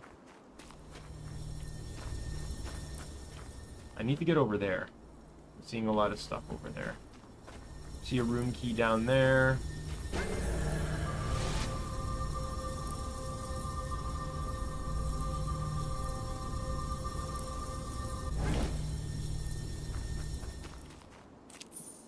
Oh, this is the one I saw before.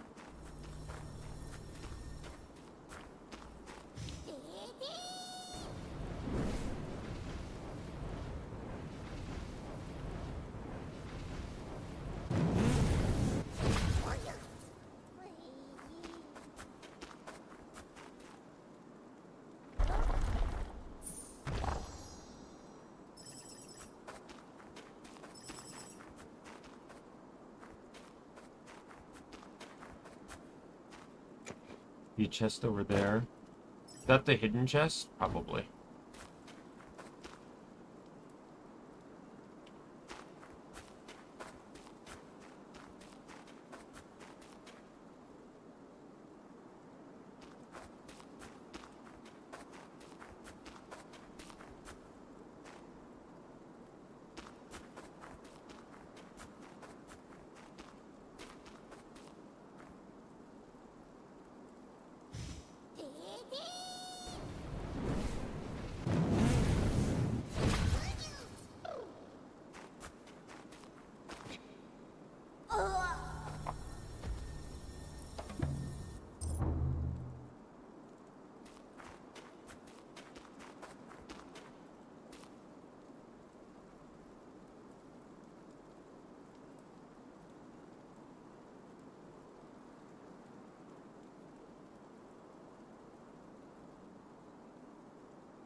There was a note? Like, what do you mean? A note saying that you... So wait, you did the job, she told you to do the job, you showed to her that you already did it, and then she still tried to make you do it anyways? Is that what I'm understanding here?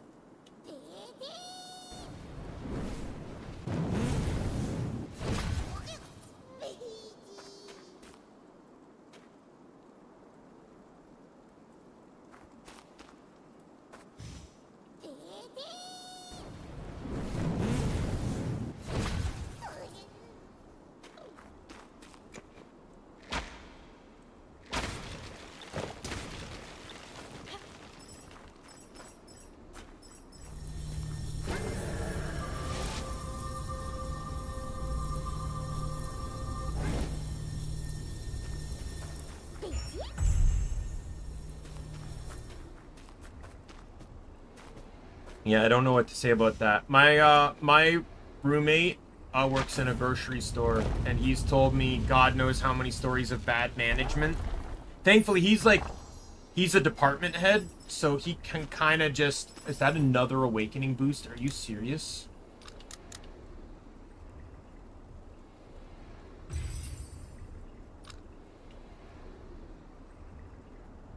Oh my god.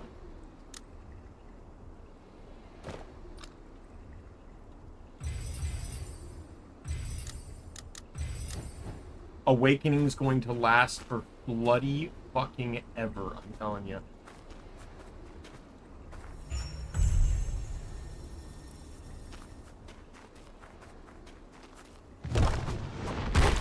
He's even won some arguments straight up, that's good.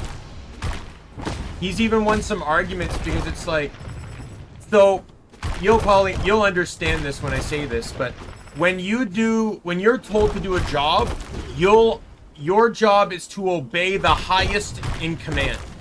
So if 3 people tell you to do the job, each a different way, the best person to listen to is the boss, the one at the top. And like he was telling me at a time when his assistant was telling him to do it one way, his manager was telling him to do it another way, and but like a guy that's like 3 stages up in the company for manager sent a document and said do it this way. So he's like, you know what? I'm gonna do it that way, the one that's in writing by someone that's your boss by like 3 levels.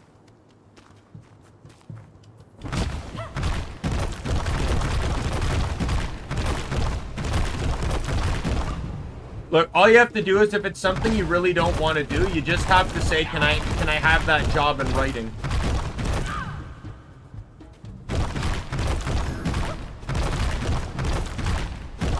Because then they can't prove that it's your fault for doing it that way.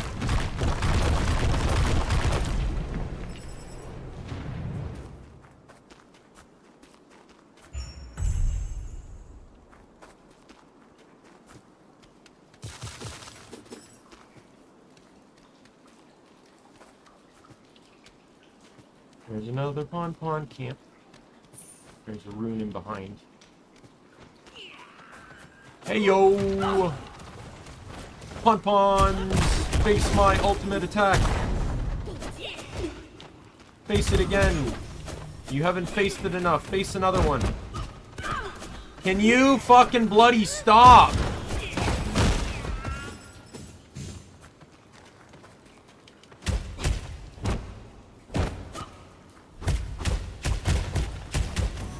No, as long as you're doing that, then you're not doing anything wrong.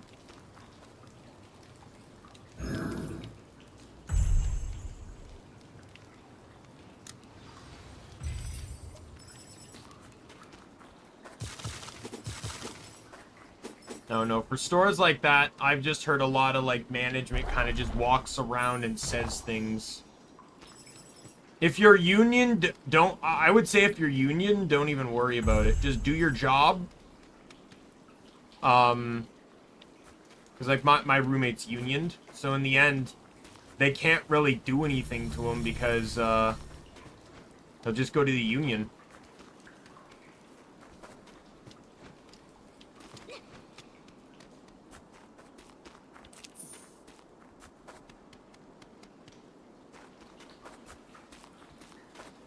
What was the other rune thing?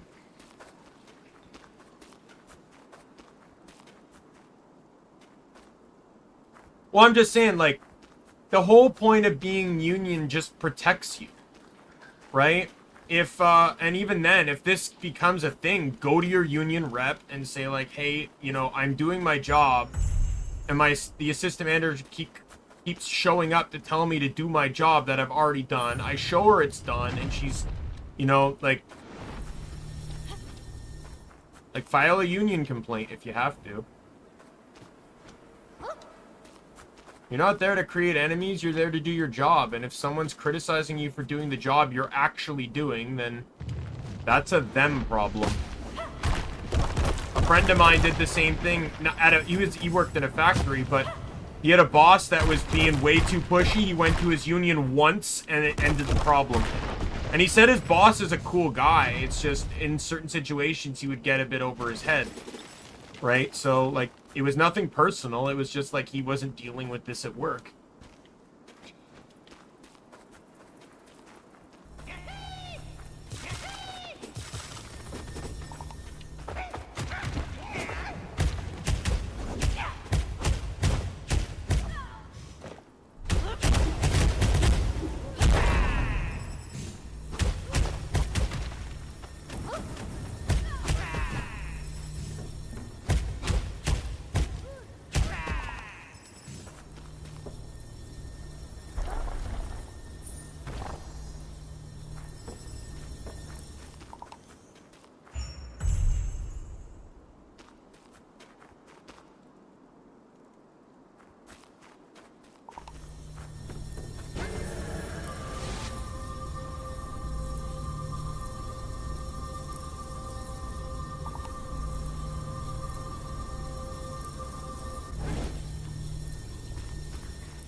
Now you got, at that point, you got to start looking up at the laws.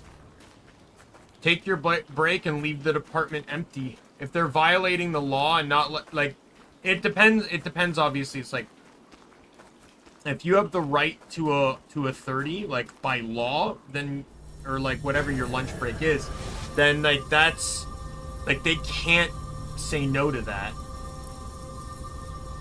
They can have influence over when you take it. If there's, like, no one available at X time to take it, then, but they should be working with, like, that. Oh, fuck you. That's my fault, but still, that was dumb. I hit Y instead of up on the D-pad.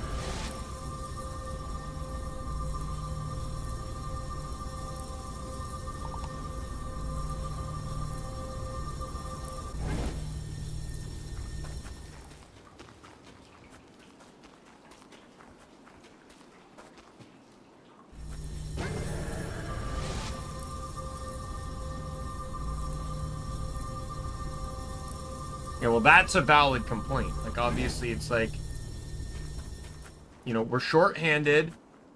We're trying to do the best we can under the circumstances, and you're interfering in our ability to try and run as fluidly as we can while being understaffed.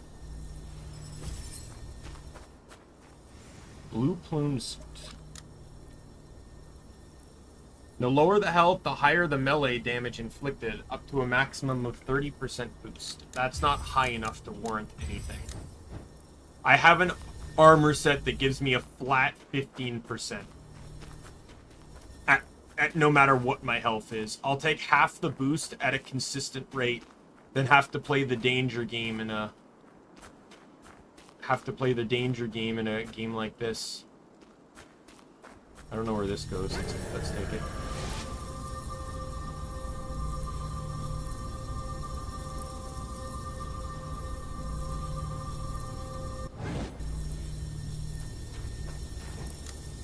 That was the hidden chest, by the way.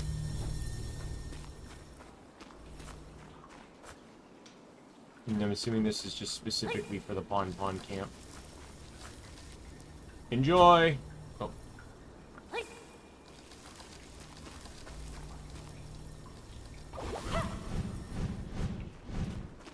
the fuck? That was not where it was aimed by any stretch of the imagination.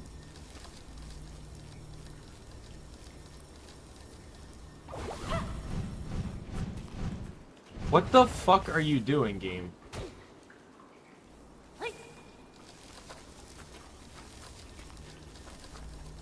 Okay, that was dumb.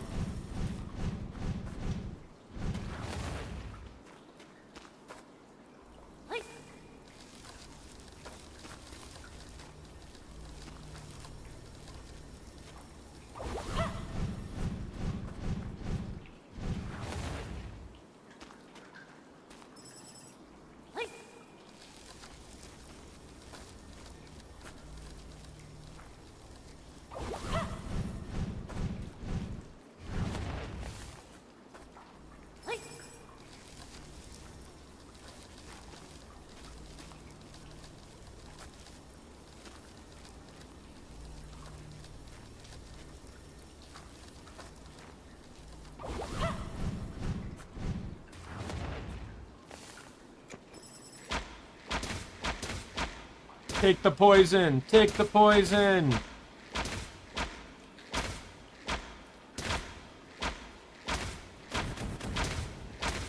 Oh, now he's burning too.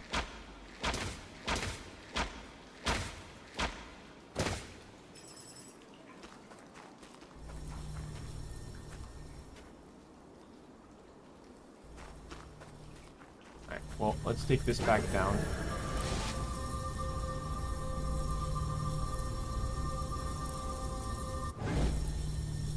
It's everything I can do over here.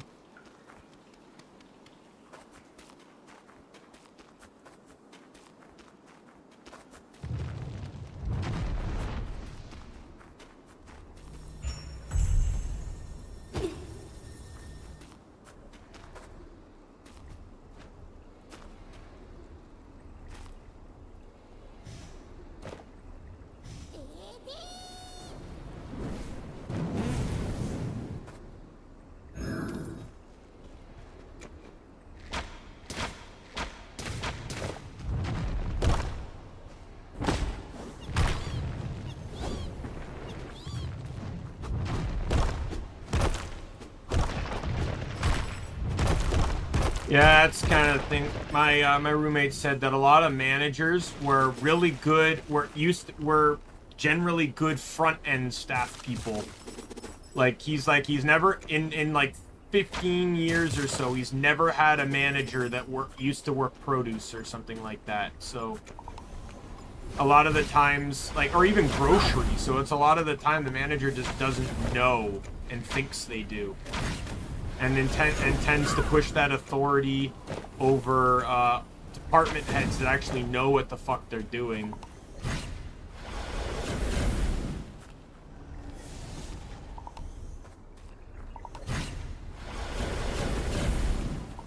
Fire again.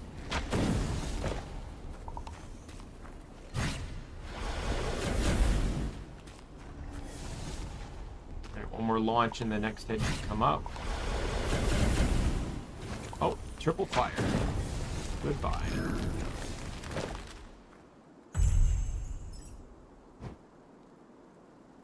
Yeah, that still leaves me with 2 runes left, and I don't know where they are, and they're probably somewhere on this map, not gonna lie.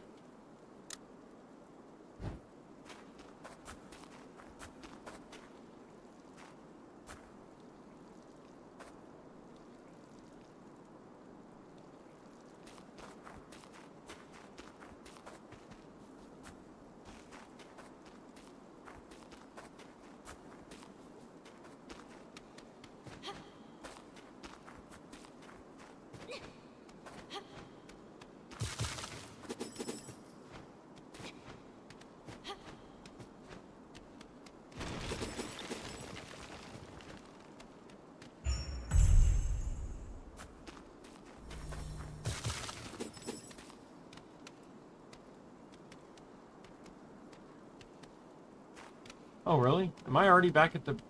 Huh. Yeah, so I don't see any more chests on the map. There's that middle island, though. This area... This area right here looks rather suspicious. I'd like to see if I can get there.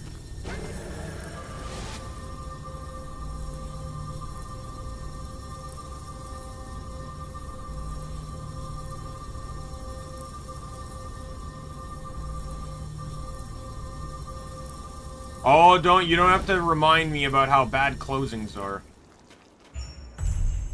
My store was all like, we weren't allowed to do closing announcements. As small as it was, we weren't allowed to do closing announcements. We technically weren't even allowed to tell customers to leave, but we did. And it's like, you could literally end up being there for an extra 5-10 minutes before even starting closing procedures. Oh, I'm on that center island now. Okay, never mind. I guess I've explored here then. Okay, I feel like I've adequately explored the area enough. I don't want to put in all this effort and waste time searching for something that may not even exist when there could be something later in the game that will provide me the solution I so desperately look for.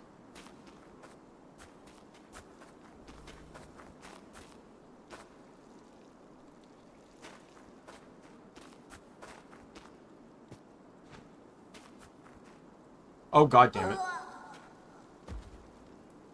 I slipped.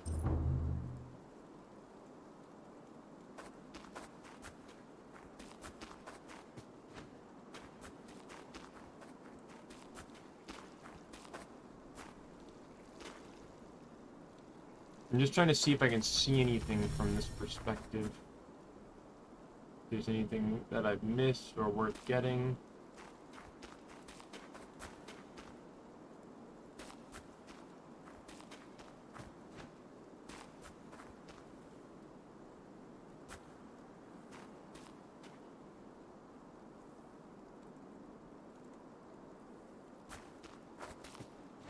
Alright.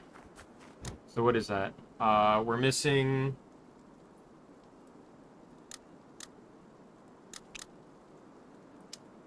two stone chests, one golden chest, and... two ruin keys, and a hidden chest, but the hidden chest will show up later. Oh, is this the, sorry, there's a quest here. Let's go turn this one in quickly before we go.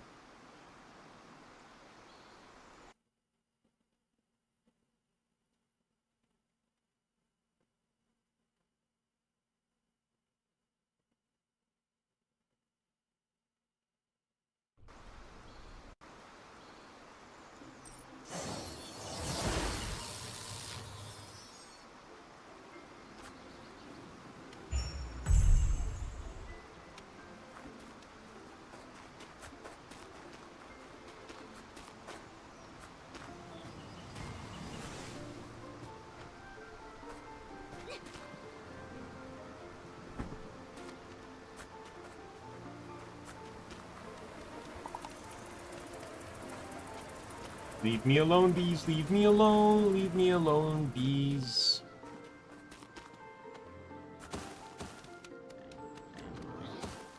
It's nice to see some color after it being so dark and dreary.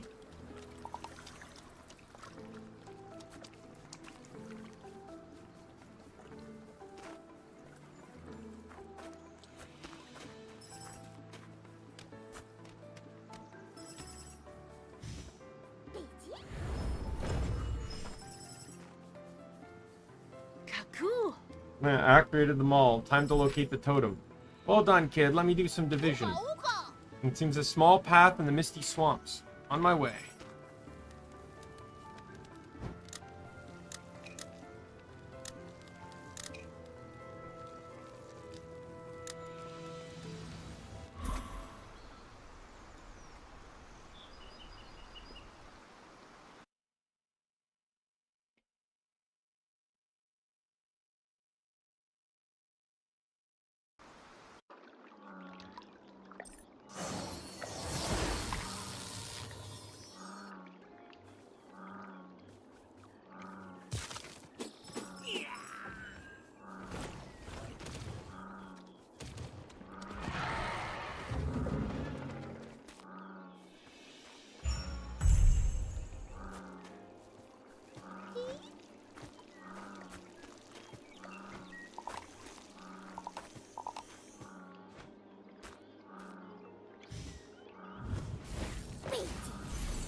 Just so I was double checking, really.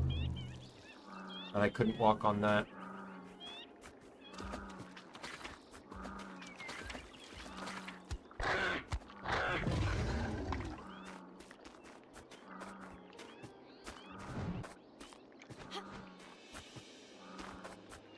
Yeah, I feel like at my job I got lucky. I'd never really had too many terrible entitled people, but what I will say is they're like, we had a lot of, what's the term I used?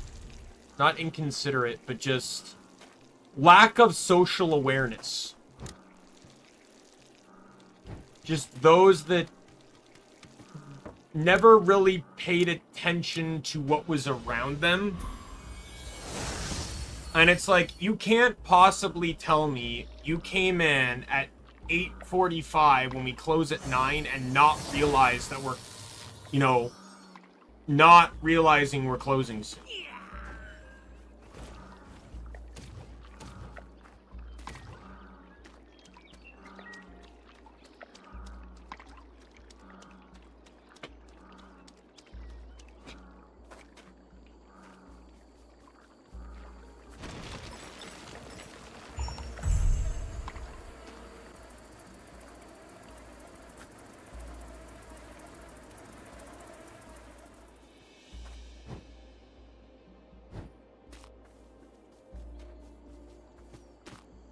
Ooh.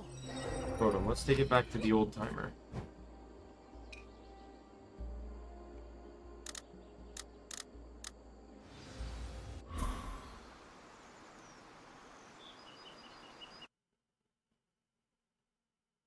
The ones, like the ones I would hate, it's like, you came up exactly at 9 with a shopping cart literally overflowing. You've done this twice in 2 weeks, and you're laughing like it's funny.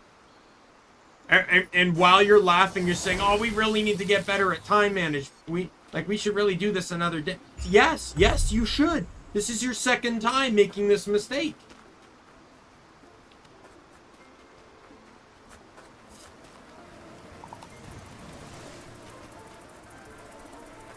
What was it? There was a retail comedian that once said, it's like, oh, you close in 5 minutes? I'll be quick. It's like, quickly move into the exit? This isn't a basketball game. We don't play to the buzzer. Right? You chose to either, you can choose to either shop tomorrow, or your choices are shop tomorrow or hold a bunch of retail kids hostage. You chose wrong. Get out.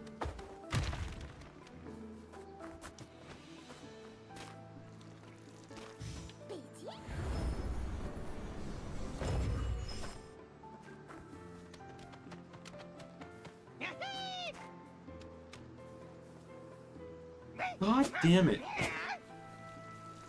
You get just a wee bit too fucking close.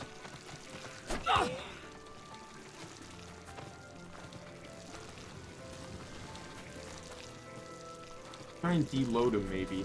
Take him off the map.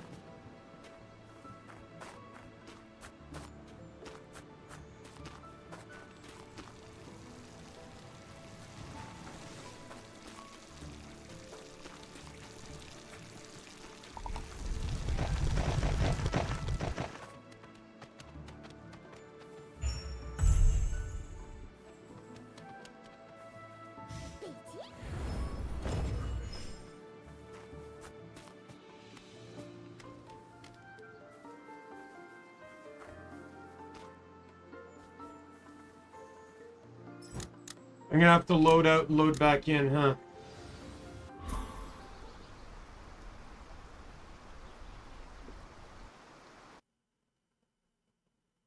God damn it. I don't understand why these savages have to be so unfriendly half the time.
Alright, take 2.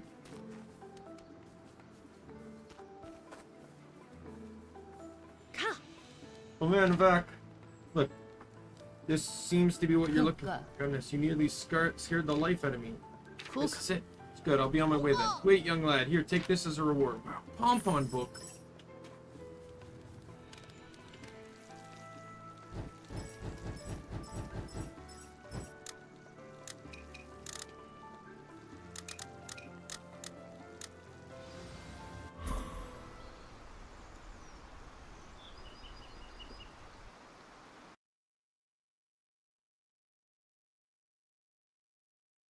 Yeah, that sounds like reverse favoritism kind of thing.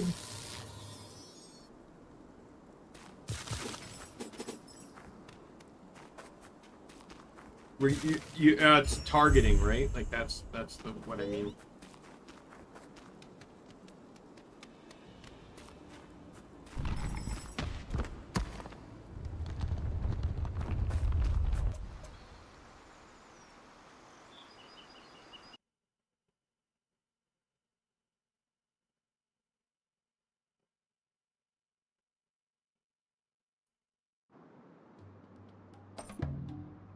Yeah, and I feel like these are all things you can go to unions for if you really want to fight for it.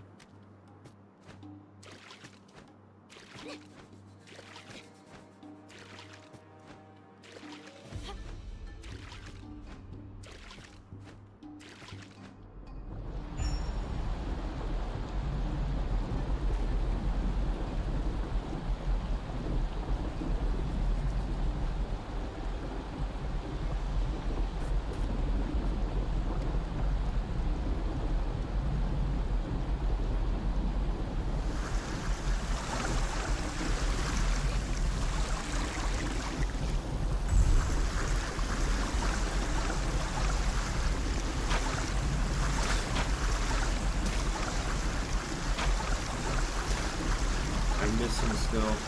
Oh yay, the water sound effects. These are wonderful.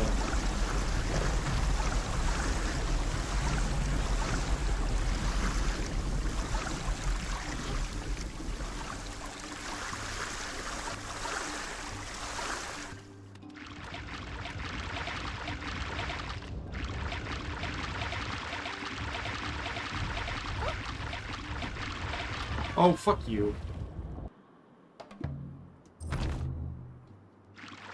We'll see.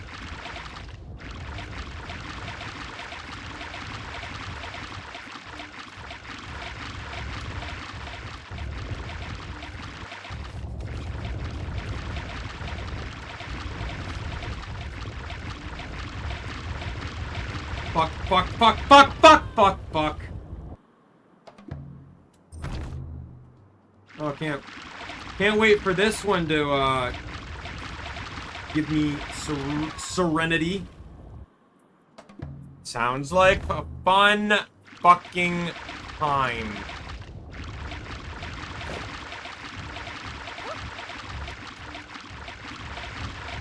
Fuck you. I'm getting horrible Crosscode vibes from this. And I know I've said Crosscode's my favorite game, but the platforming part of the game can burn in every type of hell imaginable.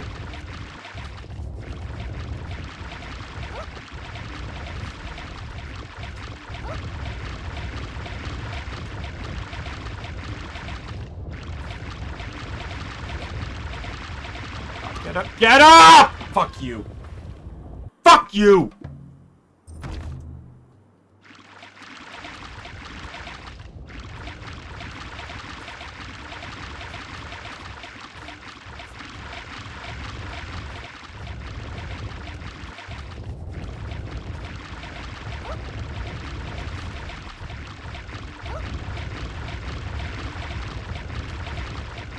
I think Crosscode in general should just get an anime.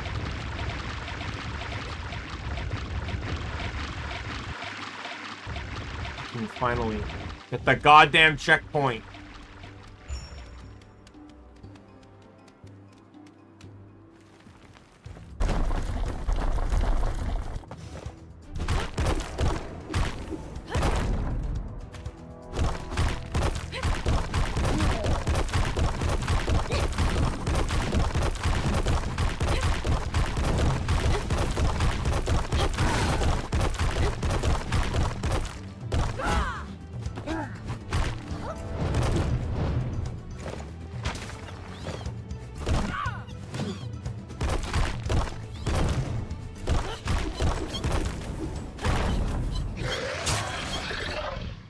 I win.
I want to get that chest.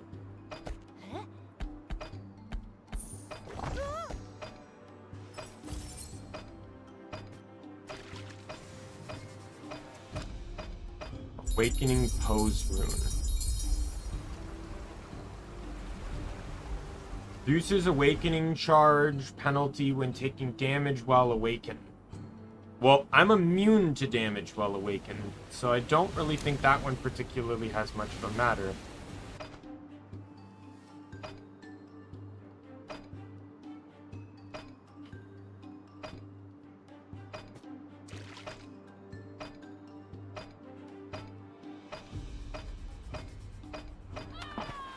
Sorry.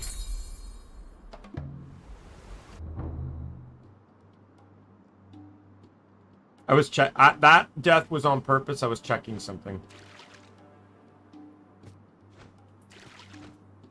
I was checking to see if I could walk on and off the lily pad.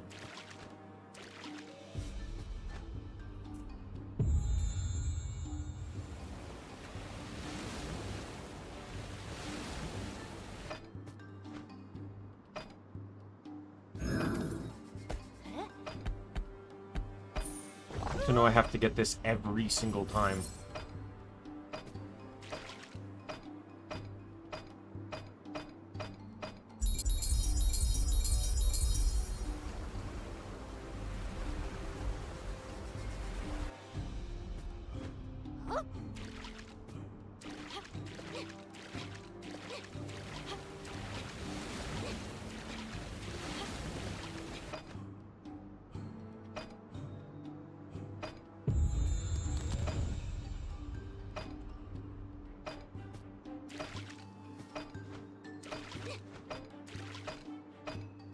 Alright, I'm gonna have to look for doors here and stuff, I guess.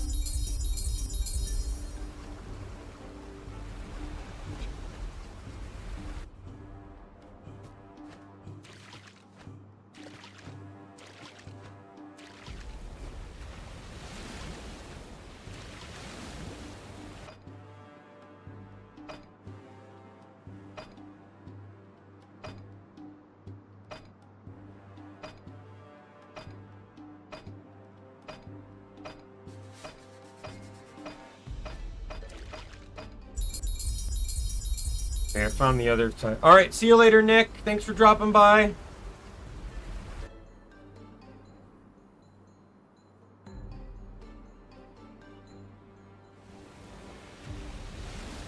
I will be calling the stream after this temple, by the way.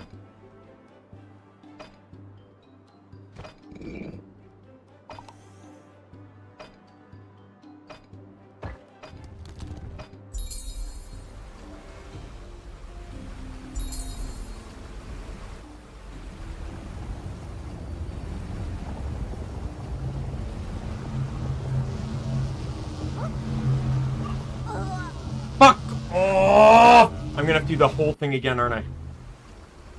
Nope. Okay, good.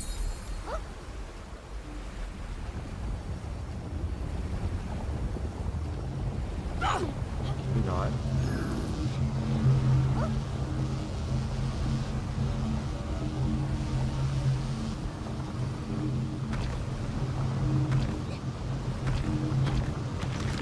Fuck you.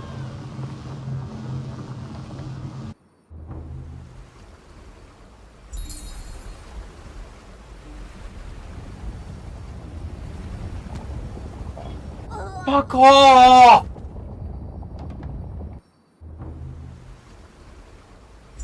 Touch them once and it's like you're fucking glued to them.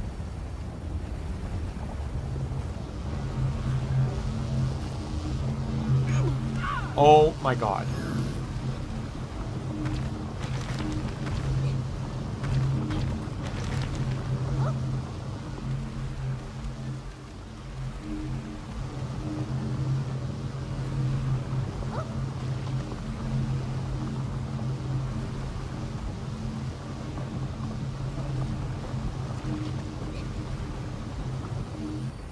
Okay, finally.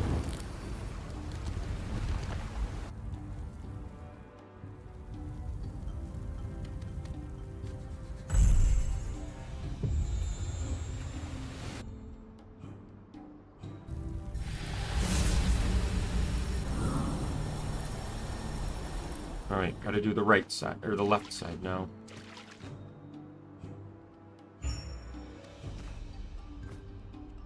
Oh, you. What the fuck hit me?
Get this over here.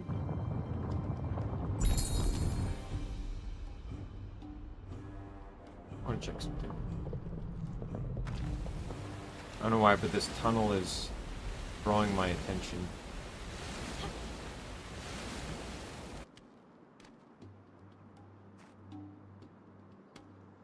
Nothing in there. Hey, Simran, how are you? It's been a long time. Everything's good. Way less stressful after I quit my job, so you know that helps. Haven't found a new one just yet, but I'm just taking some time to relax. I got a little bit of time that I can abide before I really need to find another job, but at least I have a plan going forward now, so.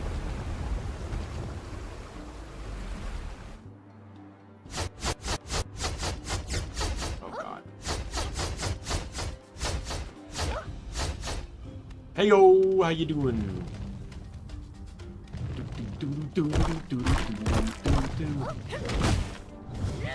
Spikes! Oh, why didn't you hit this guy?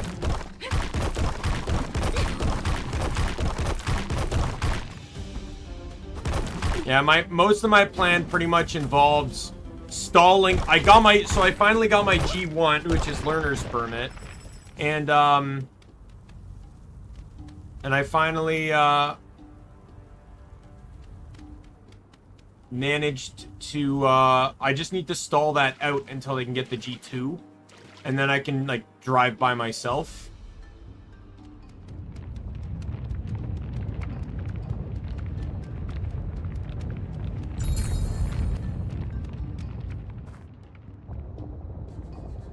And then I can actually start looking towards the jobs I want. Right now, I just need a job.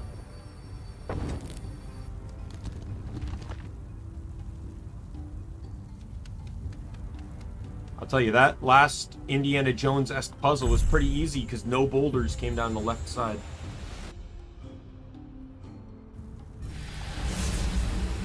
Alright, boss time.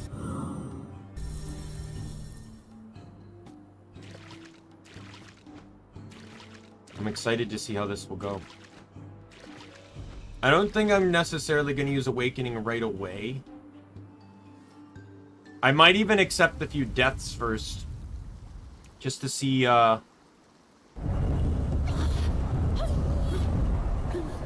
this fight might go.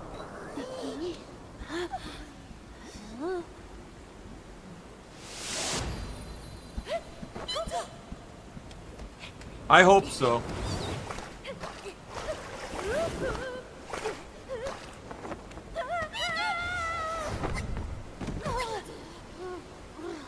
Is it like a lizard man?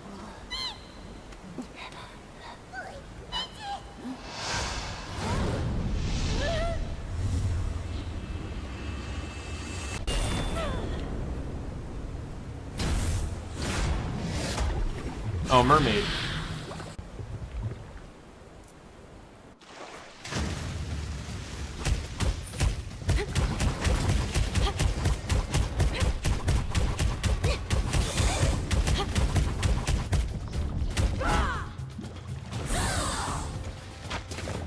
Take the poison. Do your thing, poison.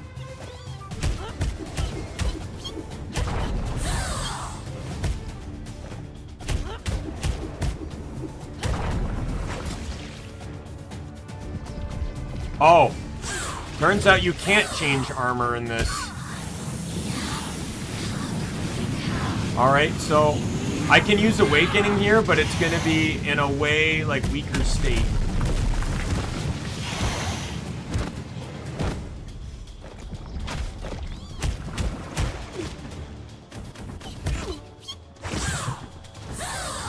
I won't be able to use the time delay on it. Yeah, I'm pressing start and it's not opening the menu, so...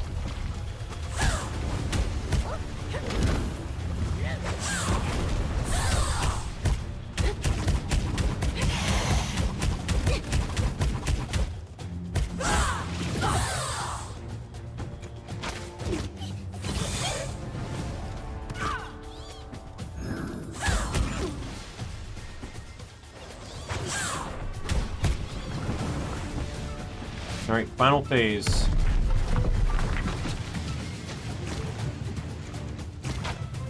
Look, if you're gonna cheap out on me like this, like... Oh. We're doing this now, huh?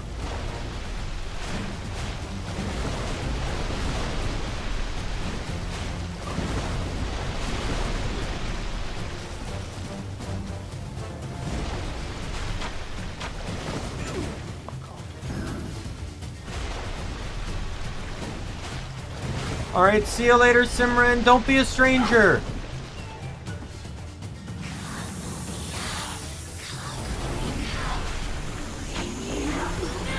Do I have to hit the orbs? Is that what I need to do?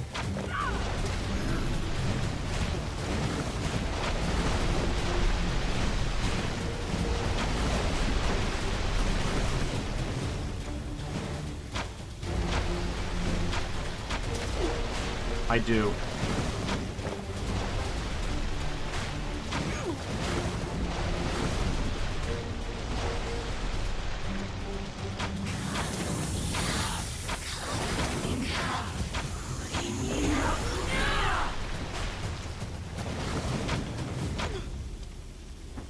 God damn it, my accuracy is terrible.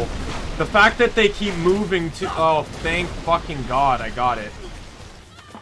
No! You motherfucker. I hate bosses that have insta-kill effects like that. I fucking despise them. It's lazy writing. Or it's lazy game design.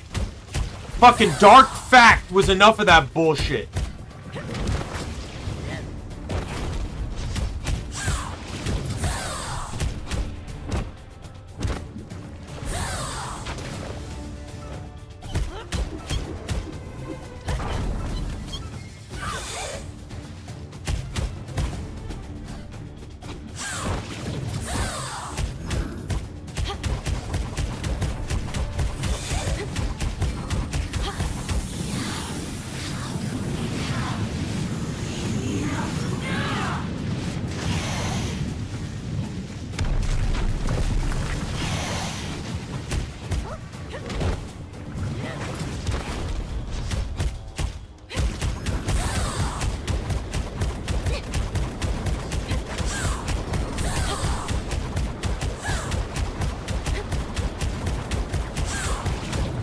Right, we're right back to where we were. But now I know what to do at the very least.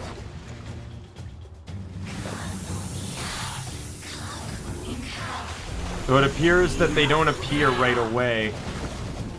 I actually am forced to dodge some. There we go. There's one. Fuck off.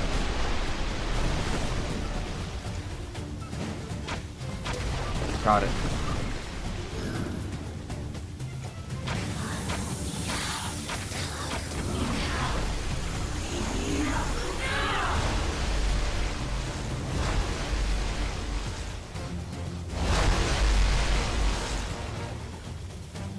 Sound design really needs work when it comes to the water sounds.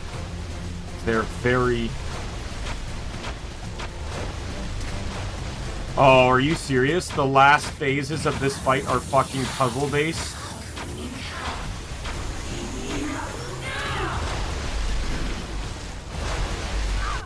Are you fucking kidding me?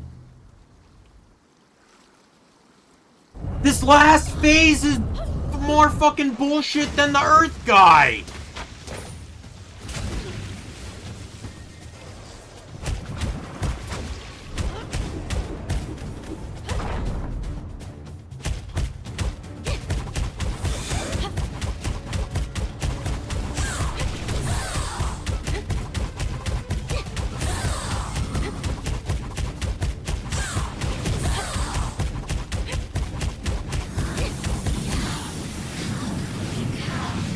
This is not hard to get to the last phase.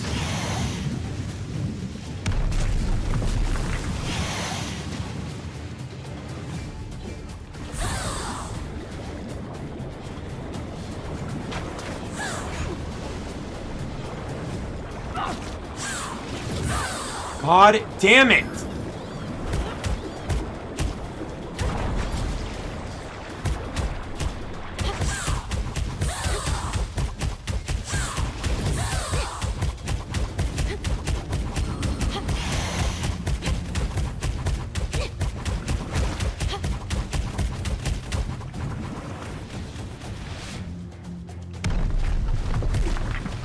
Fuck off. Fuck off, orbs! Fuck off, orbs!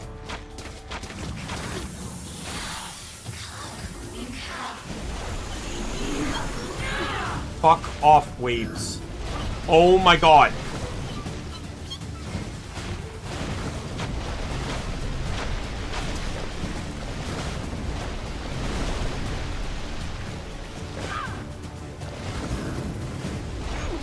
Oh my god, you fucking kidding me?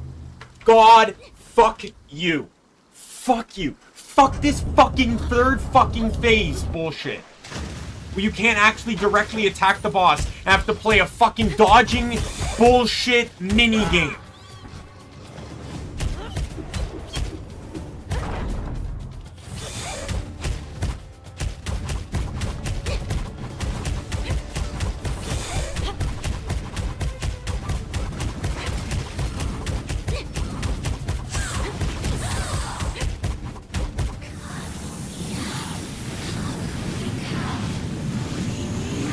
thought the fucking sand dunes of the Earth boss was fucking annoying.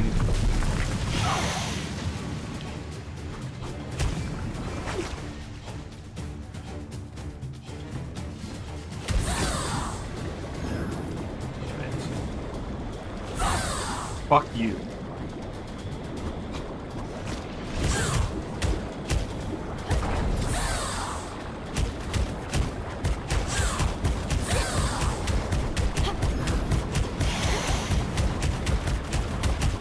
It's fucking Dark Fact all over again. At least with the Earth boss, I could fucking avoid the damage. How am I supposed to avoid the damage here? They just knock me into an insta-kill.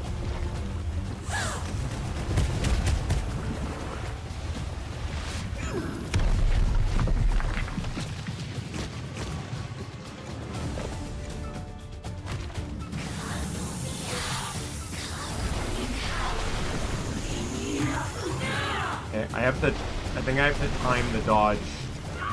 Fuck you.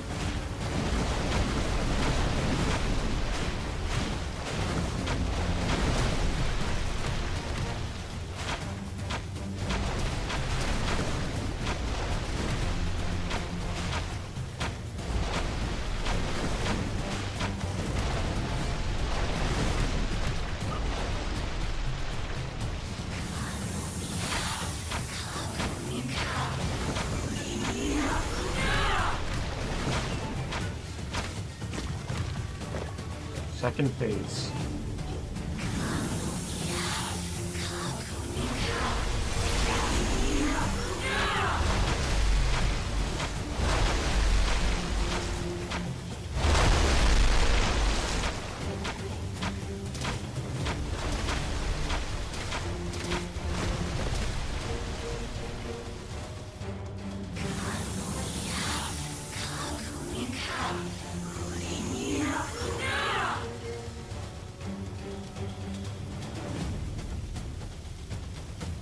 Oh, you bullshit motherfucker.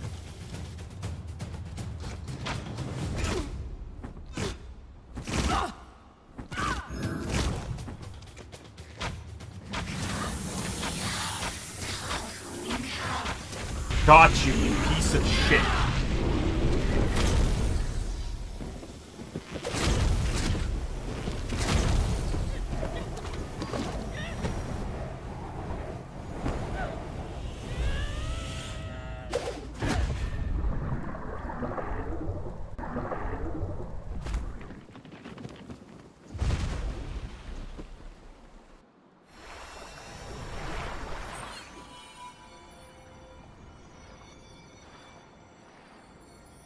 Oh, in all honesty, I don't know what would have been better to use the Awakening form in, but I still actually believe that using the Awakening form as I did was probably the best thing I could have done.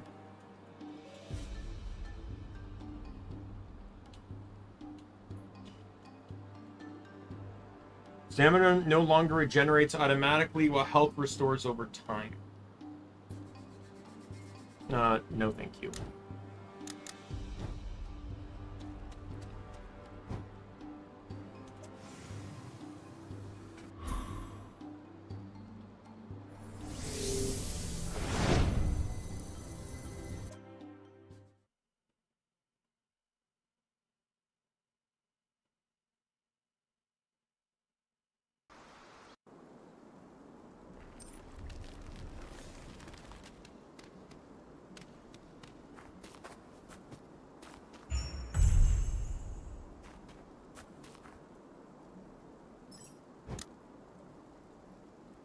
I at least learned that you can't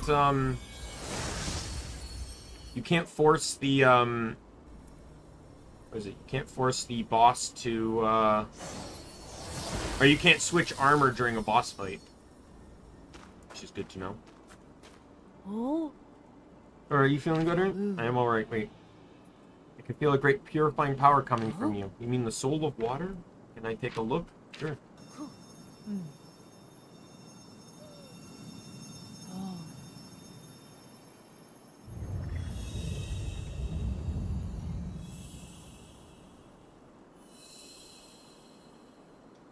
Oh.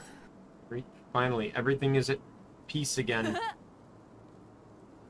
You mean the swamps and rivers are back to normal? Amazing. Our problem is how to cure the crazy pond. Don't worry. I have a plan. When I have enough deep sleep flowers, I can make potions for you. Thank you for everything. It's no big deal. It's just, if this is really an omen of the havoc that's to come, don't overthink it. By the way, have you heard of the floating island? I'd like to take you there as my guest. Floating island. Thank you for the invitation, but first I must have to track down an ancient sorcerer. He deceived us, the witches, and destroyed my tribe. Those who survived now just drift around. Careful. I'll be waiting for you on the floating island. Okay, goodbye.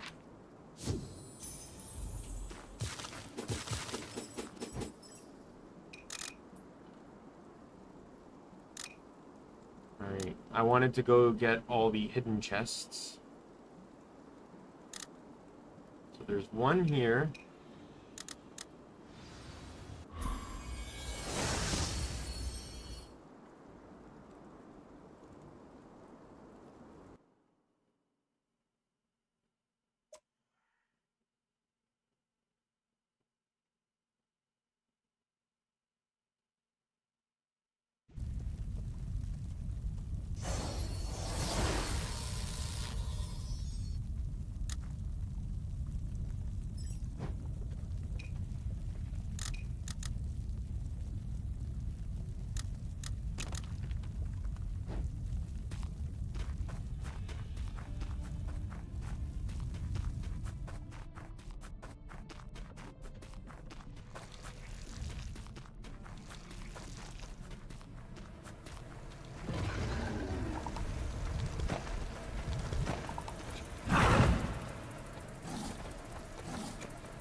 Go away.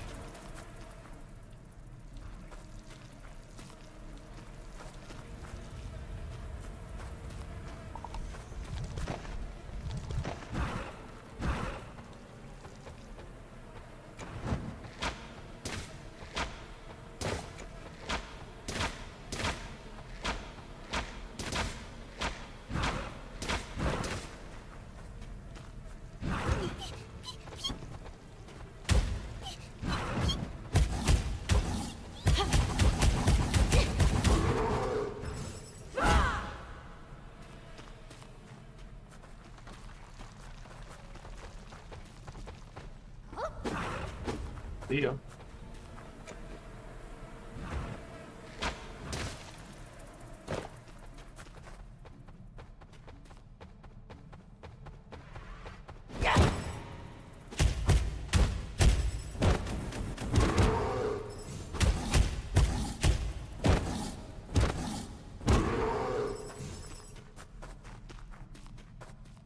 Yeah, so I guess these just you need the map for them to even spawn in.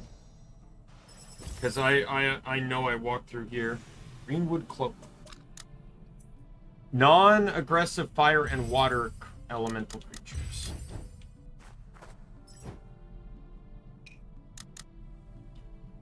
Alright. And now we go to... head to the Earth area.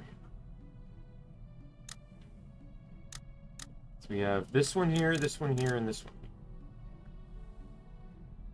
I might as well go for this one here first. It's going to be the furthest away from where I want to go.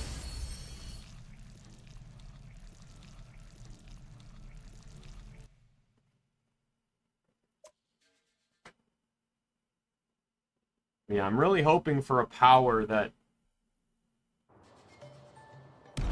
or an armor that, like, if not helps me find chests, like, points out where... or, like, extends the range of chest detection or something like that.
You know what I want to try to do?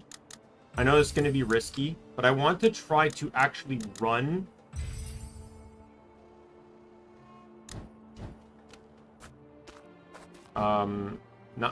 Not run this gear, because this isn't combat gear. This is just to help me get my awakening gauge back.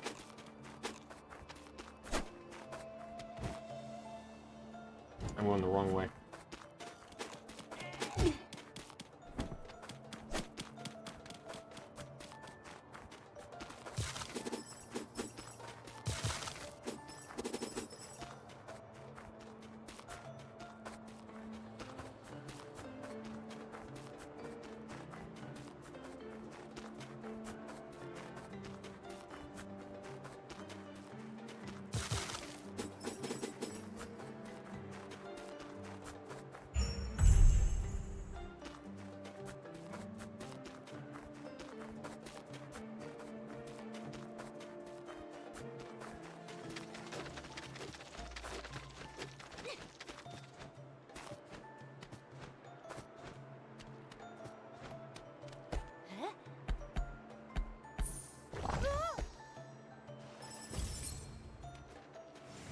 Short pile leather armor.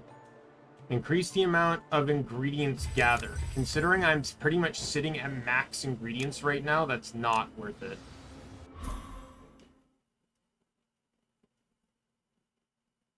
Well, I suppose that depends, actually. If I need to go farm for the final upgrades, then that might actually be better. Because it would help me get them faster.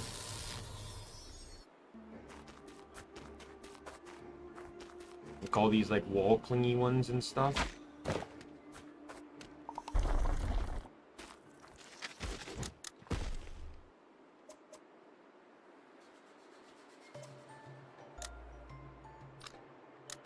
I guess it's just during boss fights I can't change.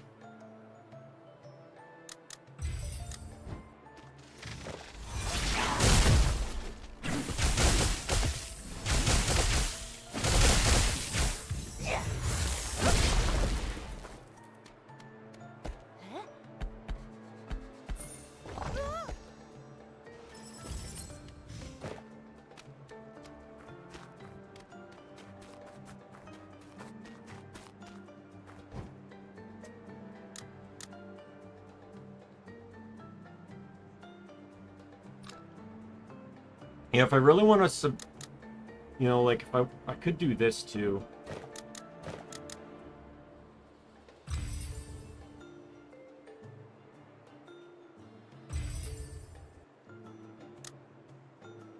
And just basically use this and just run an awakening build. At this point, right? Like, if I'm invincible during awakening and all I gotta do is just run away from the enemy. I do want to check one thing out, though, because I never actually tested this. What was the armor? This one. Oh, it's actually successfully dodging an attack. Okay, well, then that's not good at all. I can sprint circles around certain enemies. No problem. And with the duration I have...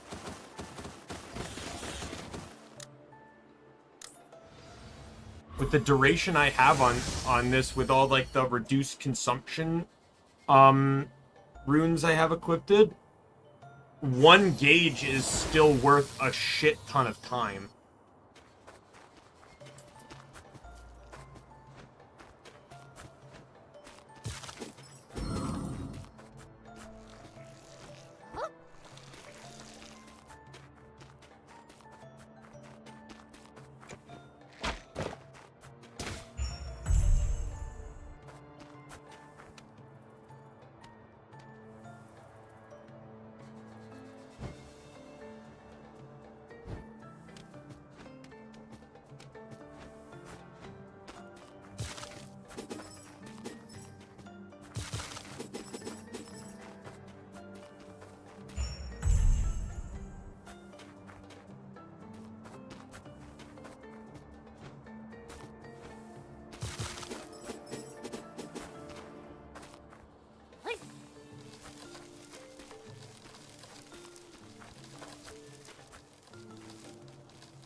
Got him.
Yep, there it is. Perfect.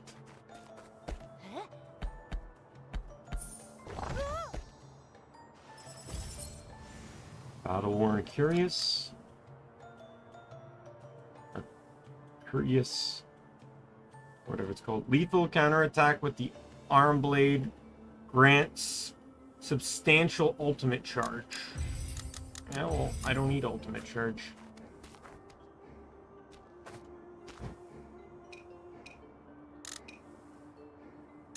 I feel like I look kind of ridiculous in the outfit I'm in, but...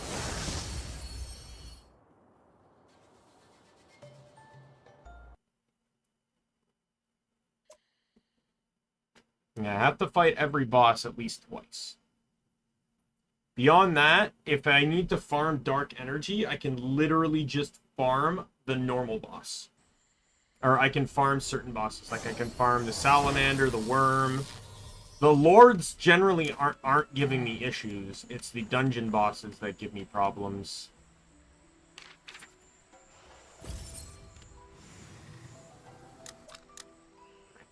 Reduces the attacker's movement speed by 50% when attacked. Does not work on bosses. Lasts 3 seconds. Attacks have a chance to spawn a fountain at the enemy position, dealing damage and knocking the target into the air.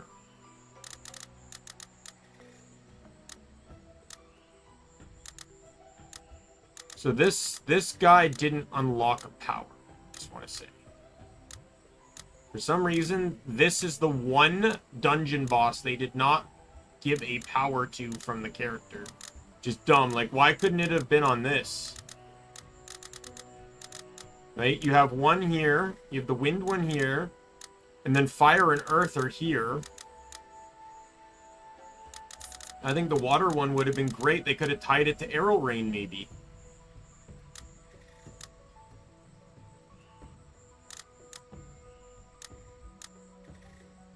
Or tied it to charge shot. Charge shot doesn't even have anything.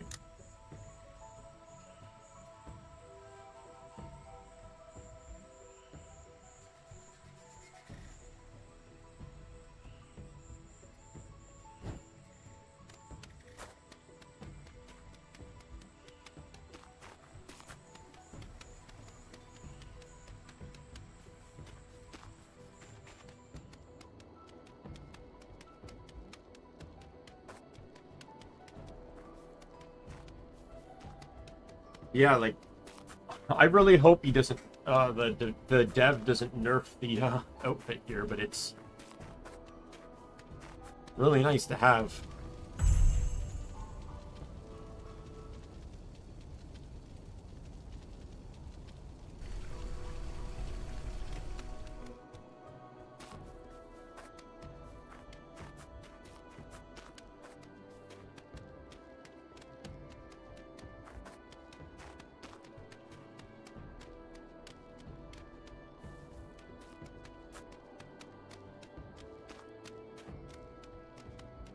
Yeah, no, I don't even have to be afraid of using or the awakening, even when at 64. I still got tons of.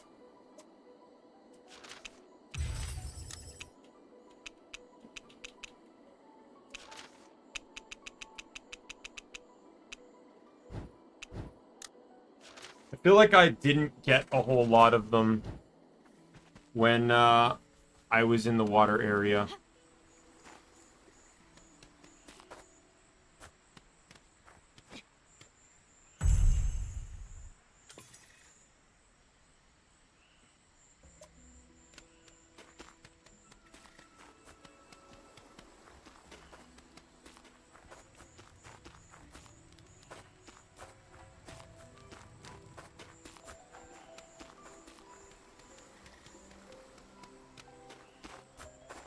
So, where is she?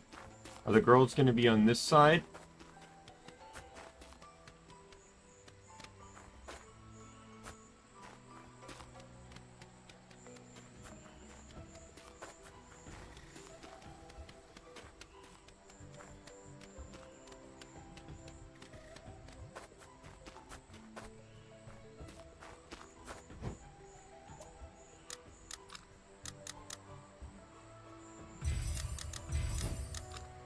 Got a headgear piece too. Purple Thorn Armor. Regenerates 30% of max stamina when enemy is killed.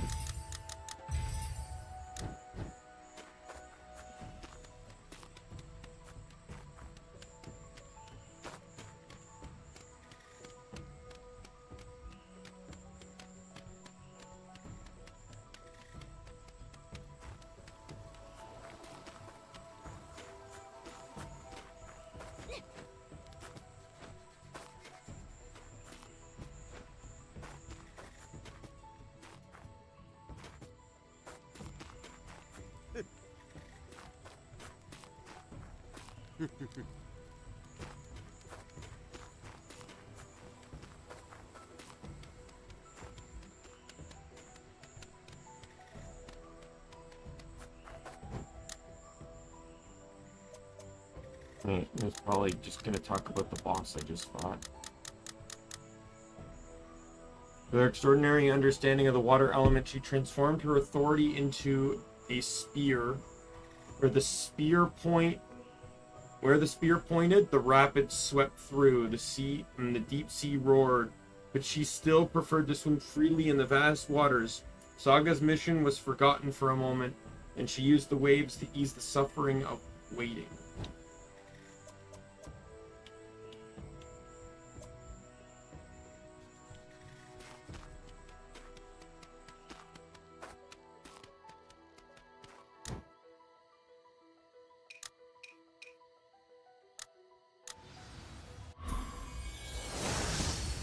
Alright, we'll warp here and get the first crystal tower.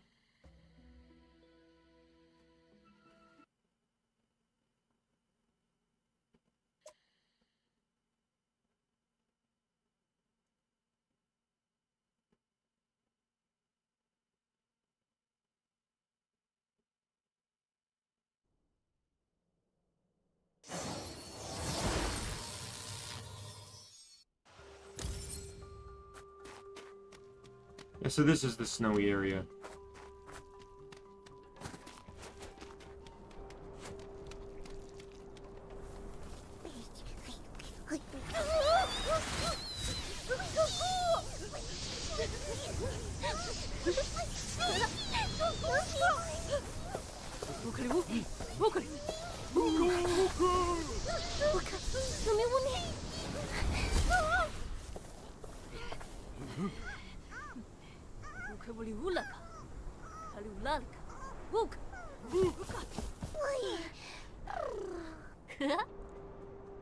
Hey, they're gone. Come out. Yeah, naughty girl is the achievement. So, like, I kinda knew she'd be probably a little bit annoying, or not necessarily annoying, but, you know, like, not your typical. You're hiding from them too? I guess we're on the same team. Well, that's not wrong. Can I eat the flying pig? No. I figured. I'm Noman. You? Please stop drooling. My name is Kaku. Looks like the Pon-Pon are hunting you? Yes. I was touring around, but the ice field is somehow broken into pieces and I can't get back. This is the Howling Snowfield. I heard the Pon-Pon say something about wind magic. Is that why they're looking for you? No idea. Thought it was because I eat their food. feel like we're on different wavelengths here. Is there a way to get to the other areas? I have to find the temple. You mean the structure enveloped by the snowstorm? It's on the same ice field I came from. There might actually be a way to get back. Oh, and you know where the temple is? So how do we get there? Approach is, hungry. Sorry, I skipped past that. I'm too hungry for something.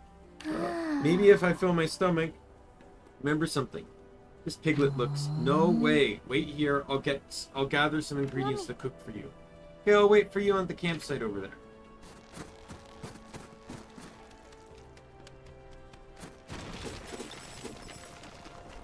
I'm assuming she means this one.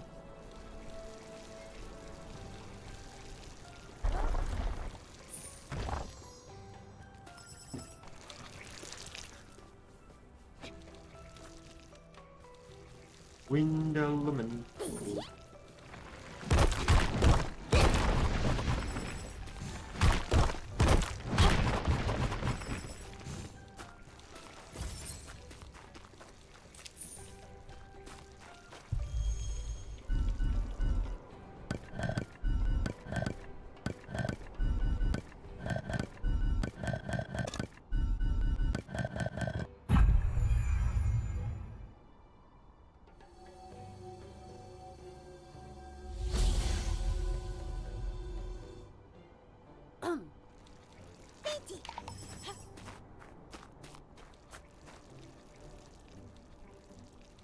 I see another one right over there. I almost kind of want to just go and grab it.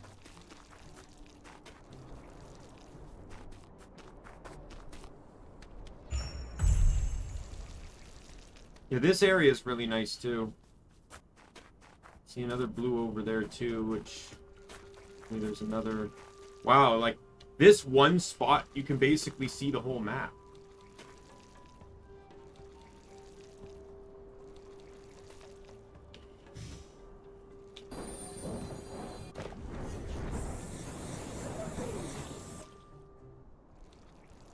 Oh yeah, I need to finish the wind zone, don't I?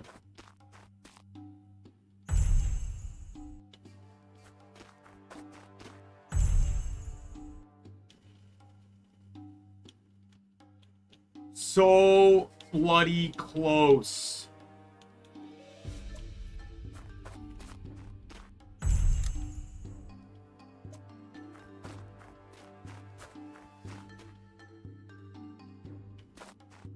What is it I need?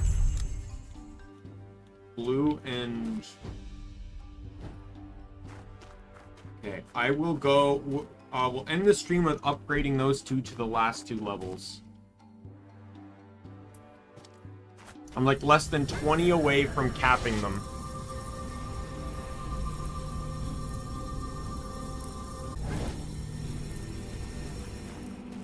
Now, surely I found 12 more room keys.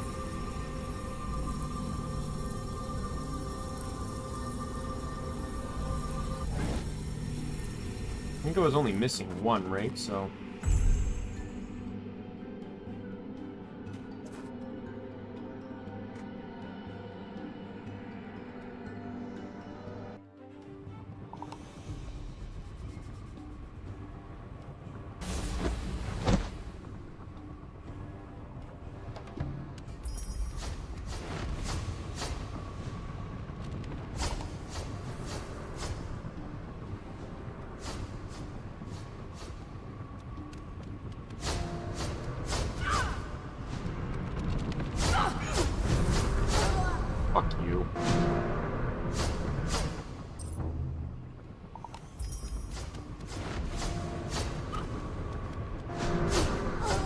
fucking hate you.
I?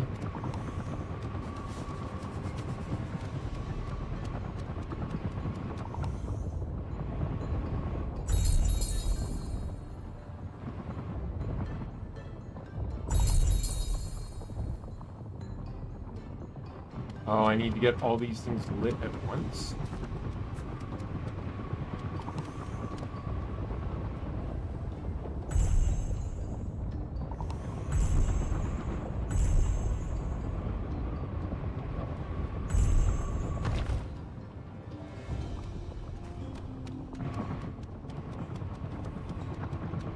Oh no, it's this one at the end here.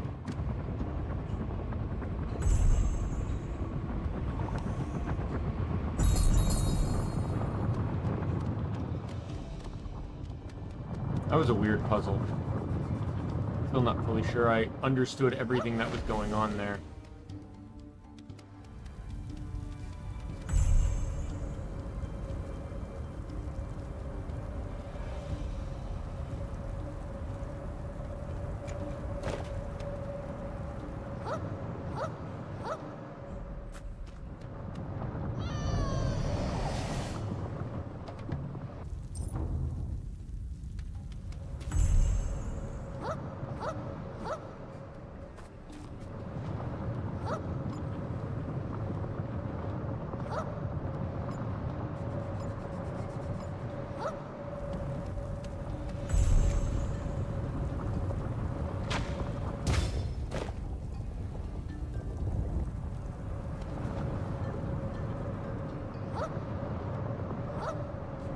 I get nervous.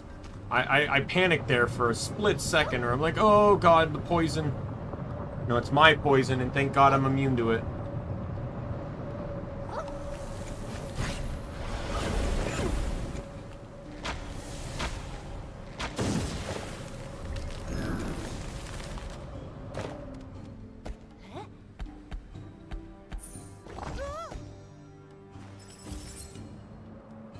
Hunter's slingshot. Chain lightning from thunderbolt paralysis deals 20% extra damage.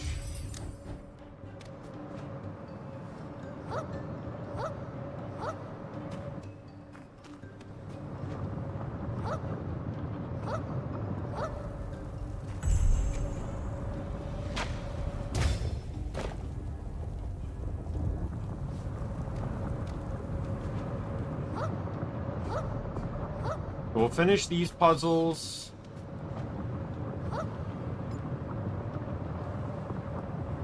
And then go and max up the melee and arm blade.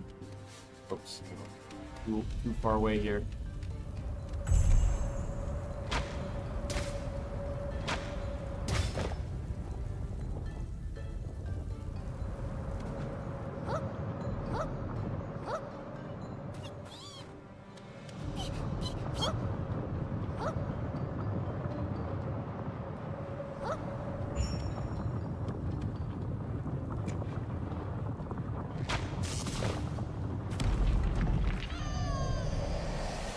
Really?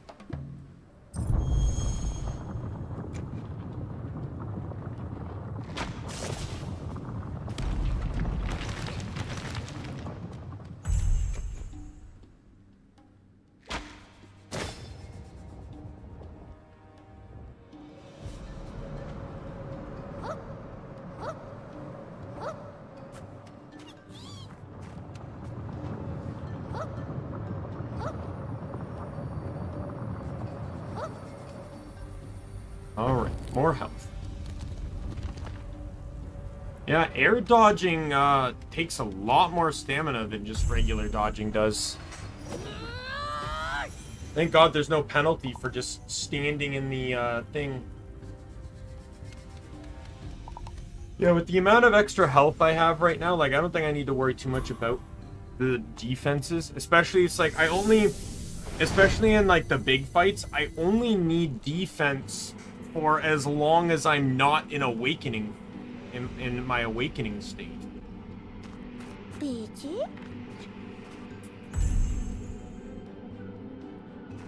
Like, once I trigger that awakening state, like, everything's over. Because I'm, like, my power increases, like, tenfold. I'll be in it for a long time, and I'm invincible while I'm in it.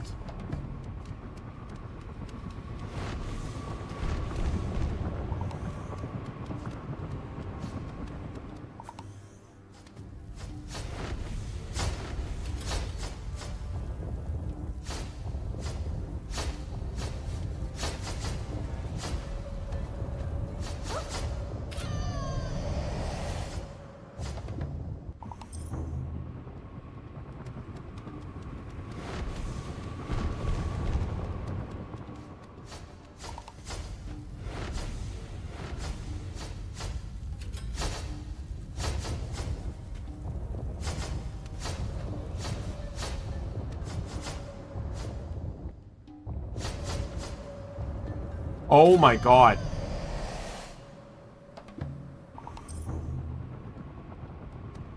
So that's the bullshit I have to deal with on this.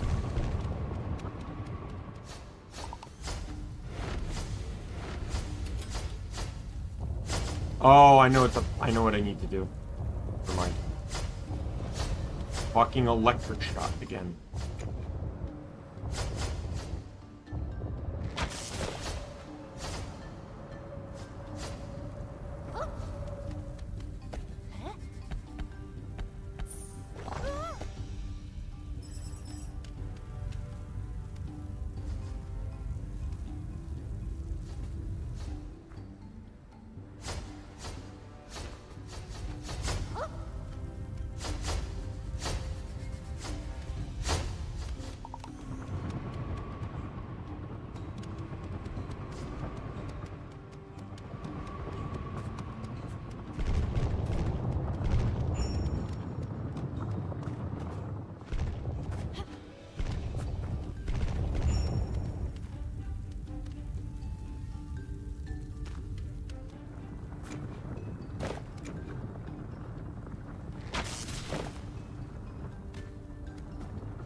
What am I doing?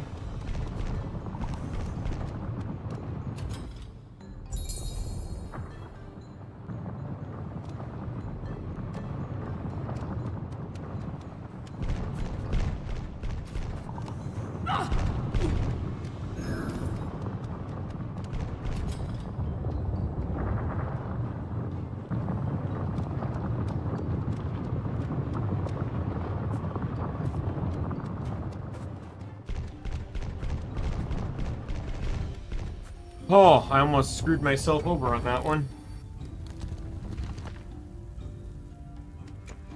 Should probably also return down and go get some more lightning shots. Since I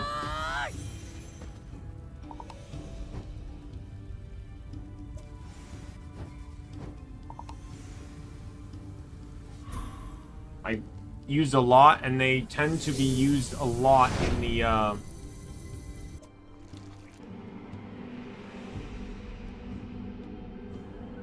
the puzzles here.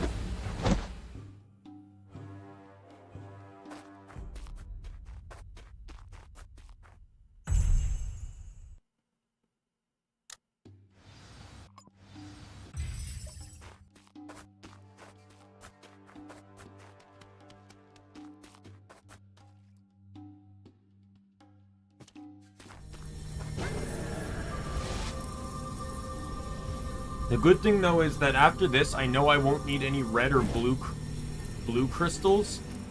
I'll only need the yellow and purple, so that's what I can focus on looking for.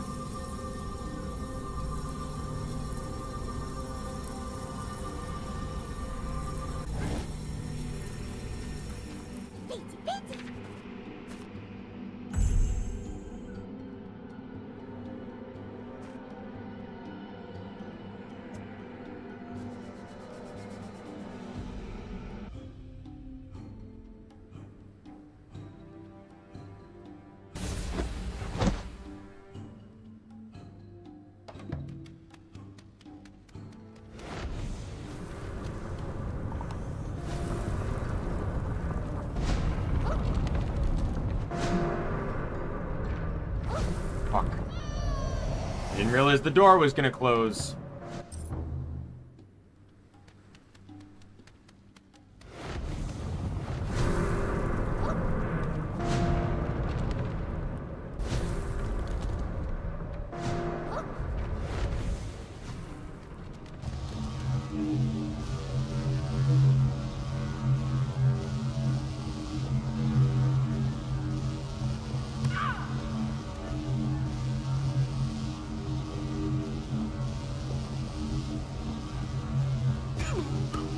Oh my god.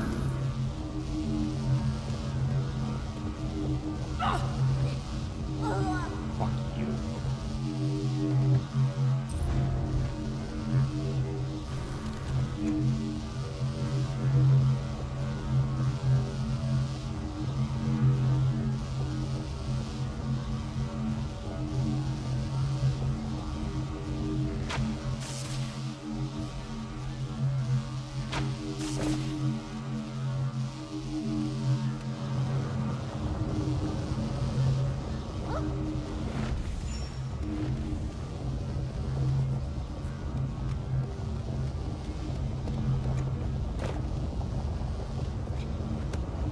I hate you.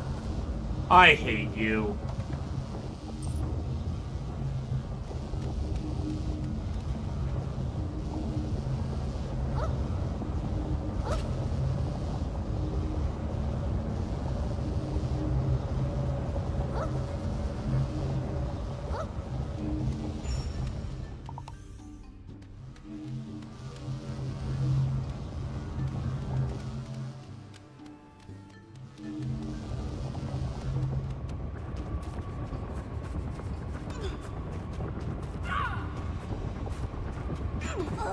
Fuck you.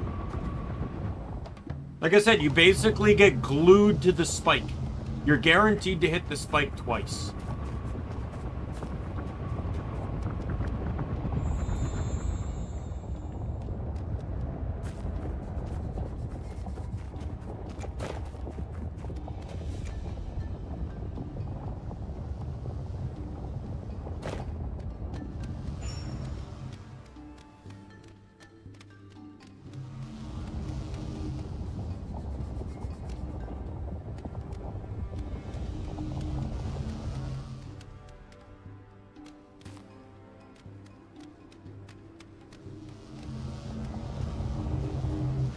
I'm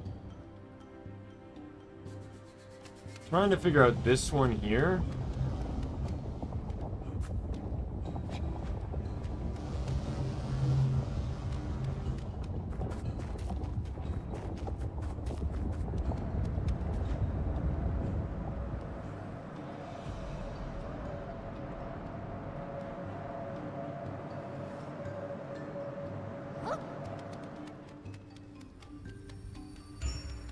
Oh, come on, you go from the back on this one.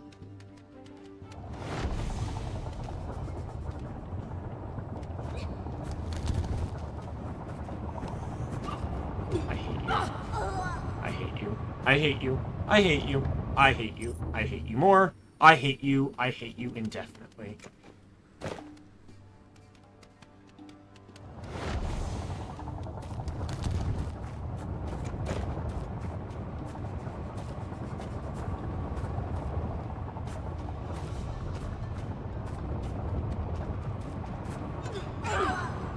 Are you fucking kidding me?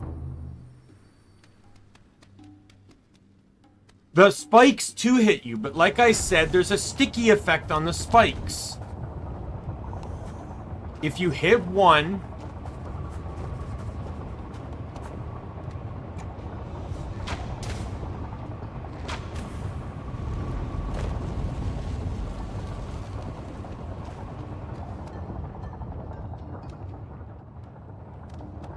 you're guaranteed to hit it a second time.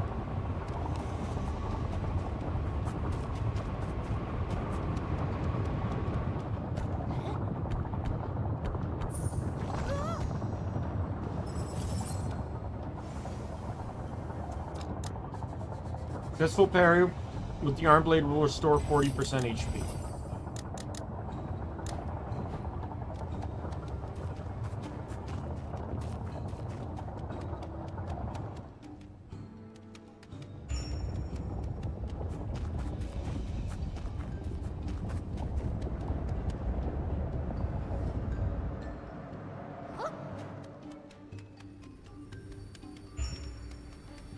This is the second last one, right?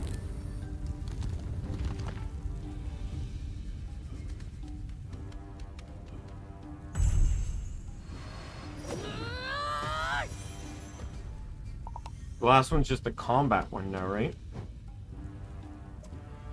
I'm pretty sure I clicked exit runes. Menuing glitches out a few times.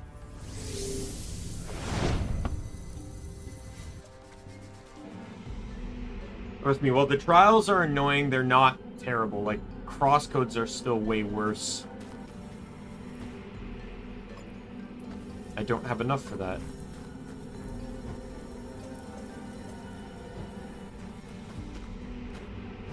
Well, I want to finish it. So, we'll get... I don't know where the last few runes are in...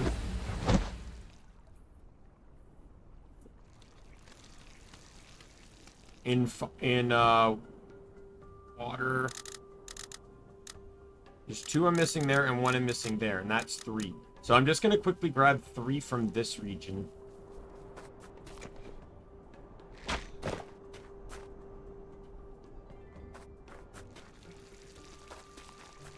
For red beams.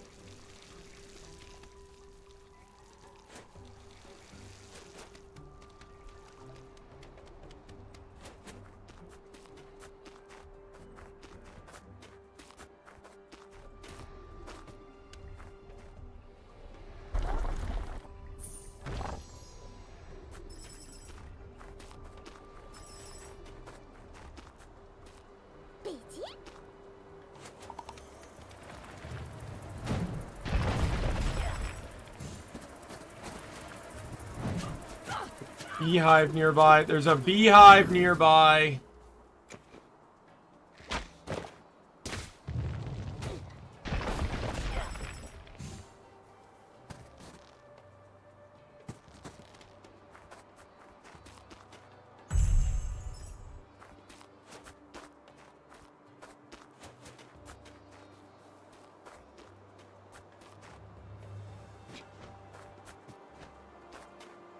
See some red crystals over here.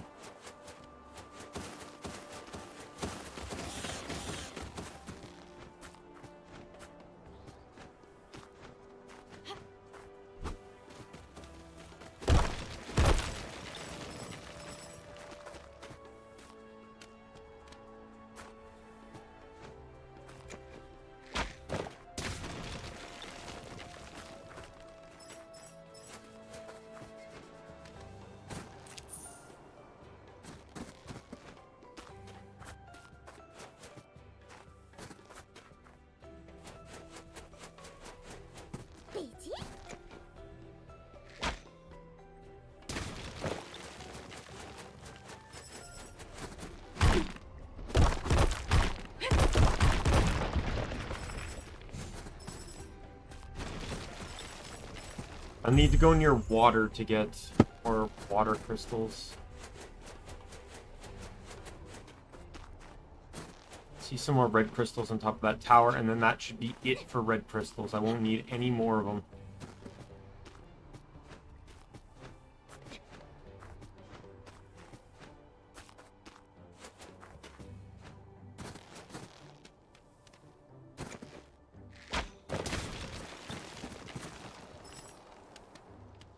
Oh, kind of pushing it. I need 420, so I have enough reds.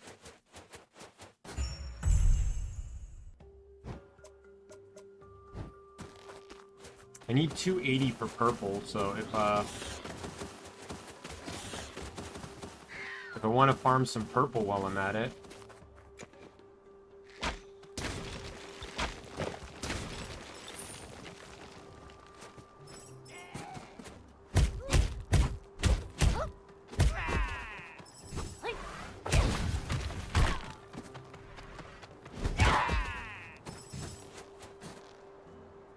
I'm walking through.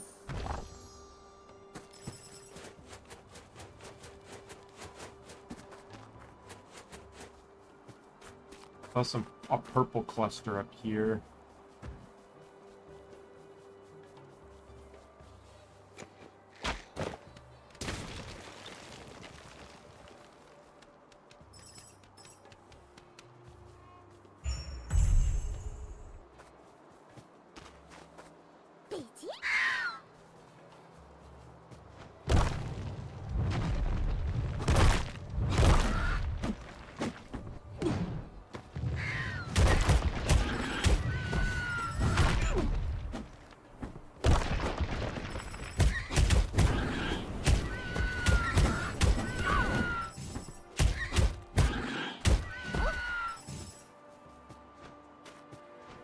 This is the last rune that I need.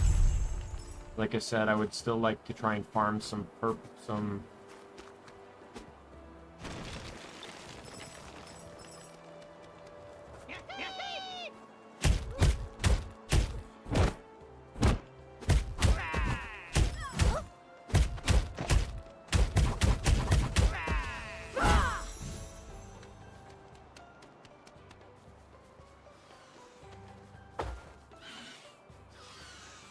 blue crystal is always down by the water.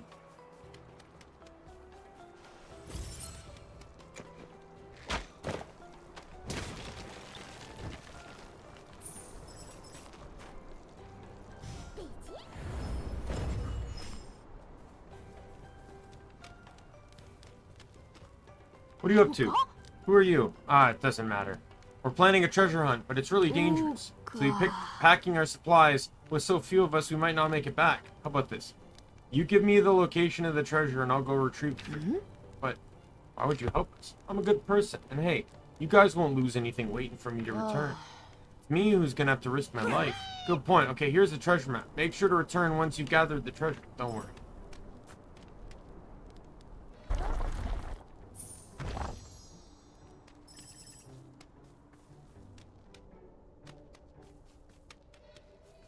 And I see another thing. There's an achievement for killing an elite Pon in each nation.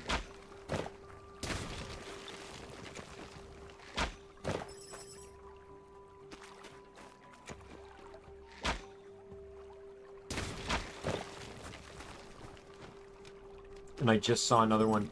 I'm still not 100% if I've killed one in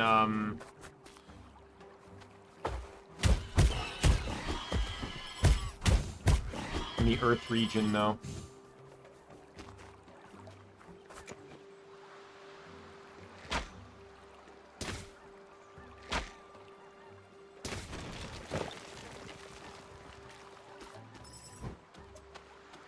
Okay, I have enough blue as well.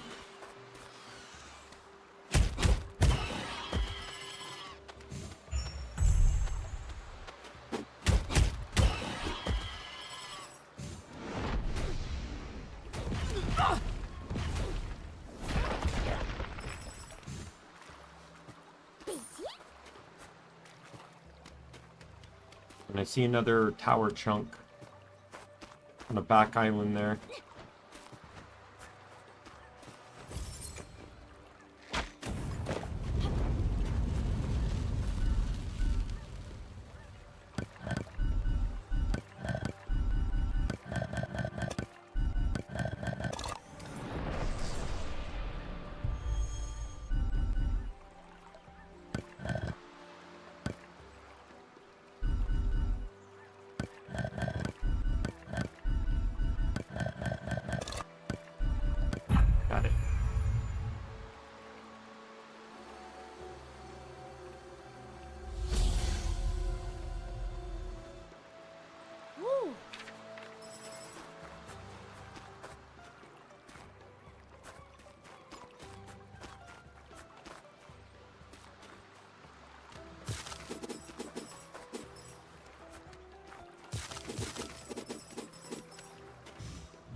There we go. Alright, I just need more purple, and that's it. What is it? I needed 280. Oh, I got enough. Okay.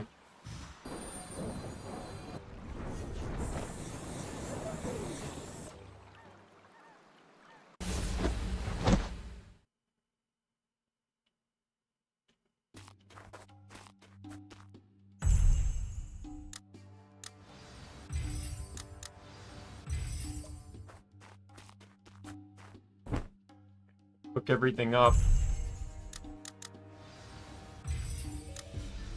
I accidentally used the attack and defense there.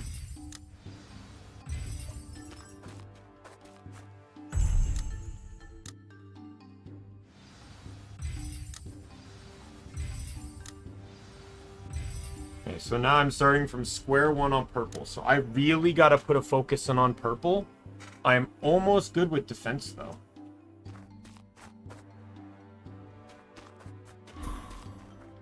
But those two can be things we max next time, but... Yeah, it's because purple's always high up on ledges. You generally, unlike the others where you can just break them on the ground, purple you actually have to shoot down most of the time. And I've just not been paying enough attention to do that. Thankfully, it's only slingshot, and in all honesty, slingshot damage isn't really all that important.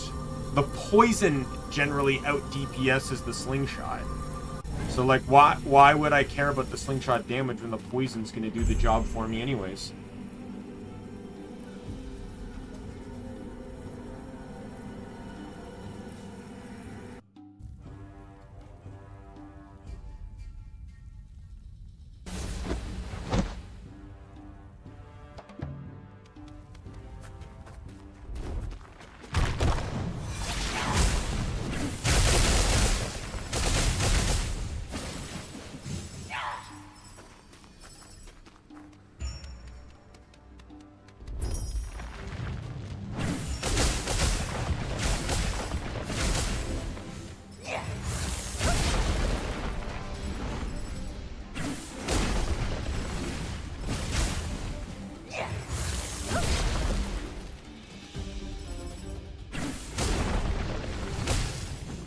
Gauge has barely gone down.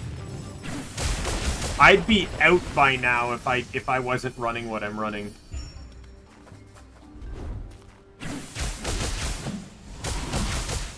Yeah, this is going to be a game changer for the rest of the game.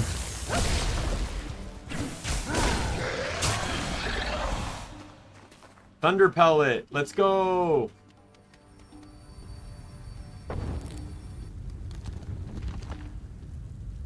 And then doing this is just going to cause me to lose the 1 gauge, but guess what? I can run to the entrance and back and get it all back again.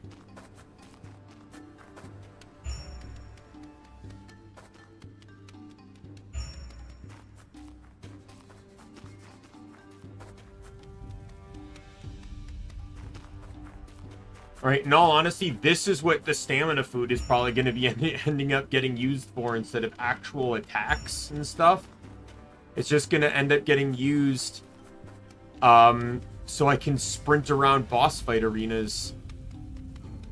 They're already full again. I didn't even use half the gauge that entire time.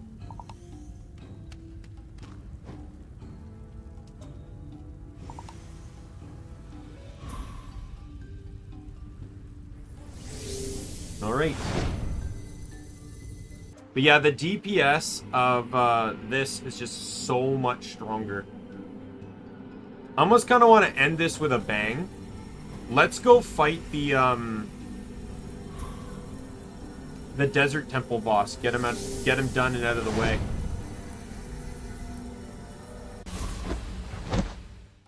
That'll be the stream finale.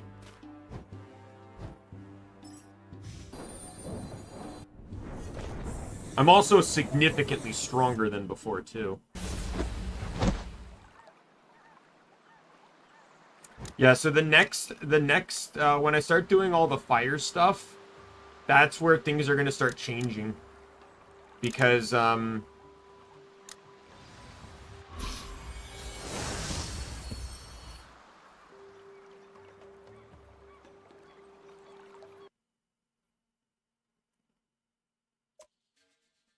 that's where things are going to start changing, because the achievements are based on tiers. So do all the tier 1s, all the tier 2s, all the tier 3s, and get every chest.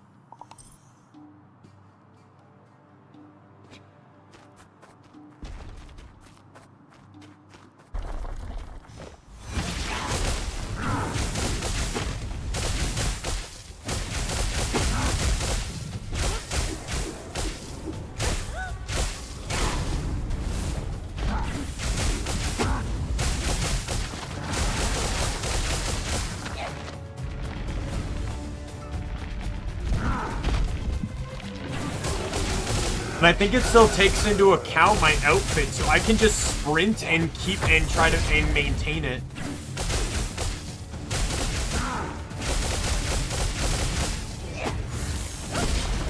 This is disgusting.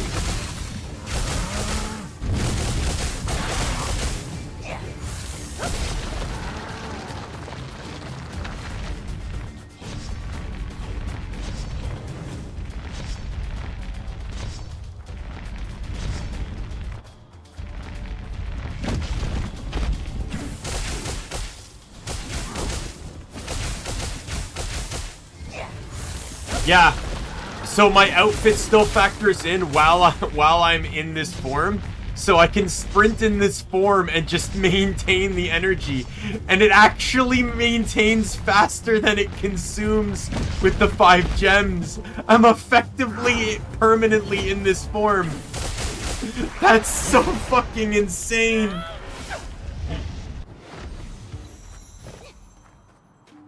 That's actually crazy. As long as I just keep sprinting, I can never run out. So basically, during any downtime moments where bosses are trying to do stuff to me, I might just fight all 3 bosses now then. They effectively can't kill me. As proven with the mermaid, the form also makes me immune to knockback.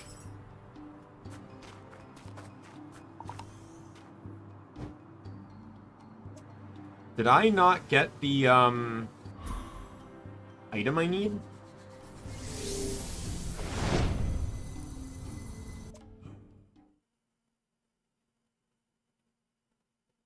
It didn't tell me I got a new trophy.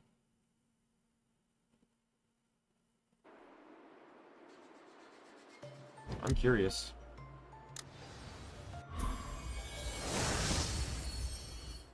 If I have to fight him multiple times, so be it. It's not like it's a challenge anymore.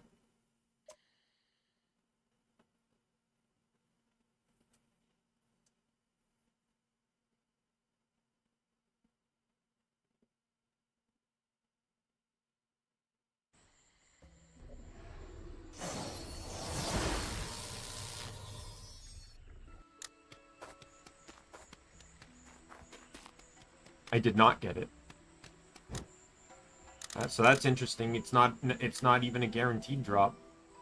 All right. Well, I also need to fight the salamander too. So let's try and get all these components today.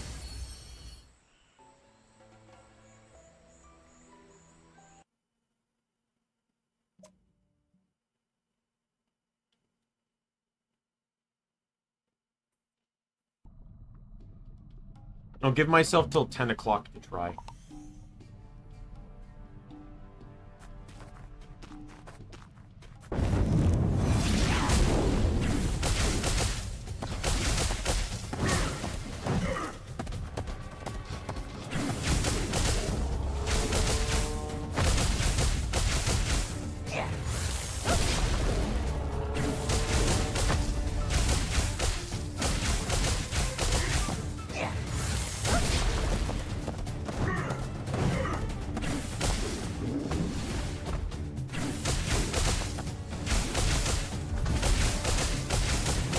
Yeah, this guy was easy because he didn't have, like, invulnerability phase. Well, he does, actually. I was able to just get more damage in, I guess.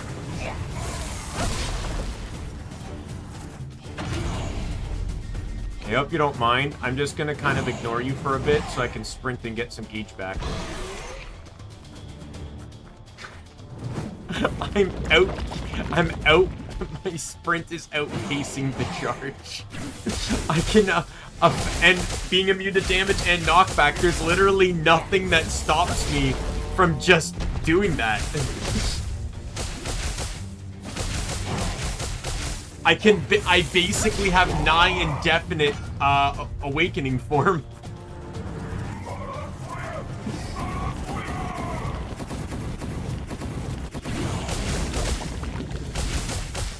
I am effectively God. This is great too, though, because I like this form.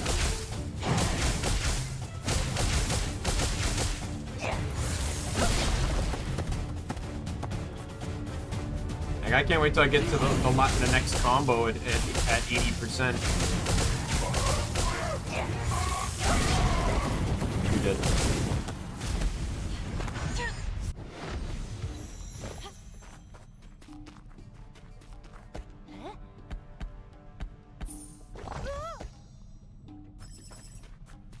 didn't give it to me either. Huh.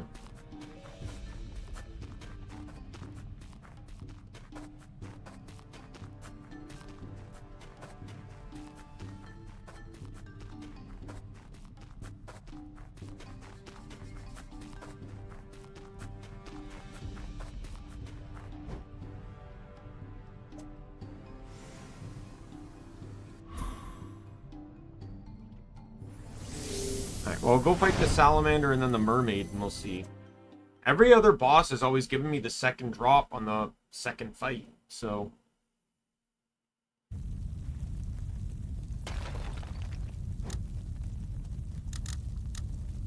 Yeah, but I need the second salamander part.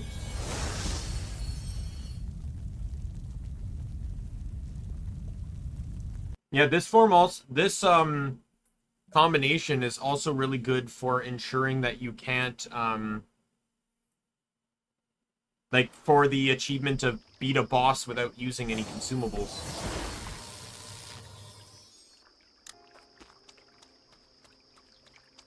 Hi, how you doing? Hope you don't mind. I've come to kill you again.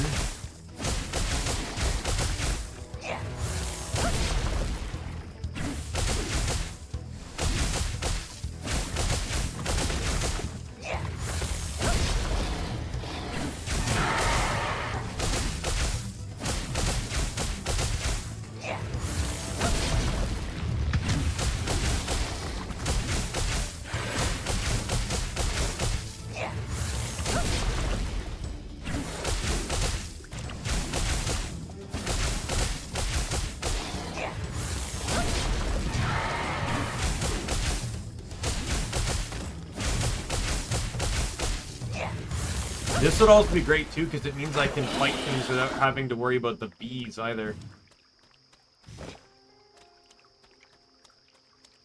Chest is here.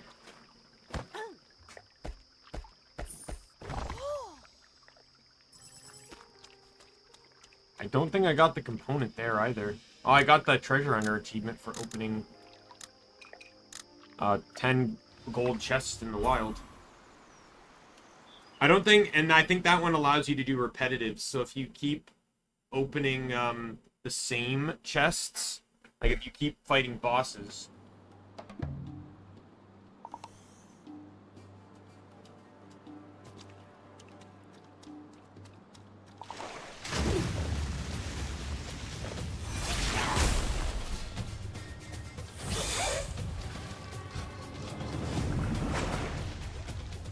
Hope you don't mind, I'm just gonna do some light jog, a light jog before we begin.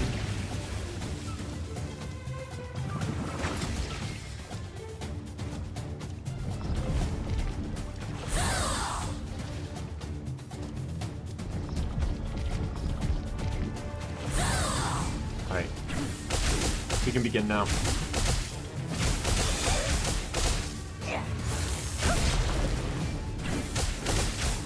The third phase won't even be a threat now.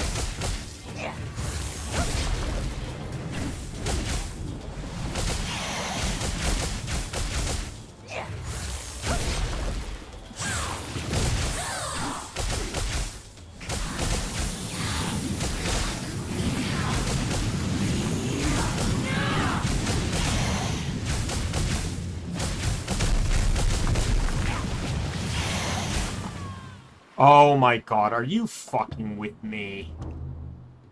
Oh, it's not gonna be a... Fuck off.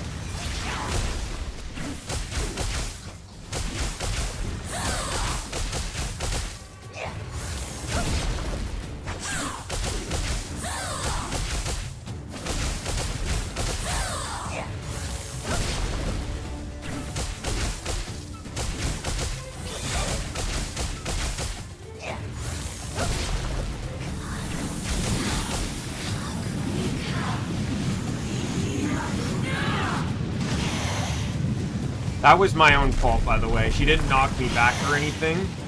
What happened was I did the Y, my Y move, which is a dash, and I did it right at the same exact time she got rid of the outer ring. And it killed me. That was pretty much my own fault. The only way I can die is through my own stupidity at this point. Yeah, it's kind of crazy that I pretty much have infinite awakening power here.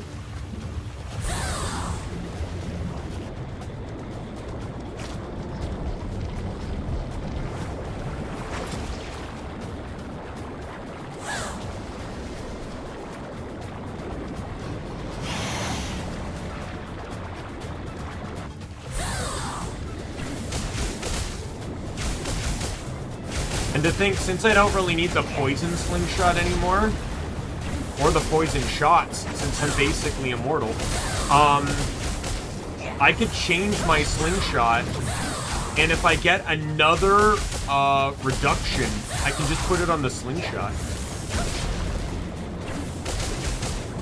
And like I said too, I can put it on the weapon too.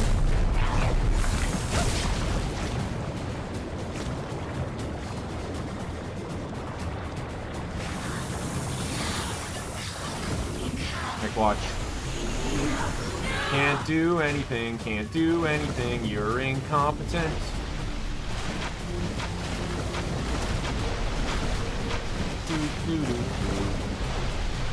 Phase 1 done.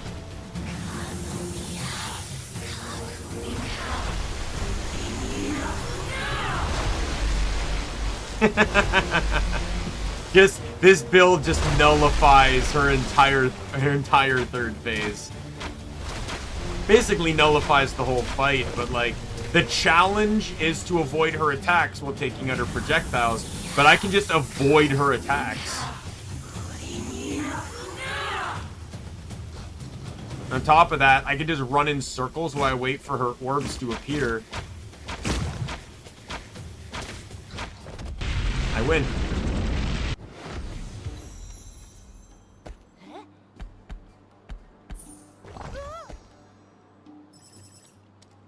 Nothing. So I guess I just got lucky before.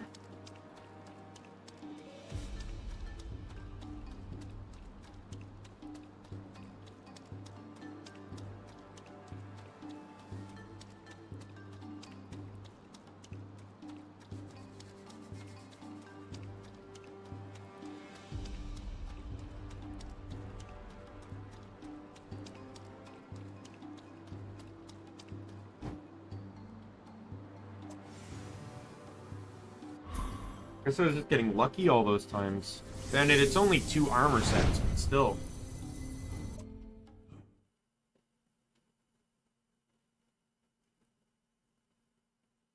I wonder if is the desert guy back up? He's not.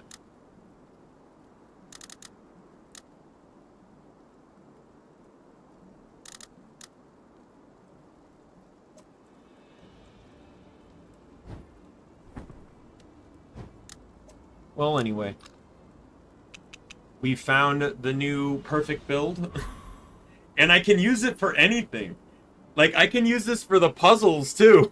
I just realized, like, no knockback, no... So the only thing that can kill me is actual insta-kill effects.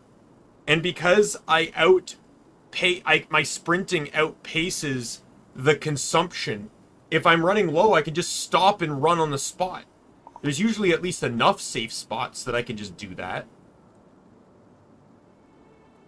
So, yeah, I've basically kind of just won the game.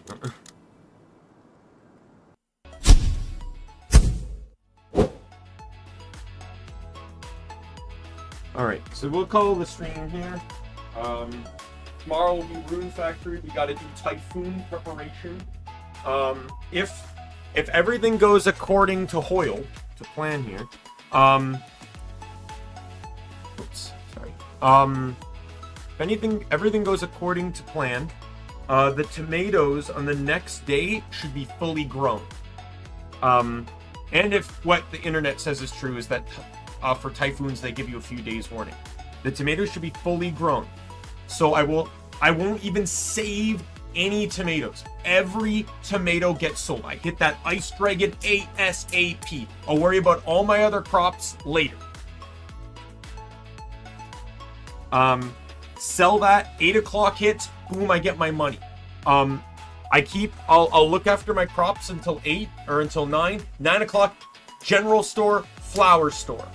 I might need I don't even need the general store. I need the flower store. 100%. If I have to avoid talking to people that day just to do this, then so be it. I will bypass a day to save my crops. Now, I'm not going to save them all. I mentioned this before. My plan is to save the tomatoes. My plan is put corn on everything. Max HP every single pile.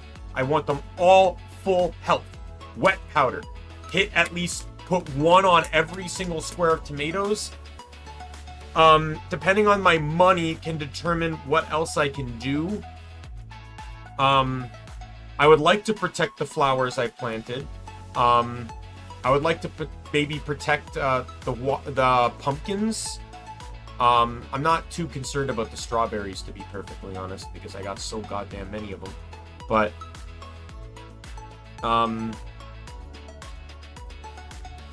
the strawberries don't hurt. Like, maybe save a patch or so, like the one that grows fast. Maybe save that one. Fodder, I have enough of a backup that I can wait and then just let more grow. I can let it all die if I need to. I would like to save the new flowers. I like, especially the cherry grass. I need the cherry grass to stay alive, so I'm not wasting time on that.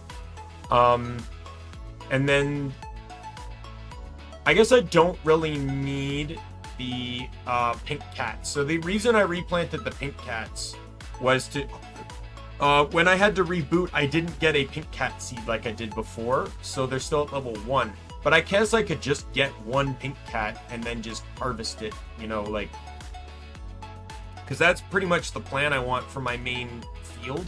Oh, and I also want to make sure I protect the trees too. I don't know if they can go down or not, but, you know, get them full health, get them wet powdered, just make sure that they're still gonna stay in good condition. So that is the plan for tomorrow. To, you know, get those tomatoes harvested and sold. That, and then get that wet powder, get the corn, like, get the farm safe. That is the primary concern. And if I miss out on talking to anyone, it's the townspeople. You know, let's get to talking to the romantic people, right? I will still make the items I need to give to them. I can actually give Pamela's hers, because I have to talk with her. But yes, but I might not, like, just for the sake of things, and just go, right? So, because, like, the tomatoes have to live. Out of everything I have, tomatoes have to live, because everything else I can regrow. Tomatoes, I spent a lot of money and concern, like, planting those so they would grow to make me more money. The tomatoes are the primary reason I'm gonna get money back. Like, I'm very low on money right now because I've been stalling out for the tomatoes. The tomatoes will get me cash, right? They're level 8 tomatoes. They'll sell for probably like 700-800 each, and you get 3 off of a stem, and they regrow. Right? That's why the tomatoes are important.